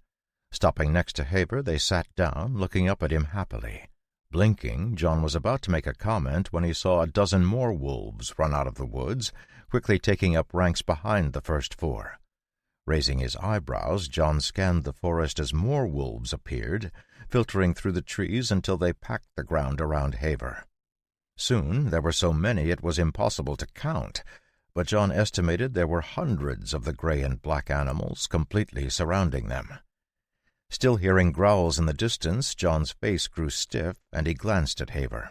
He'd assumed that the Wolf King had a few hundred wolves at the very most, but it was clear from the sound echoing around the mountains that a few thousand would be a better estimate. While each individual wolf wasn't even as powerful as a gnoll, thousands of wolves could completely drown even the most powerful of fighters. If he had his pack down in the ruins, Haber would have had no need to fear even the thorn bears. Impressive. Thanks. Have you ever ridden on a sled? Whistling, Haber turned and walked to the 12 wolves, who stood up, revealing they were wearing harnesses. Slipping a number of sticks that the wolves were carrying out of the harnesses, Haber had constructed a small sled in no time flat. A moment later, the 12 wolves were hooked up, and the sled was ready to go. It might not be as fast as a galloping horse, but we can easily beat them on distance. Even if they're ahead of us, we should be able to run them down, or at the very least make it back to the valley around the same time they do. Can you pick up their trail? Of course, Haber nodded. My pack's already on it. Within minutes, the sea of wolves had vanished back into the woods, leaving the 12 wolves pulling the sled and the 4 large wolves who had first responded to Haber. A few minutes later, a few wolves ran up to Haber and whined at him. John noticed that all of the wolves were giving him a wide berth, going the long way around to talk to the Wolf King. Given the way he smelled, he couldn't blame them.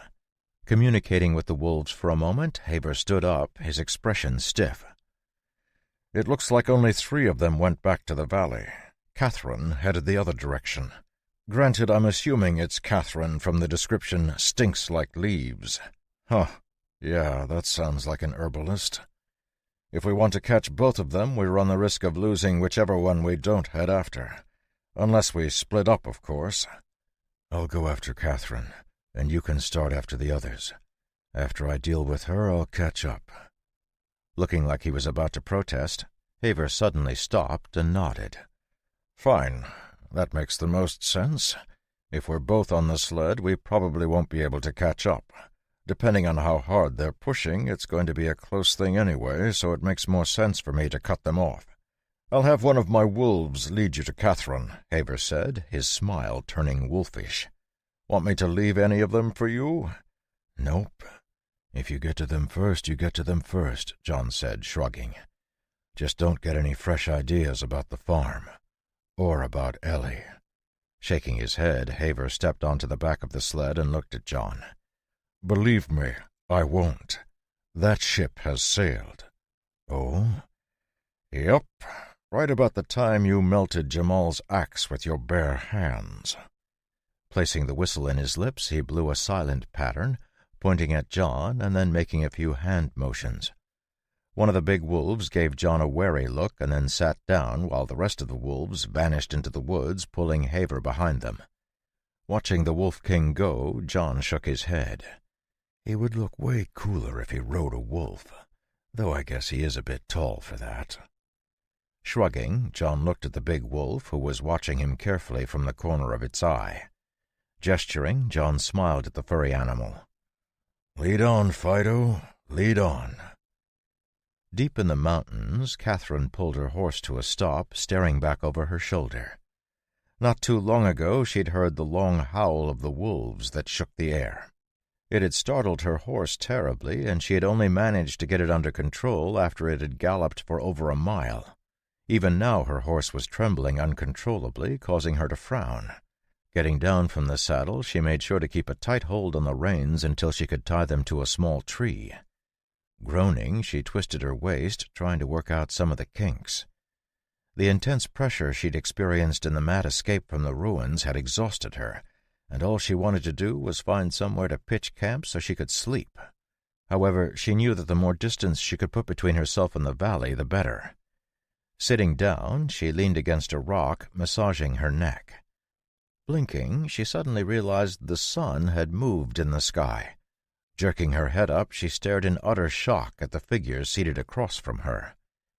"You fell asleep," John said, looking at her with the most terrifying eyes she'd ever seen in her life. You... I didn't want to wake you, since betrayal is a tiring business, and you looked like you were sleeping well. But I am on a bit of a tight schedule." Scrambling to her feet, she looked around, spotting her horse standing where she had tied it. Judging her chances at reaching her saddle, she glanced back at John and saw he was still just sitting there. "Getting to your horse probably wouldn't be hard. Unfortunately, your hand crossbow was in the right pouch, not the left, so you would have to go around the horse. You would also need time to load it, and that's if I hadn't already removed the darts. I didn't, of course. They're still in there. I just moved them underneath everything else, so you'll have to dig for them."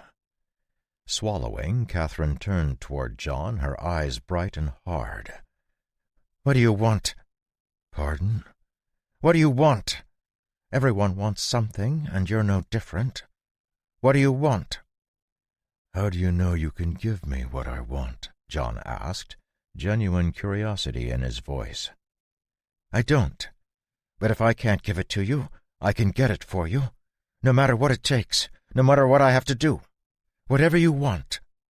Standing up, John's lips turned up slightly, but when the smile was combined with his completely emotionless eyes, Catherine found her feet had frozen in place. "You know, I used to think I wanted to ask you that same question. Why would you do what you did? What is it you want so bad that you killed 2 people in cold blood and tried to kill 2 more just for a stack of gold? I've been told that everyone has a reason for what they do, but after hearing what you just did, I realize I've been thinking about this incorrectly. I don't care why you did what you did, or why you're doing what you're doing. All I want to know is, who hired you, how did they know about the ruins, and where is the box?" Swallowing, Catherine reached into her bag slowly and pulled out the ornate box. Crouching, she placed it on the ground and then carefully moved 2 steps back. Reaching into her bag again, she brought out the stone token she had used to open doors and began to speak, her voice slow and clear. "We were in the capital of Lapira when we were approached by an earl named Vosek." "Dominic Vosek?" Surprised to hear that name out of John's mouth, Catherine nodded. John's mirthless smile increased slightly, and he nodded for her to continue. "Yes. Earl Vosek has hired us for jobs before and pays well, so I had no reason to refuse. We were told that one of his ancestors was an aide to a mage a long time ago, and while the tower he worked in was being closed down, he managed to smuggle out the mage's extra tower token. This token gave the mage access to the tower's underground area, and his office. We were tasked with going to the ruins, gaining entry, and retrieving this box. That's it." "Simple as that, huh?" Nodding, Catherine stared at John, half expecting he would begin asking questions. Instead, he seemed entirely uninterested in learning anything more as he drew his sword. Panicking, she stumbled back half a step. "Wait, there's more. The box. It has the secret to becoming a mage. It holds the secret to how to use magic. Do you want to know how to control magic? Have you ever seen a mage? They're the rulers of the world. They can have everything. I don't know how to open it, but Earl Vosek does. He knows. We can go and get it from him. We can go together and open the box and become rulers of the world." Seeing that John didn't stop, Catherine grew even more frantic. Wait! Don't you want to know what's in the box? Or how Earl Vosek is going to open it? I can tell you all about the Earl. Or Grimes. Grimes is going to your farm right now. He's going after that girl!" Seeing John pause, Catherine seized on her chance, speaking so hurriedly her words jumbled together. "That's right, he's going to the farm. Grimes is a terrible person, really terrible, but he listens to me. I'll come with you. I'll come and tell him to leave her alone." If they make it to the farm, your friends deserve what they get," John said, his smile turning real for a fraction of a second. "Anything else?" What do you mean?" "I mean that if they are lucky, Reese, Grimes, and Sandra will get ripped to pieces by Haver's wolves before they get to the farm." "Haver?" "Yeah. Did I not tell you he survived?" John asked, his head turning to the side. "We both came out just fine. Well, not just fine. Haver lost both of his wolves and his lieutenant. I don't know about you, but I would be concerned if I had an angry, vengeful king of wolves on my trail. Lucky for you, I picked this direction so you won't have to worry about being eaten alive." Her face paling, Catherine seemed to lose strength and sag down, but just as John took another step, a soft click echoed loud in the clearing. Without missing a beat, Catherine jumped back, her hands coming up as poisoned needles shot from her sleeves toward John, cutting apart the air as they sliced toward his neck. As calm as ever, John didn't even blink as his silver longsword tapped the two flying needles aside. Even more impressive, however, was the sight of his other hand, which was raised to his neck height, blocking the shimmering blade of wind Catherine had shot out. The faint scream of impossibly fast wind echoed on the edge of her hearing as the wind blade was frozen in place. Unable to believe her eyes, Catherine felt like she was in a waking nightmare as she watched John flick his finger, sending the wind blade right back at her. So fast that it was invisible, the wind blade sliced through her knee, completely severing the bones and sending her leg tumbling. So clean was the cut that it didn't bleed at first, only beginning to bleed when she collapsed to the ground. Catherine appeared to be in genuine shock from what she'd just seen because she didn't react even when John took another step forward. Looking down at her, John nodded. "That's what I was waiting for. I knew you were producing wind blades. After all, they have a distinct signature. I would know that clicking sound anywhere. Believe me, I've had nightmares about that sound for years. I thought it might be the token you were given, but I wanted to make sure you were not, in fact, a mage. You know, when you killed Rosalie, I was sad. Not really sad, because she tried to kill me too, but a bit sad because she seemed to be turning around, making better choices. She warned me about you, actually. Told me to pay attention to your crossbow. The one that Haver blocked? Now there's a human. He started making better choices, too. Not you, however. You had even more opportunities than both of them did, and yet here we are. But that's the thing about humans, I guess. We all make choices, and then we live with the consequences. Well, the consequences of your choices will manifest themselves shortly, but before that, I wonder. You talked so fervently of becoming a mage, of standing on top of the world. Have you ever seen a real mage? Someone with the ability to cast real spells? Powerful spells that can rend flesh from bone and burn you from the inside out? No? I have. And the truth is as you thought. Mages do rule the world. Real mages are terrifying. They're cunning and crazed and more dangerous than an entire army of thorn bears. Over the years I've met a lot of real mages. Snapping his fingers, John leaned close as the light of a dozen blue fireballs reflected in Catherine's eyes. And I've killed them all. Chapter 44. Turning up the water pouring into the sink, Ellie plunged the plate she was holding into the warm water, marveling at what John had managed to accomplish. It had only been a few months since he'd arrived, and yet the farm felt totally different. There was a life to it that hadn't been present since Old Man Burrows had passed away, maybe even before that. Once she was done washing up the dishes, she dried her hands and stepped out onto the porch, her eyes drifting to the road. "Ma'am, here are the vegetables you asked me to get." Turning, she took the basket from Thomas, smiling when she saw the plump radishes and green lettuce he had picked. "Thank you. Is Evan back yet?" "No, ma'am, though it should be soon. He had a couple extra deliveries to do out on the edge of the valley." "How is he doing with everything? Any problems?" "No, ma'am. He's a bit slow on the uptake, but once he gets a hold of an idea, he's got it for good. So long as I show him a couple times, he does great." "Good. Thanks to you and Evan, the farm is running smoothly." "Just doing my job, ma'am. But don't be upset at Mr. Sutton.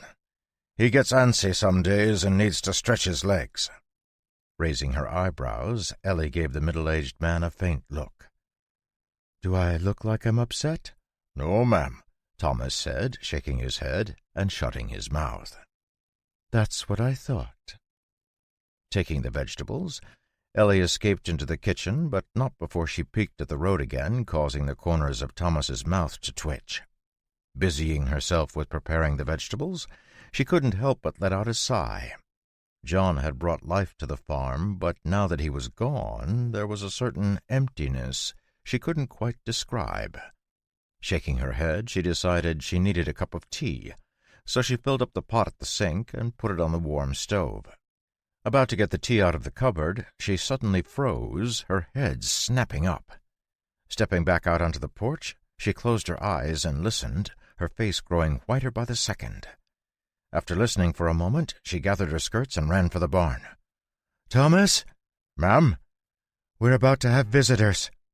From the bloodless state of her face and the tremble in her voice, Thomas knew it wasn't a happy occasion she was describing. Letting go of the udder he was holding, he sat up on the stool, his face still as calm as ever. "You should go to the cellar, ma'am." "No, I can't." Ellie shook her head. "Evan and Ben are due any minute now. Once they're back, we'll all go into the cellar. Until then, we need to delay the people coming." Thomas's eyes narrowed a hair, but eventually he nodded. "Yes, ma'am." "I'm going to the house. When they come, I'll speak to them." Before Thomas could say anything, Ellie walked back to the house and entered the kitchen, adding a bit more water to the pot on the stove. Getting out a few cups, she put them on the table, adding the honey pot and some fresh cream in a little pitcher. As she was getting out some cookies she had just baked that morning, she heard the thunderous sound of hooves coming down the road. Their horses lathered with sweat, Grimes, Sandra, and Reese charged into the farmyard, pulling their horses up with a shout. Looking around, they saw that everything was peaceful and quiet, just like the last time they'd seen it. Grinning widely in what he thought to be an extremely dashing manner, Grimes swung down from his horse and walked up to the porch, Reese and Sandra close behind. Before he could set foot on the step, the kitchen door opened, and Ellie appeared, her face calm and composed. "Well, hello there," Grimes said, removing his hat and giving Ellie a sweeping bow. "Hello. Have you come to see John? He's not in at the moment." "Ha ha! No. I haven't come to see John. I've come to see you." "Oh." Ellie's face showed faint surprise. "Are you here to talk about ordering cheese? Please come inside." Seeing her step back, Grimes turned and looked at Sandra, jerking his thumb over his shoulder toward the doorway. "And you thought there would be trouble. Look, she's inviting us right in." Rolling her eyes, Sandra just walked past him and went into the kitchen, followed closely by the ranger. Seeing that Reese wasn't following, Grimes stopped and looked at him. "Something the matter?" I don't know. I'm getting a strange feeling about this place," Reese said, looking around at the farm, his expression slightly confused. "Ha ha! It's the angel flower. You're just coming down.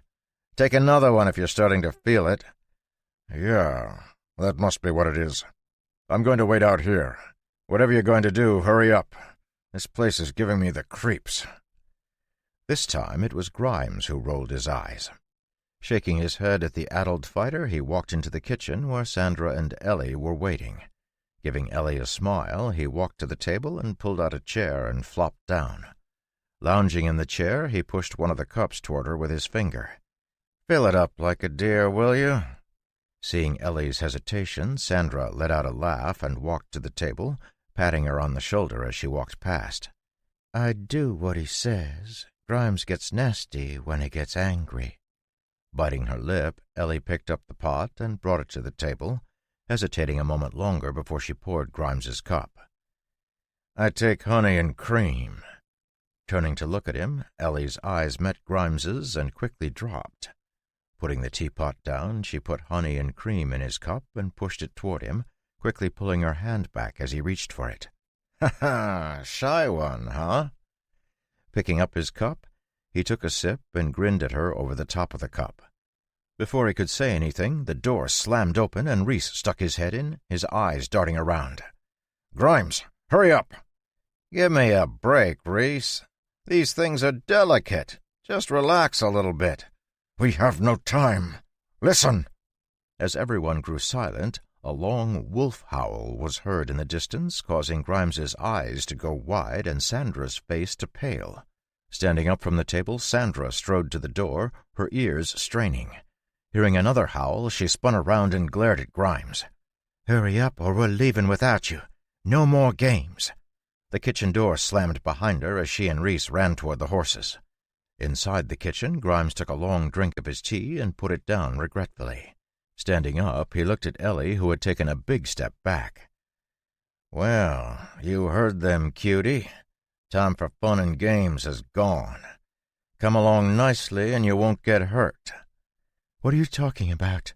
Ellie asked, taking another step back. "I'm talking about me and you and our life together," Grimes said, his smile turning nasty. "At least for a little while." Opening her mouth as if she was going to speak, Ellie instead spun and, with surprising agility, jumped up onto the counter and slipped out the open window, grabbing a pot as she went. Caught off guard, Grimes swore and lunged after her, barely missing her skirt as he slammed into the counter. Grabbing the windowsill, he pulled himself up and out of the window, only to get a face full of boiling water as Ellie threw the pot at him. Screaming in pain as the scalding water blistered his skin, he jerked back, slamming his head on the top of the window hard enough to draw blood. Though it hurt terribly, he pushed through the pain and tumbled out the window when he saw Ellie sprinting through the chicken run, her skirts clutched in her hands. Hearing the noise of blades from the farmyard, Grimes was too enraged to think about what it meant, instead running after Ellie, quickly gaining on her. Right before Ellie had escaped, Reese and Sandra had run for their horses when they suddenly saw a short, middle-aged man standing in front of them. Sliding to a stop, the adventurers stared at him, unable to understand how he had just appeared. It took Sandra a moment, but she quickly recognized him as the farmhand she'd seen the last time they'd been on the farm. Striding forward, she pulled out her curved daggers, her lips turning down in a grimace. "Get out of the way if you want to live," Sandra said, her voice ice-cold. "My apologies, ma'am." Hearing his reply, Sandra's eyes narrowed and her grimace turned into a sneer as she suddenly dashed toward him, her daggers crossing like a pair of scissors as she slashed at his throat. Right before her curved daggers landed, her body blurred and she jumped backward, a silver rapier appearing in the air where her heart had been a moment earlier. Turning his body slightly, the middle-aged man lifted his rapier so that the hilt was in front of his chin, his other hand holding a long, straight dagger in a reverse grip across his stomach. "I'm afraid you must stay, ma'am."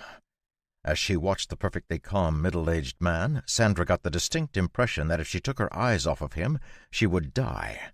Never in her entire life, even when facing 8 thorn bears, had she felt such a suffocating pressure. "Reese, what are you doing?" Sandra snarled. The large fighter heard Sandra's question, but his mind was elsewhere, preoccupied with the strange feeling that had been plaguing him ever since they stepped foot on the farm. His large broadsword had been ruined when he destroyed the portal stone, and he was currently holding a scimitar that he kept as backup. Looking around wildly, he suddenly saw a dark shadow darting at him and raised his scimitar just in time to block a raking claw that nearly took his eye out. Hearing a hoarse scream from the kitchen, both Reese and Sandra were distracted, and in that moment Thomas and Sigvald attacked again. Steel clashed as rapier and dagger met in the air, and Sandra was forced back. Pressing his advantage, Thomas's rapier hissed through the air, carving and stabbing so fast it looked like he was wielding a silver whip. Barely defending, even when using both daggers, Sandra's face was growing paler by the second. Despite how flexible his sword was, every time she blocked it, Sandra felt a shock run through her weapon. The vibrations ran through the handles of her daggers into her hands, causing her grip to loosen. Across the yard, Sigvald had jumped toward Rhys, letting out a loud squawk as his large wings beat in the air. Flashing talons met the curved sword, sending sparks flying. Slamming his wing into the fighter's face, Sigvald crowed fiercely, his sharp claws continuing to scratch at Rhys's chest. With a bellow of rage and panic, the fighter slashed out with his sword, drawing blood from Sigvald's head. Falling back, Sigvald flew up to the roof of the porch, blood streaming from one of his eyes. Laughing madly, Rhys waved his scimitar at the large rooster, only to hear a powerful snort from behind him.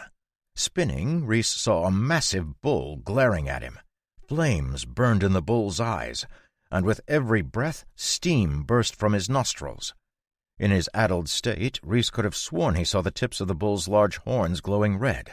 Letting out a loud moo, the bull lowered his head and charged forward, each pounding hoof leaving a burning flame on the ground. Terrified, Rhys turned and tried to run, but a crimson horn stabbed through his back, cutting his spine and crushing his ribs. With a wrench, Ferdy threw Rhys into the air as Sigvald let out a furious cry and attacked again. Rhys desperately tried to lift his scimitar, but his body was not responding to his thoughts, and as Sigvald's claws and beak closed in on his throat, the adventurer found himself wishing he had never set eyes on Sutton Farm. Blood splashed, soaking Sigvald's feathers as Rhys's throat was ripped open. The light faded from the fighter's eyes as Sigvald landed on his broken body. Throwing back his head, the rooster crowed loudly, causing everything for a mile around the farm to fall silent. Only a dozen feet away, Sandra heard the sound, and her heart caught in her throat. The tiny sliver of distraction that Sigvald's cry caused vanished when she felt a lancing pain across her ribs. Pulling back his sword, Thomas flicked the blood from its edge and brought it up around his head, slashing down at Sandra's shoulder. Realizing things were going terribly, Sandra threw away any thought of getting out of the fight uninjured and threw herself forward, trying to force Thomas to abandon his attack or get stabbed by her curved dagger. For a moment, Sandra genuinely thought that her poison-covered dagger would reach Thomas's liver, but with a casual movement he brought his dagger around, neatly intercepting her attack, even as his sword continued down, laying open her shoulder with a wicked slash. Screaming, she jumped back, nearly losing her grip on one of her daggers as her arm weakened. Without a change in his expression, Thomas followed after her, his sword flicking in and out like the tongue of a poisonous viper. Desperate to escape, Sandra's body blurred and she appeared a dozen feet away, running for her life like Rhys had done just a moment before. Yet before she could get more than a few feet, a silver line appeared in her vision, almost like it extended from her own body. Confused, she stopped and stared down at it.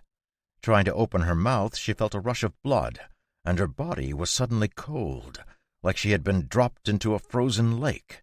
Feeling something bubble out of her mouth and over her lips, she tried to speak, but only flecks of blood appeared. A moment later, the silver line vanished, and she fell to the ground, the gaping hole in her throat quickly stealing the last moments of her life. Chapter 45. Around the time Sandra and Rhys were clashing with Sigvald and Thomas in the front yard, Ellie was running as fast as she could from Grimes in the backyard. Holding her skirt, she darted through the chicken run and scrambled over the fence, not caring when her skirt snagged and ripped on one of the pickets. Behind her, she could hear Grimes tumbling through the window, so she kept running.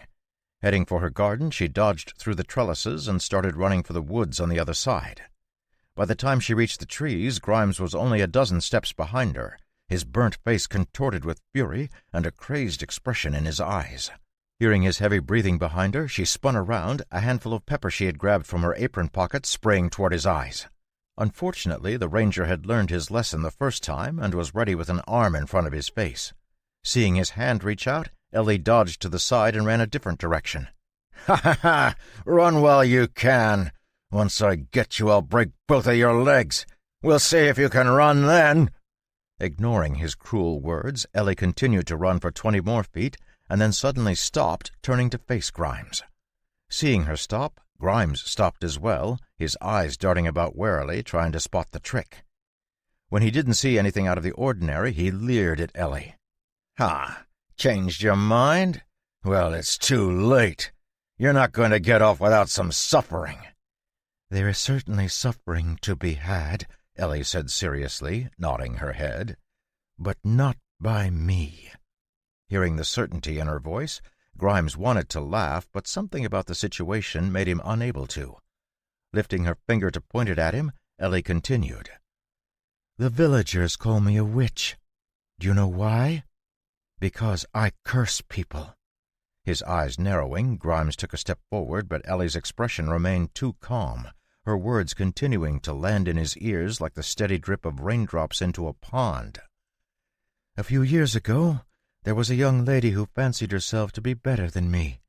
When a few of the young men in the village appeared to prefer me over her, she decided to prove it with a knife by scarring my face and making me too hideous to look at." "I don't care about your stories," Grimes said, taking another step forward, now only a few feet away. Paying no attention to his words, Ellie simply continued, her hand still pointing toward the ranger's chest. "She thought she could overpower me. After all, she was older, stronger, and this was not the first time she'd done such a thing.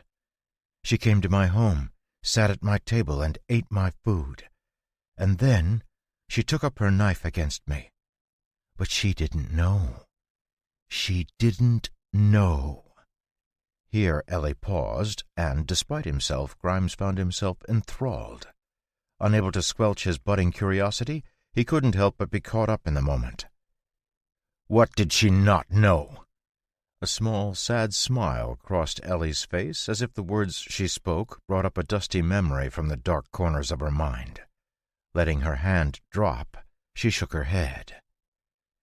"She didn't know that to eat a witch's salt is to bind yourself.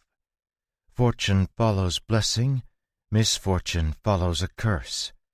There's one rule in dealing with witches: eat nothing, lest you bind yourself to threads of fate beyond your means to cut." Silence fell over the forest as Grimes tried to process what Ellie had just said.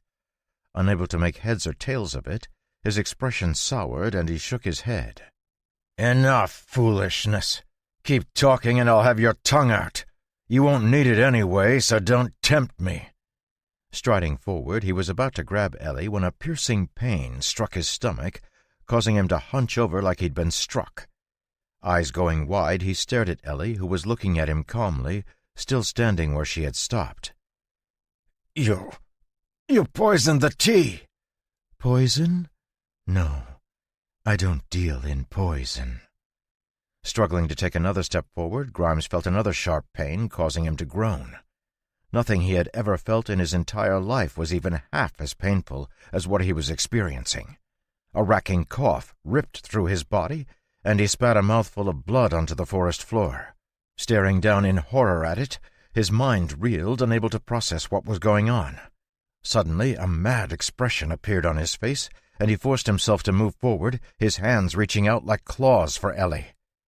In the shadow of a nearby tree, a calm middle-aged man had been listening to the exchange. As Grimes lunged forward, Thomas's eyes widened, and the pitch-black blade at his side started to rise.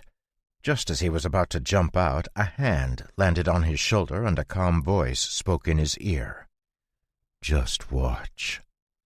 As Grimes's claw-like fingers drew close to her, Ellie suddenly pulled a dagger from her skirt and stepped forward, striking toward Grimes's chest with lightning-fast speed and a terrifying accuracy. Alas, no matter how fast she wasn't as fast as a class-holder. An iron-like grip closed over her wrist and squeezed, forcing the dagger to the ground. Leering at her through blood-covered lips, Grimes forced her a step back. "Ha! Nice try. But I knew you still had a trick up your sleeve. Your pathetic poisons might work on a normal woman, but I'm much stronger than you could ever imagine. Grimes's voice came to an abrupt halt, and he stared at Ellie with wide eyes. Using her other hand, she pried off the fingers that were holding onto her wrist and stepped back, her calm gaze never leaving Grimes's insane eyes. With a fumbling hand, Grimes felt toward his chest where another dagger was planted in his heart. Looking down, he saw the handle of the dagger and, gripping it, tried to pull it out. Yet his strength had vanished as pain continued to rip through his body. Slowly looking up, he saw Ellie smiling at him. "Do you know what's better than one dagger?" Ellie asked. 2 daggers. With that, her face flushed heavily, and a drop of blood began to slip from her nose down onto her lip, but she wiped it away and walked around Grimes, who was still frozen in place. Walking a few feet, she stopped and looked up at John, who stood between the trees. Seeing his calm gaze, she gave him a wan smile. "Welcome back. I meant to have dinner for you, but things have been busy." "I can see that. You seem to have managed well." Taking a step forward, Ellie tried to say something, but the world spun and darkness began to creep into the edges of her vision. Before she could fall, she felt a strong pair of arms catch her and a warm voice speak by her ear. "Rest. Everything is fine." As she gave in to the pull of darkness, Ellie found herself delighting in the warm breath that tickled her ear. "Is she okay?" Hearing a voice, John turned his head and saw Thomas standing in the shadow of the trees. "Yeah, she's fine. Just a bit of fever. I'll take her back to the house. Clean up here." "Yes, sir." About to leave, John stopped and looked at Thomas for a moment. "Your doppelganger technique is getting better." For the first time since he'd arrived at the farm, a genuinely happy smile appeared on Thomas's face as he bowed toward John's back. Walking through the cool forest, John carried Ellie carefully. He could feel the mana spinning around the inside of her body, causing damage to her heart and intestines as it moved. Never in the 10 years since he'd been summoned to this world had he encountered a non-class holder who could harness mana, but somehow Ellie had managed to do it. Considering what she had told Grimes before he died, John could only suppose it had something to do with her grandmother. But with Ellie unconscious in his arms, he had no way of satisfying his curiosity. Slowly, carefully, John began to pull the swirling mana out of her body. Sucking it into his lungs, he allowed it to rampage through him, marveling at the different feeling it gave him. His mana was like molten metal, but this mana was completely different, reminding John of the wind and rain that accompanied a thunderstorm. As he continued to pull the mana out of her body, John felt Ellie relax, the tension fading from her muscles as the mana that was threatening to pull her apart vanished. Carrying her to the house, John had just stepped into the house when Haver, the Wolf King, appeared in the distance. Sticking his head out the door, he called to Thomas, who was raking the yard to get rid of the bloodstains that had soaked the dirt. "Yes, sir?" "The Wolf King is coming. He's not on the list anymore, but I don't have time right now. Let him know that I'll visit him in the future." "Of course, sir." As the kitchen door slammed shut, Thomas turned around and looked at the exact copy of himself that had appeared holding Grimes's corpse. Placing the body down, the Thomas who had been carrying Grimes flickered and faded away, leaving only one Thomas in the farmyard. The middle-aged man turned to look at the wolves who were dashing up the road, pulling Haver's sled behind them, and waited calmly. Rushing up the drive, Haver pulled up, his eyes scanning the calm yard. At first glance, it looked no different than any other time he had been to the farm, but as the seconds ticked by, his eyes took in more and more details that proved almost nothing was the same. The first thing he realized was that the number of buildings on the farm had increased. The second thing he noticed was the calm farmhand standing in the middle of the farmyard, 3 dead bodies laid out beside him, and a bloody rake in his hands. Haver prided himself on his wolf-like instincts, and right now those instincts were screaming at him to keep his distance from the bland-looking man. Starting to gather the sled's reins to turn it around, he saw a shadow from the corner of his eye and glanced over. Looking at him from the corner of the barn was a massive bull he almost didn't recognize, and a proud-looking rooster he'd definitely never seen before, staring down at him from the bull's head. Seeing the caked blood on the rooster's face and the strange flames that burned in the bull's eyes, Haver suddenly felt like he wanted to be anywhere else but on the Sutton farm. John was strange enough, and adding a killer farmhand and 2 animals that looked like they could eat a dozen of his wolves alive was simply too much for Haver to handle. His eyes swept the 3 bodies, immediately recognizing Grimes, Reese, and Sandra. "Ah, well, it looks like I'm not needed here. You must be the Wolf King."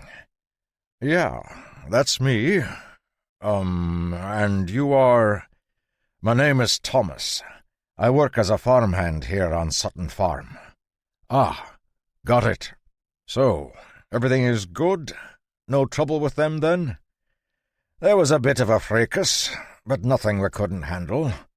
Unfortunately, both the madam and master are occupied at the moment, but I'm sure the master will visit you once he has some free time." "Master? John is here?" "Of course John is here. No, you know what? That's fine. No need to bother him. He can just stay right here on his farm, and I'll stay on my mountain." "Of course, sir. Have a good evening." Muttering something under his breath, Haver jumped back onto his sled and took off so quickly he nearly overturned it. Watching him go, Thomas heard a low moo and turned to see that Bertie was looking at him questioningly. Judging from the murderous way Bertie had watched Haver, Thomas didn't have any problem understanding the bull. "No, Mr. Sutton informed me he was off the list." "Hmm?" "I know. A shame, really. Come on, help me out with these bodies.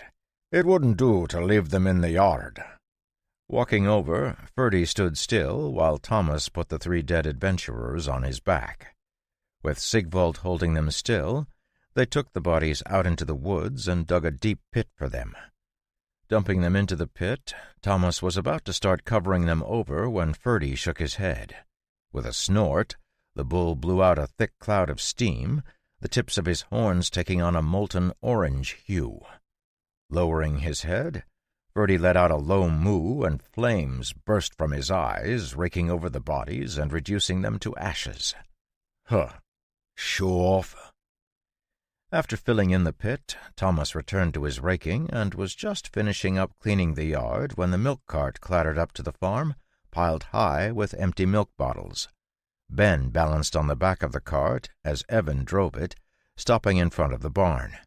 Giving the dirt one more rake, Thomas rested the rake on his shoulder and walked over to the cart as Ben jumped down. "How was it?" "Great! We picked up 3 more customers in the village and then made the deliveries out to the other farms. Oh, and I saw George at the inn, and he said that the hunters are wondering if we can make a cheese delivery out to their cabins. I told him we usually don't go out that far, but that I would ask." "It was a good day," Ben said, jingling his full pouch happily. "Where's Ellie? Is Mr. Sutton back?" "Yes, Mr. Sutton is back," Thomas nodded. "But the madam has had a fainting spell and should be lying down right now." His face going white, Ben sprinted for the house, slamming open the door to the kitchen and running down the hall. He froze when he saw John carefully closing the door to the room Ben shared with Ellie. Giving the boy a calm smile, John gestured for him to be quiet, and they went back out into the kitchen. Shutting the open window, John put the tea kettle back on the stove to warm up. Is she okay?" "Ellie? She's fine. Just resting at the moment.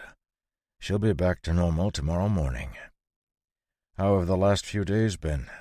You seem to have handled things here well. I heard you've been going out with Evan to do the collections." Grinning proudly, Ben stuck out his chest and began to tell John all that had happened since he had left the farm. Chapter 46. The sun had been up for a few hours when Ellie finally stirred, her eyes drifting to the white curtain on the window. She'd put it up when it had just been her and Ben on the farm in an effort to make the house less lonely.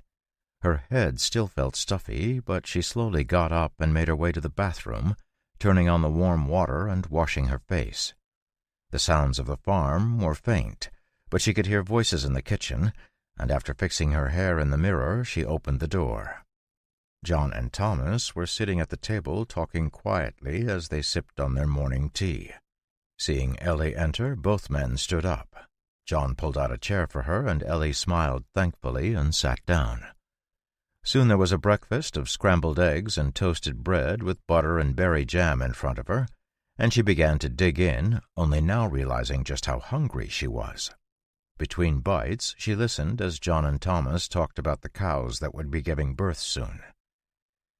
The farm couldn't support a constantly growing herd, so the plan was to raise the male calves as steer for beef and sell the extra female calves while trying to maintain a milking herd of about 30 cows.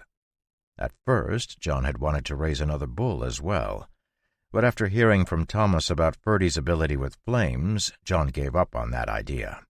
It was clear that Ferdy had already crossed the threshold from animal to beast and would probably outlive everyone on the farm apart from John. Seeing that Ellie was about done with her food, Thomas stood up and gave her a short bow, excusing himself. Left alone with Ellie, John didn't rush to speak, instead pouring her a cup of hot tea. Pouring a cup for himself, he took a sip and put the cup down. "How are you feeling this morning?" "A little woozy, but I didn't expect to wake up for at least a week, if ever," Ellie said, her calm voice at odds with the frightening words she spoke. "That means this isn't your first time doing something like this." Nodding, Ellie held her cup in 2 hands, breathing in the curling fragrance that rose from the top of her cup. "I have to admit I was quite surprised to see you activate an ability like that. It was a curse, right?" "Yes. My grandmother was a witch, and she'd intended to pass down her class to me. There was a problem, though, and I lacked the aptitude. Still, she taught me a few things to help me protect myself against other people. I didn't know if it would work on a class holder, so I had to move much more mana than normal." "You did quite well. Amazingly well, really. And the fact that your grandmother could adjust a spell so that you could use it means she was an amazing woman." "She was really amazing." "But what was even more impressive was your attack with the dagger. Very fierce." Blushing slightly, Ellie hid her face behind her cup. Taking a sip, she put the cup on the table, still holding it with 2 hands. "I've been watching some of the training Ben has been doing with Thomas." "I can tell. It was a good strike, swift, clean, and perfectly aimed. You can take comfort in the fact that you gave him the most merciful end he could have gotten. If I had gotten my hands on him, well..." Falling silent, John looked out the window. The early morning frosts had given way to a light dusting of snow that glistened in the winter sunlight. After a moment, he turned his head back to Ellie and took a sip of tea. "Do you mind if I ask you what went wrong when your grandmother tried to pass on her teachings to you?" Shaking her head, Ellie took a moment to straighten out her thoughts and then began to speak quietly. "The problem had something to do with affinities. Witches use a medium for most of their spells as a way to borrow power from the natural world. My grandmother's affinity was the stars. She could borrow their light to reveal the truth of the world. She could also store up their power to use when she cast other spells. My mother also had a star affinity. In fact, all of the women in my family for 10 generations had the same affinity. But for some reason, my affinity was different. We didn't discover it until too late, and the backlash when the class ceremony failed almost killed me." "Your grandmother saved you?" "Yes," Ellie said, her eyes downcast. "She took the excess mana out of my body, but doing so shortened her life by 12 years. She died little more than a year later." Sitting in silence for a moment, John let out a sigh. "I'm really sorry. That's a tough break." "Thank you." Filling up his teacup, John poured more tea for Ellie as well. Putting the pot back on the stove, he returned to his seat and looked over his cup at her. "And Ben? When did you pick him up?" Ellie's eyes widened slightly at the question, but after a moment she smiled slightly. I found him in the ruins 6 years ago. He must have been 4 at the time. I was 18 and had just come into the valley, so when we arrived in Fairford, everyone assumed we were related. I just went with it. How did you know? Magic runs in families. When I saw you, I knew you had magic or had used magic before. Even during the first meal we had, you did something to the bread. I assume it was the same spell you used on Grimes. Ben, on the other hand, only has enough magical talent to be a melee class holder.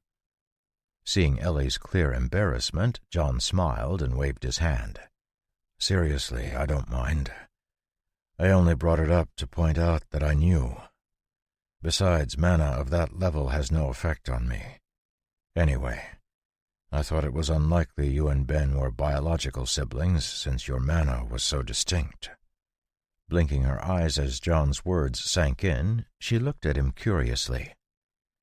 Is that part of your class skill? To understand someone's mana? I imagine it would come in handy when guarding against hidden class holders at the palace. Realizing Ellie still thought his class was Royal Knight, John just smiled. I'm sorry. I got us a bit off track. You were telling me what happened with your class ceremony. Ah, yeah. Well, since we didn't know what my medium was, when I tried to accept the mana my grandmother put in my body completely rejected it and started to collapse. So she pulled the mana back out. However, the mana had already been infected by my body, and it was destructive. His eyebrows rising, John looked at Ellie in astonishment. Hold on. You mean your ceremony didn't actually fail? It just stopped halfway through? Scrunching her forehead, Ellie shrugged her shoulders. I don't know. I don't know anything about it, apart from what my grandmother told me. No wonder you can use mana, John said, his eyes lighting up. You're actually still in the middle of your class ceremony. Wow, what a strange situation. Seeing that Ellie was looking totally lost, John laughed and jumped up, getting a large bowl from the cupboard. Grabbing the kettle, he brought both to the table and set them down. Draining the tea from his cup, he placed it in front of Ellie. Imagine that this is a regular person. Their capacity for holding mana is this teacup. What would happen if we were to try to force this entire pot of water into the teacup? It would overflow? Exactly. It would overflow, and the boiling water would burn everything around the cup. Now, when someone undergoes a class ceremony, the first thing the bestower does is use some of their mana to construct a bigger cup for the person in the ceremony. Moving the teacup aside, John put the big bowl in the center of the table. Now what would happen if you filled the person up with this entire pot of water? It would fit just fine. And if the ceremony succeeds, the new class holder would have taken that extra mana, the water in our example, and used it to make the bowl their own. That way, they could hold mana from that point on. When a class ceremony fails, the temporary bowl that was created vanishes and the teacup cracks, making it virtually impossible for that person to ever try again. But your situation is still at the halfway point. Your grandmother's temporary bowl is still inside you, allowing you to use mana to a very small degree, almost like a brand-new class holder. If you can figure out your medium or learn to control mana, you could make that bowl your own, and you would be a mana-manipulating class holder. Staring at John in complete shock, Ellie didn't notice the tears that began to drip from her eyes. It had been her wish from as early as she could remember to follow her grandmother's footsteps, so to hear from John that it might actually be possible was almost too much for her heart. Taking a deep breath, she realized she was crying and quickly wiped her tears. I'm sorry. Nothing to be sorry for, John said seriously, resting his arms on the table and leaning forward. The big question is, how do we determine what your medium is? I don't know. My grandmother always said it was just something we would know. She spoke so fondly of the stars, and I think she just assumed I felt the same way. but she never knew what my medium was. How did she gather her medium? You said it was stars, right? It wasn't actual stars. She would go outside at night and dance under the stars. She said it allowed her to be closer to them, and that their light held mana she could use for her craft. She could use other mana, but it wasn't as strong. What was her mana like? Do you remember? Closing her eyes for a moment, Ellie's face relaxed as if she could feel her grandmother's mana all around her. It was beautiful, glimmering. It looked like diamond rain set against a soft navy blue sheet. Rubbing his chin, John began to think back over the feeling of the mana he had pulled out of Ellie the day before. It was clear to him her mana had a particular feeling to it, but nailing down exactly what that feeling was proved difficult. Suddenly struck with an idea, John opened up his skill list and selected his new skill. Mental Model 01. He had 33 skill points to spare, and there were no other skills in sight, so, with a shrug, he dumped all 33 skill points into the skill. Mental Mode 34. John had never added skill points to a skill so quickly before, and when the first wave of pain slammed into him, he knew he had made a mistake. Holding up his finger to ask Ellie to wait, he carefully placed his hand in his mouth and bit down so hard his teeth creaked alarmingly. As the waves of pain pounded into his brain, he continued to bite down, focusing as best he could on the pain in his hand and not the fact that his brain was being reduced to mush and rebuilt from the spinal cord up. It took a few minutes for the intense feelings to fade, and when they did, John found himself in a whole new world. Clarity, unlike anything he had ever felt, coursed through his mind. Years of crud had been cleared out of his mind, and even as he blinked, he realized memories that had been jumbled about in his brain were being neatly categorized and optimized for information retrieval. Shuddering, he brought himself back to the present and smiled apologetically at Ellie, who was looking at him with concern. Sorry about that. Now, let's see if we can figure this out. Leaning back in his chair, John closed his eyes and recalled the feeling of the mana that had rampaged through Ellie's body. If what he suspected was correct, the mana she absorbed had taken on the form of her medium. The problem was the container that held it wasn't hers. Instead, it was made up of mana from another witch who had a different medium. Selecting his mental model skill, John activated it and began to try and figure out what sort of medium could create the feeling he had experienced. Over the years, John had come to a rough understanding of the various ranks of class holders. The system he and the other summoned people had was unique, and to his knowledge no class holder native to this world had access to it. Still, they seemed to be instinctively aware of their classes, and, as time went on, he had realized they were split into a few different grades. Class holders who were just starting out had skills that ranged from a single point up to 25. Skill levels from 25 points to 50 points were roughly equivalent to titled class holders like Haver the Wolf King, while skill levels above 50 points were considered legendary class holders and were rarer than unicorn horns. Having been able to boost his mental model skill to 34 points in one go, John was excited to see what it could do. Quickly, he realized the mental model skill was like a small computer that had been plugged into his mind. Using mana, it pulled from his knowledge of the world to create a complex model that simulated whatever he was trying to discover. Right now, it was running back through every single magic user he had ever encountered, and was comparing the mana he had pulled from Ellie to what he remembered about the spells they had used. Many categories of mages were quickly compared and rejected, and that information was used to further refine the model, quickly narrowing it down to only a few possibilities. Once it could go no further, it spit out the answers it had come up with.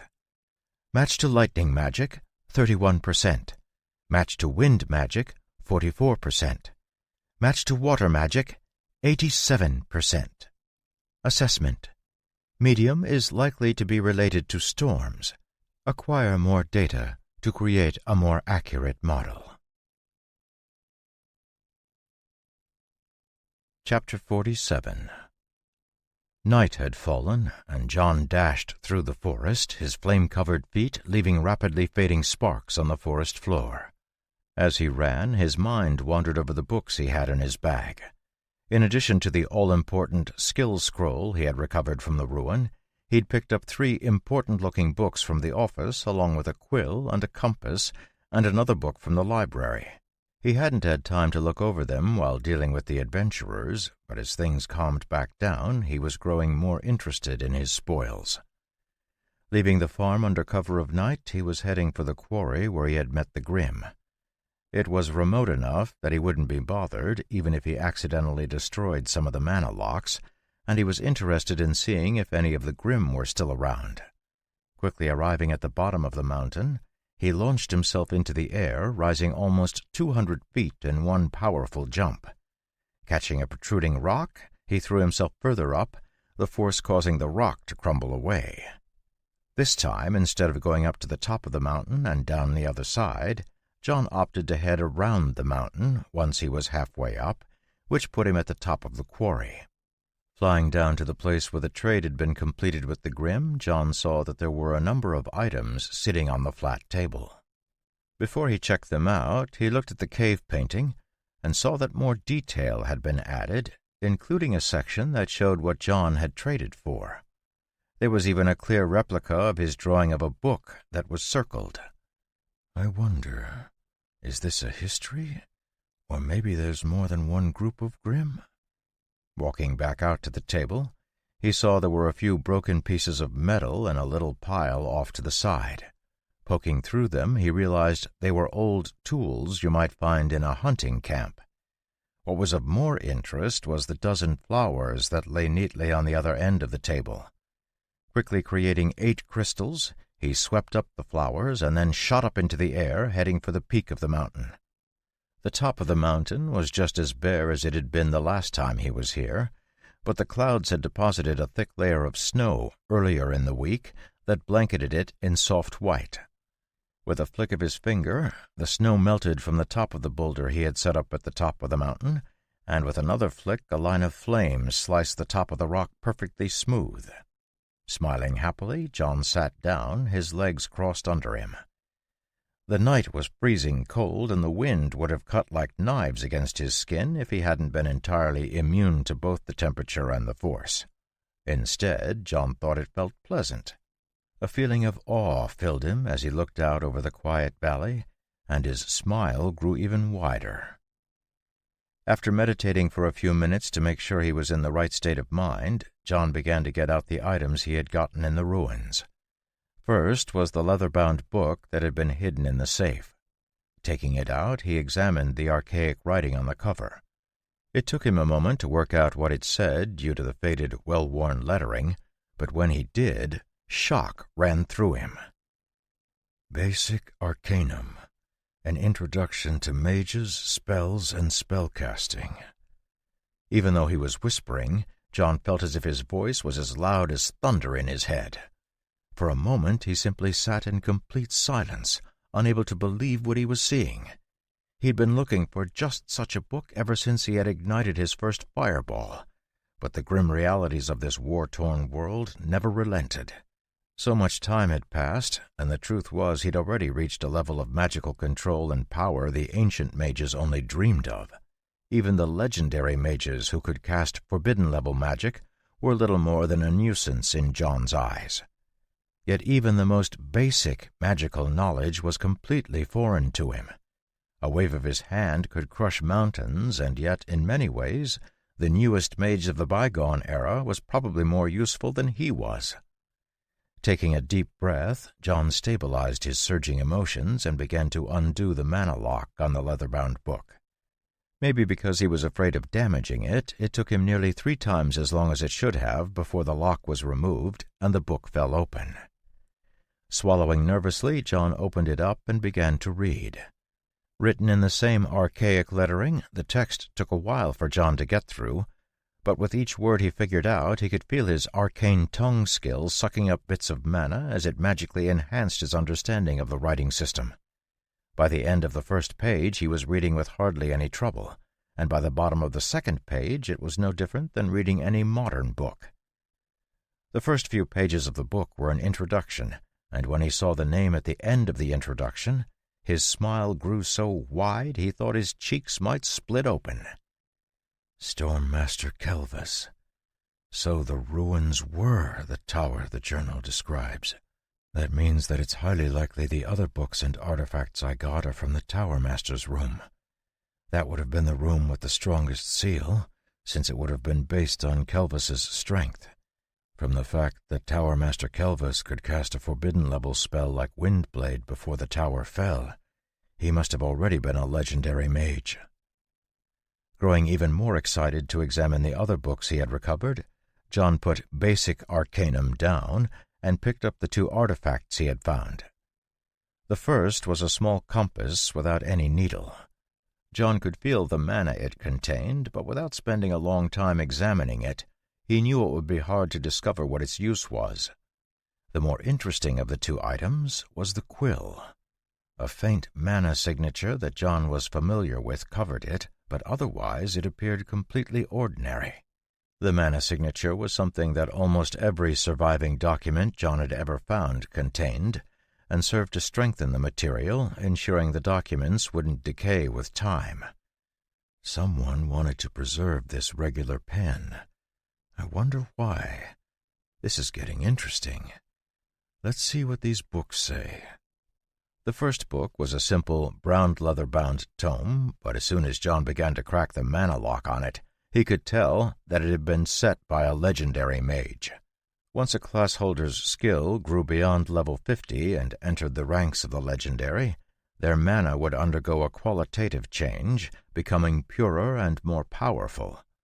The increase in its purity meant it was much more resilient than the mana of class holders who had not yet reached that legendary status, and the increase in power allowed it to dominate mana it came into contact with that wasn't as strong.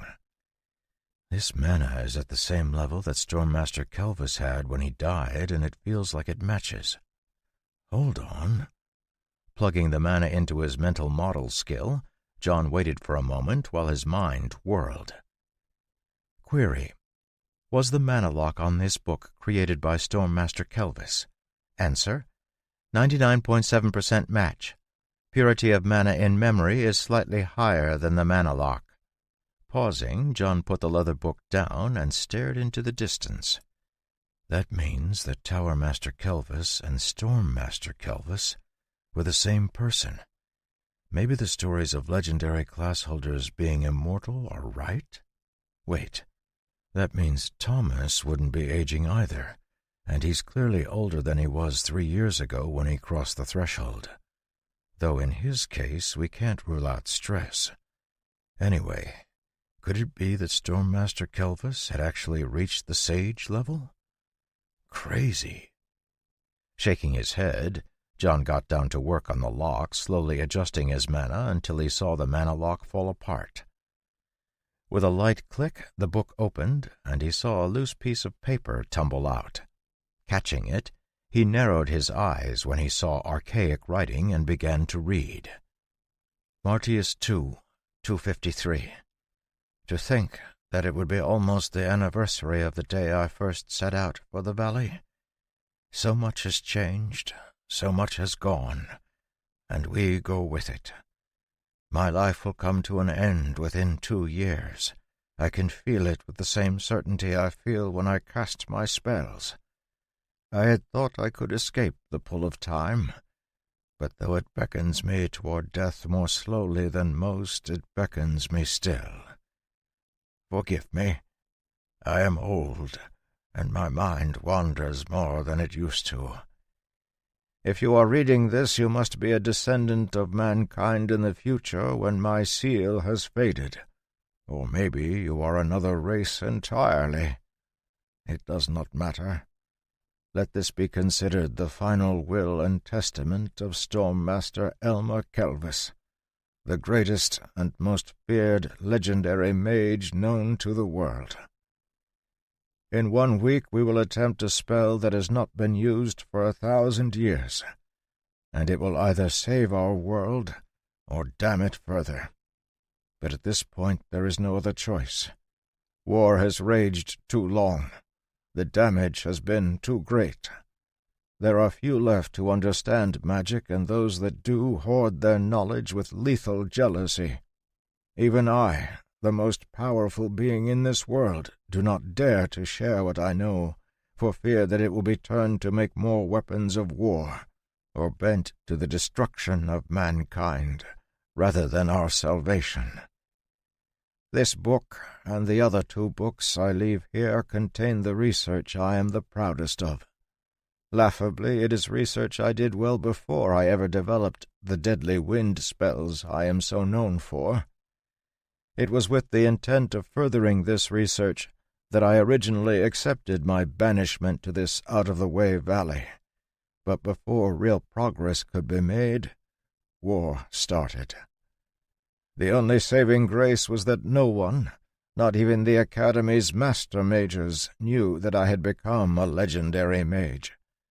Because of that, I was able to create another tower, hidden in the mountains, to ensure the research was able to survive the war. To continue the research, I sent my most promising student to the tower, hoping I would be back when it finished. And yet even now I dare not go to the true tower, lest others find it. I cannot speak much of it, as there exist those who can peer into the truth of the world and discover secrets hidden to all. But just know that I am not the only, or even the most powerful of beings in this world. There are others whose thirst for immortality far surpasses mine. But none of that should matter to you. By the time you read this, I expect that so much time will have passed that not even the memory of the wars that destroyed our world will be remembered. Only then will my mana fade enough that the seal can be opened. So, to you who read this, I beg a favor. Seek out the inverted tower I built. Seek out the remains of my student, and use it to restore this world. You will find 2 items on top of these books that will help you discover the path to the tower. The spell for using them is hidden between the 3 books. I have stalled long enough. It is time that I go. We will attempt the summoning and pray that it brings us salvation. I fear that it will bring us destruction instead. To those who survive us, I can only express my regret that I contributed more to the destruction of this beautiful world than I did to its preservation. My earnest wish is that the research I left might play some small part in contributing to its restoration. Looking down at Stormmaster Kelvis's broad signature, John couldn't help but remember the warm-looking man with the salt-and-pepper beard who had taken Katrine as his apprentice. Though he had died only a year later, after a truly terrifying fight with 3 other legendary mages who had appeared from the south, John had never imagined that Kelvis had such a complex history. Flipping through a few of the pages absently, John saw they were filled with tightly scrawled notes detailing experiments. Putting the book down, John wasn't quite sure what he thought. Those involved in the summoning of people from Earth had been one of the most tightly guarded secrets of the nations involved, and the little bit that John had discovered had indicated that everyone involved had died as the spell completed. But if what he read was true, Stormmaster Kelvis had not only known about the summoning, but even played a major part, which would certainly explain why he was on hand to accept Katrine as his apprentice. We all just assumed he had been passing by, but he must have known exactly what was going on. Wait, that means that the others— Letting out a breath, fury began to grow in John's heart, but he hurriedly suppressed it before he got another doom point. He already had 74 from his mana use in the ruins, and he didn't want any more if he could help it. Calming down, he did his best to examine his memories rationally. All of us were taken in hand and taught by class holders almost as soon as we arrived. My teacher was Thomas, while Katrine became Stormmaster Kelvis's disciple. Of the 6 mages who were summoned, the 2 of us were the only ones who survived the first 2 years. All the others died in assassinations. Katrine survived because her master was so powerful, and I survived because, well, Thomas is a cockroach, and I learned really quickly. It's clear they knew exactly what was going on. I wonder if there is anyone else who was involved who's still alive." Shaking his head, John knew there was no reason to continue dwelling on it. Taking out the last item he'd received, John held it up and looked at it. The ornate box gleamed in the starlight, giving off an alluring sense of mystery. For this little box, 6 people had died, and John had a feeling they weren't the last. If he was going to be drawn into problems in the future, John wanted to know what he was dealing with. Catherine had said that the box contained the secret of how to become a mage, and if that was true, there would be others, many others, coming after it. With a soft click, the mana lock fell apart and the top of the box opened a crack. Sensing nothing dangerous, John carefully lifted the lid, his eyes going wide as he saw a set of 6 glowing spell scrolls. New spell, summon water detected. New spell, water arrow detected. New spell, downpour detected. New spell, raging waters detected. New spell, greater storm detected. New spell, apocalyptic flood detected. The end.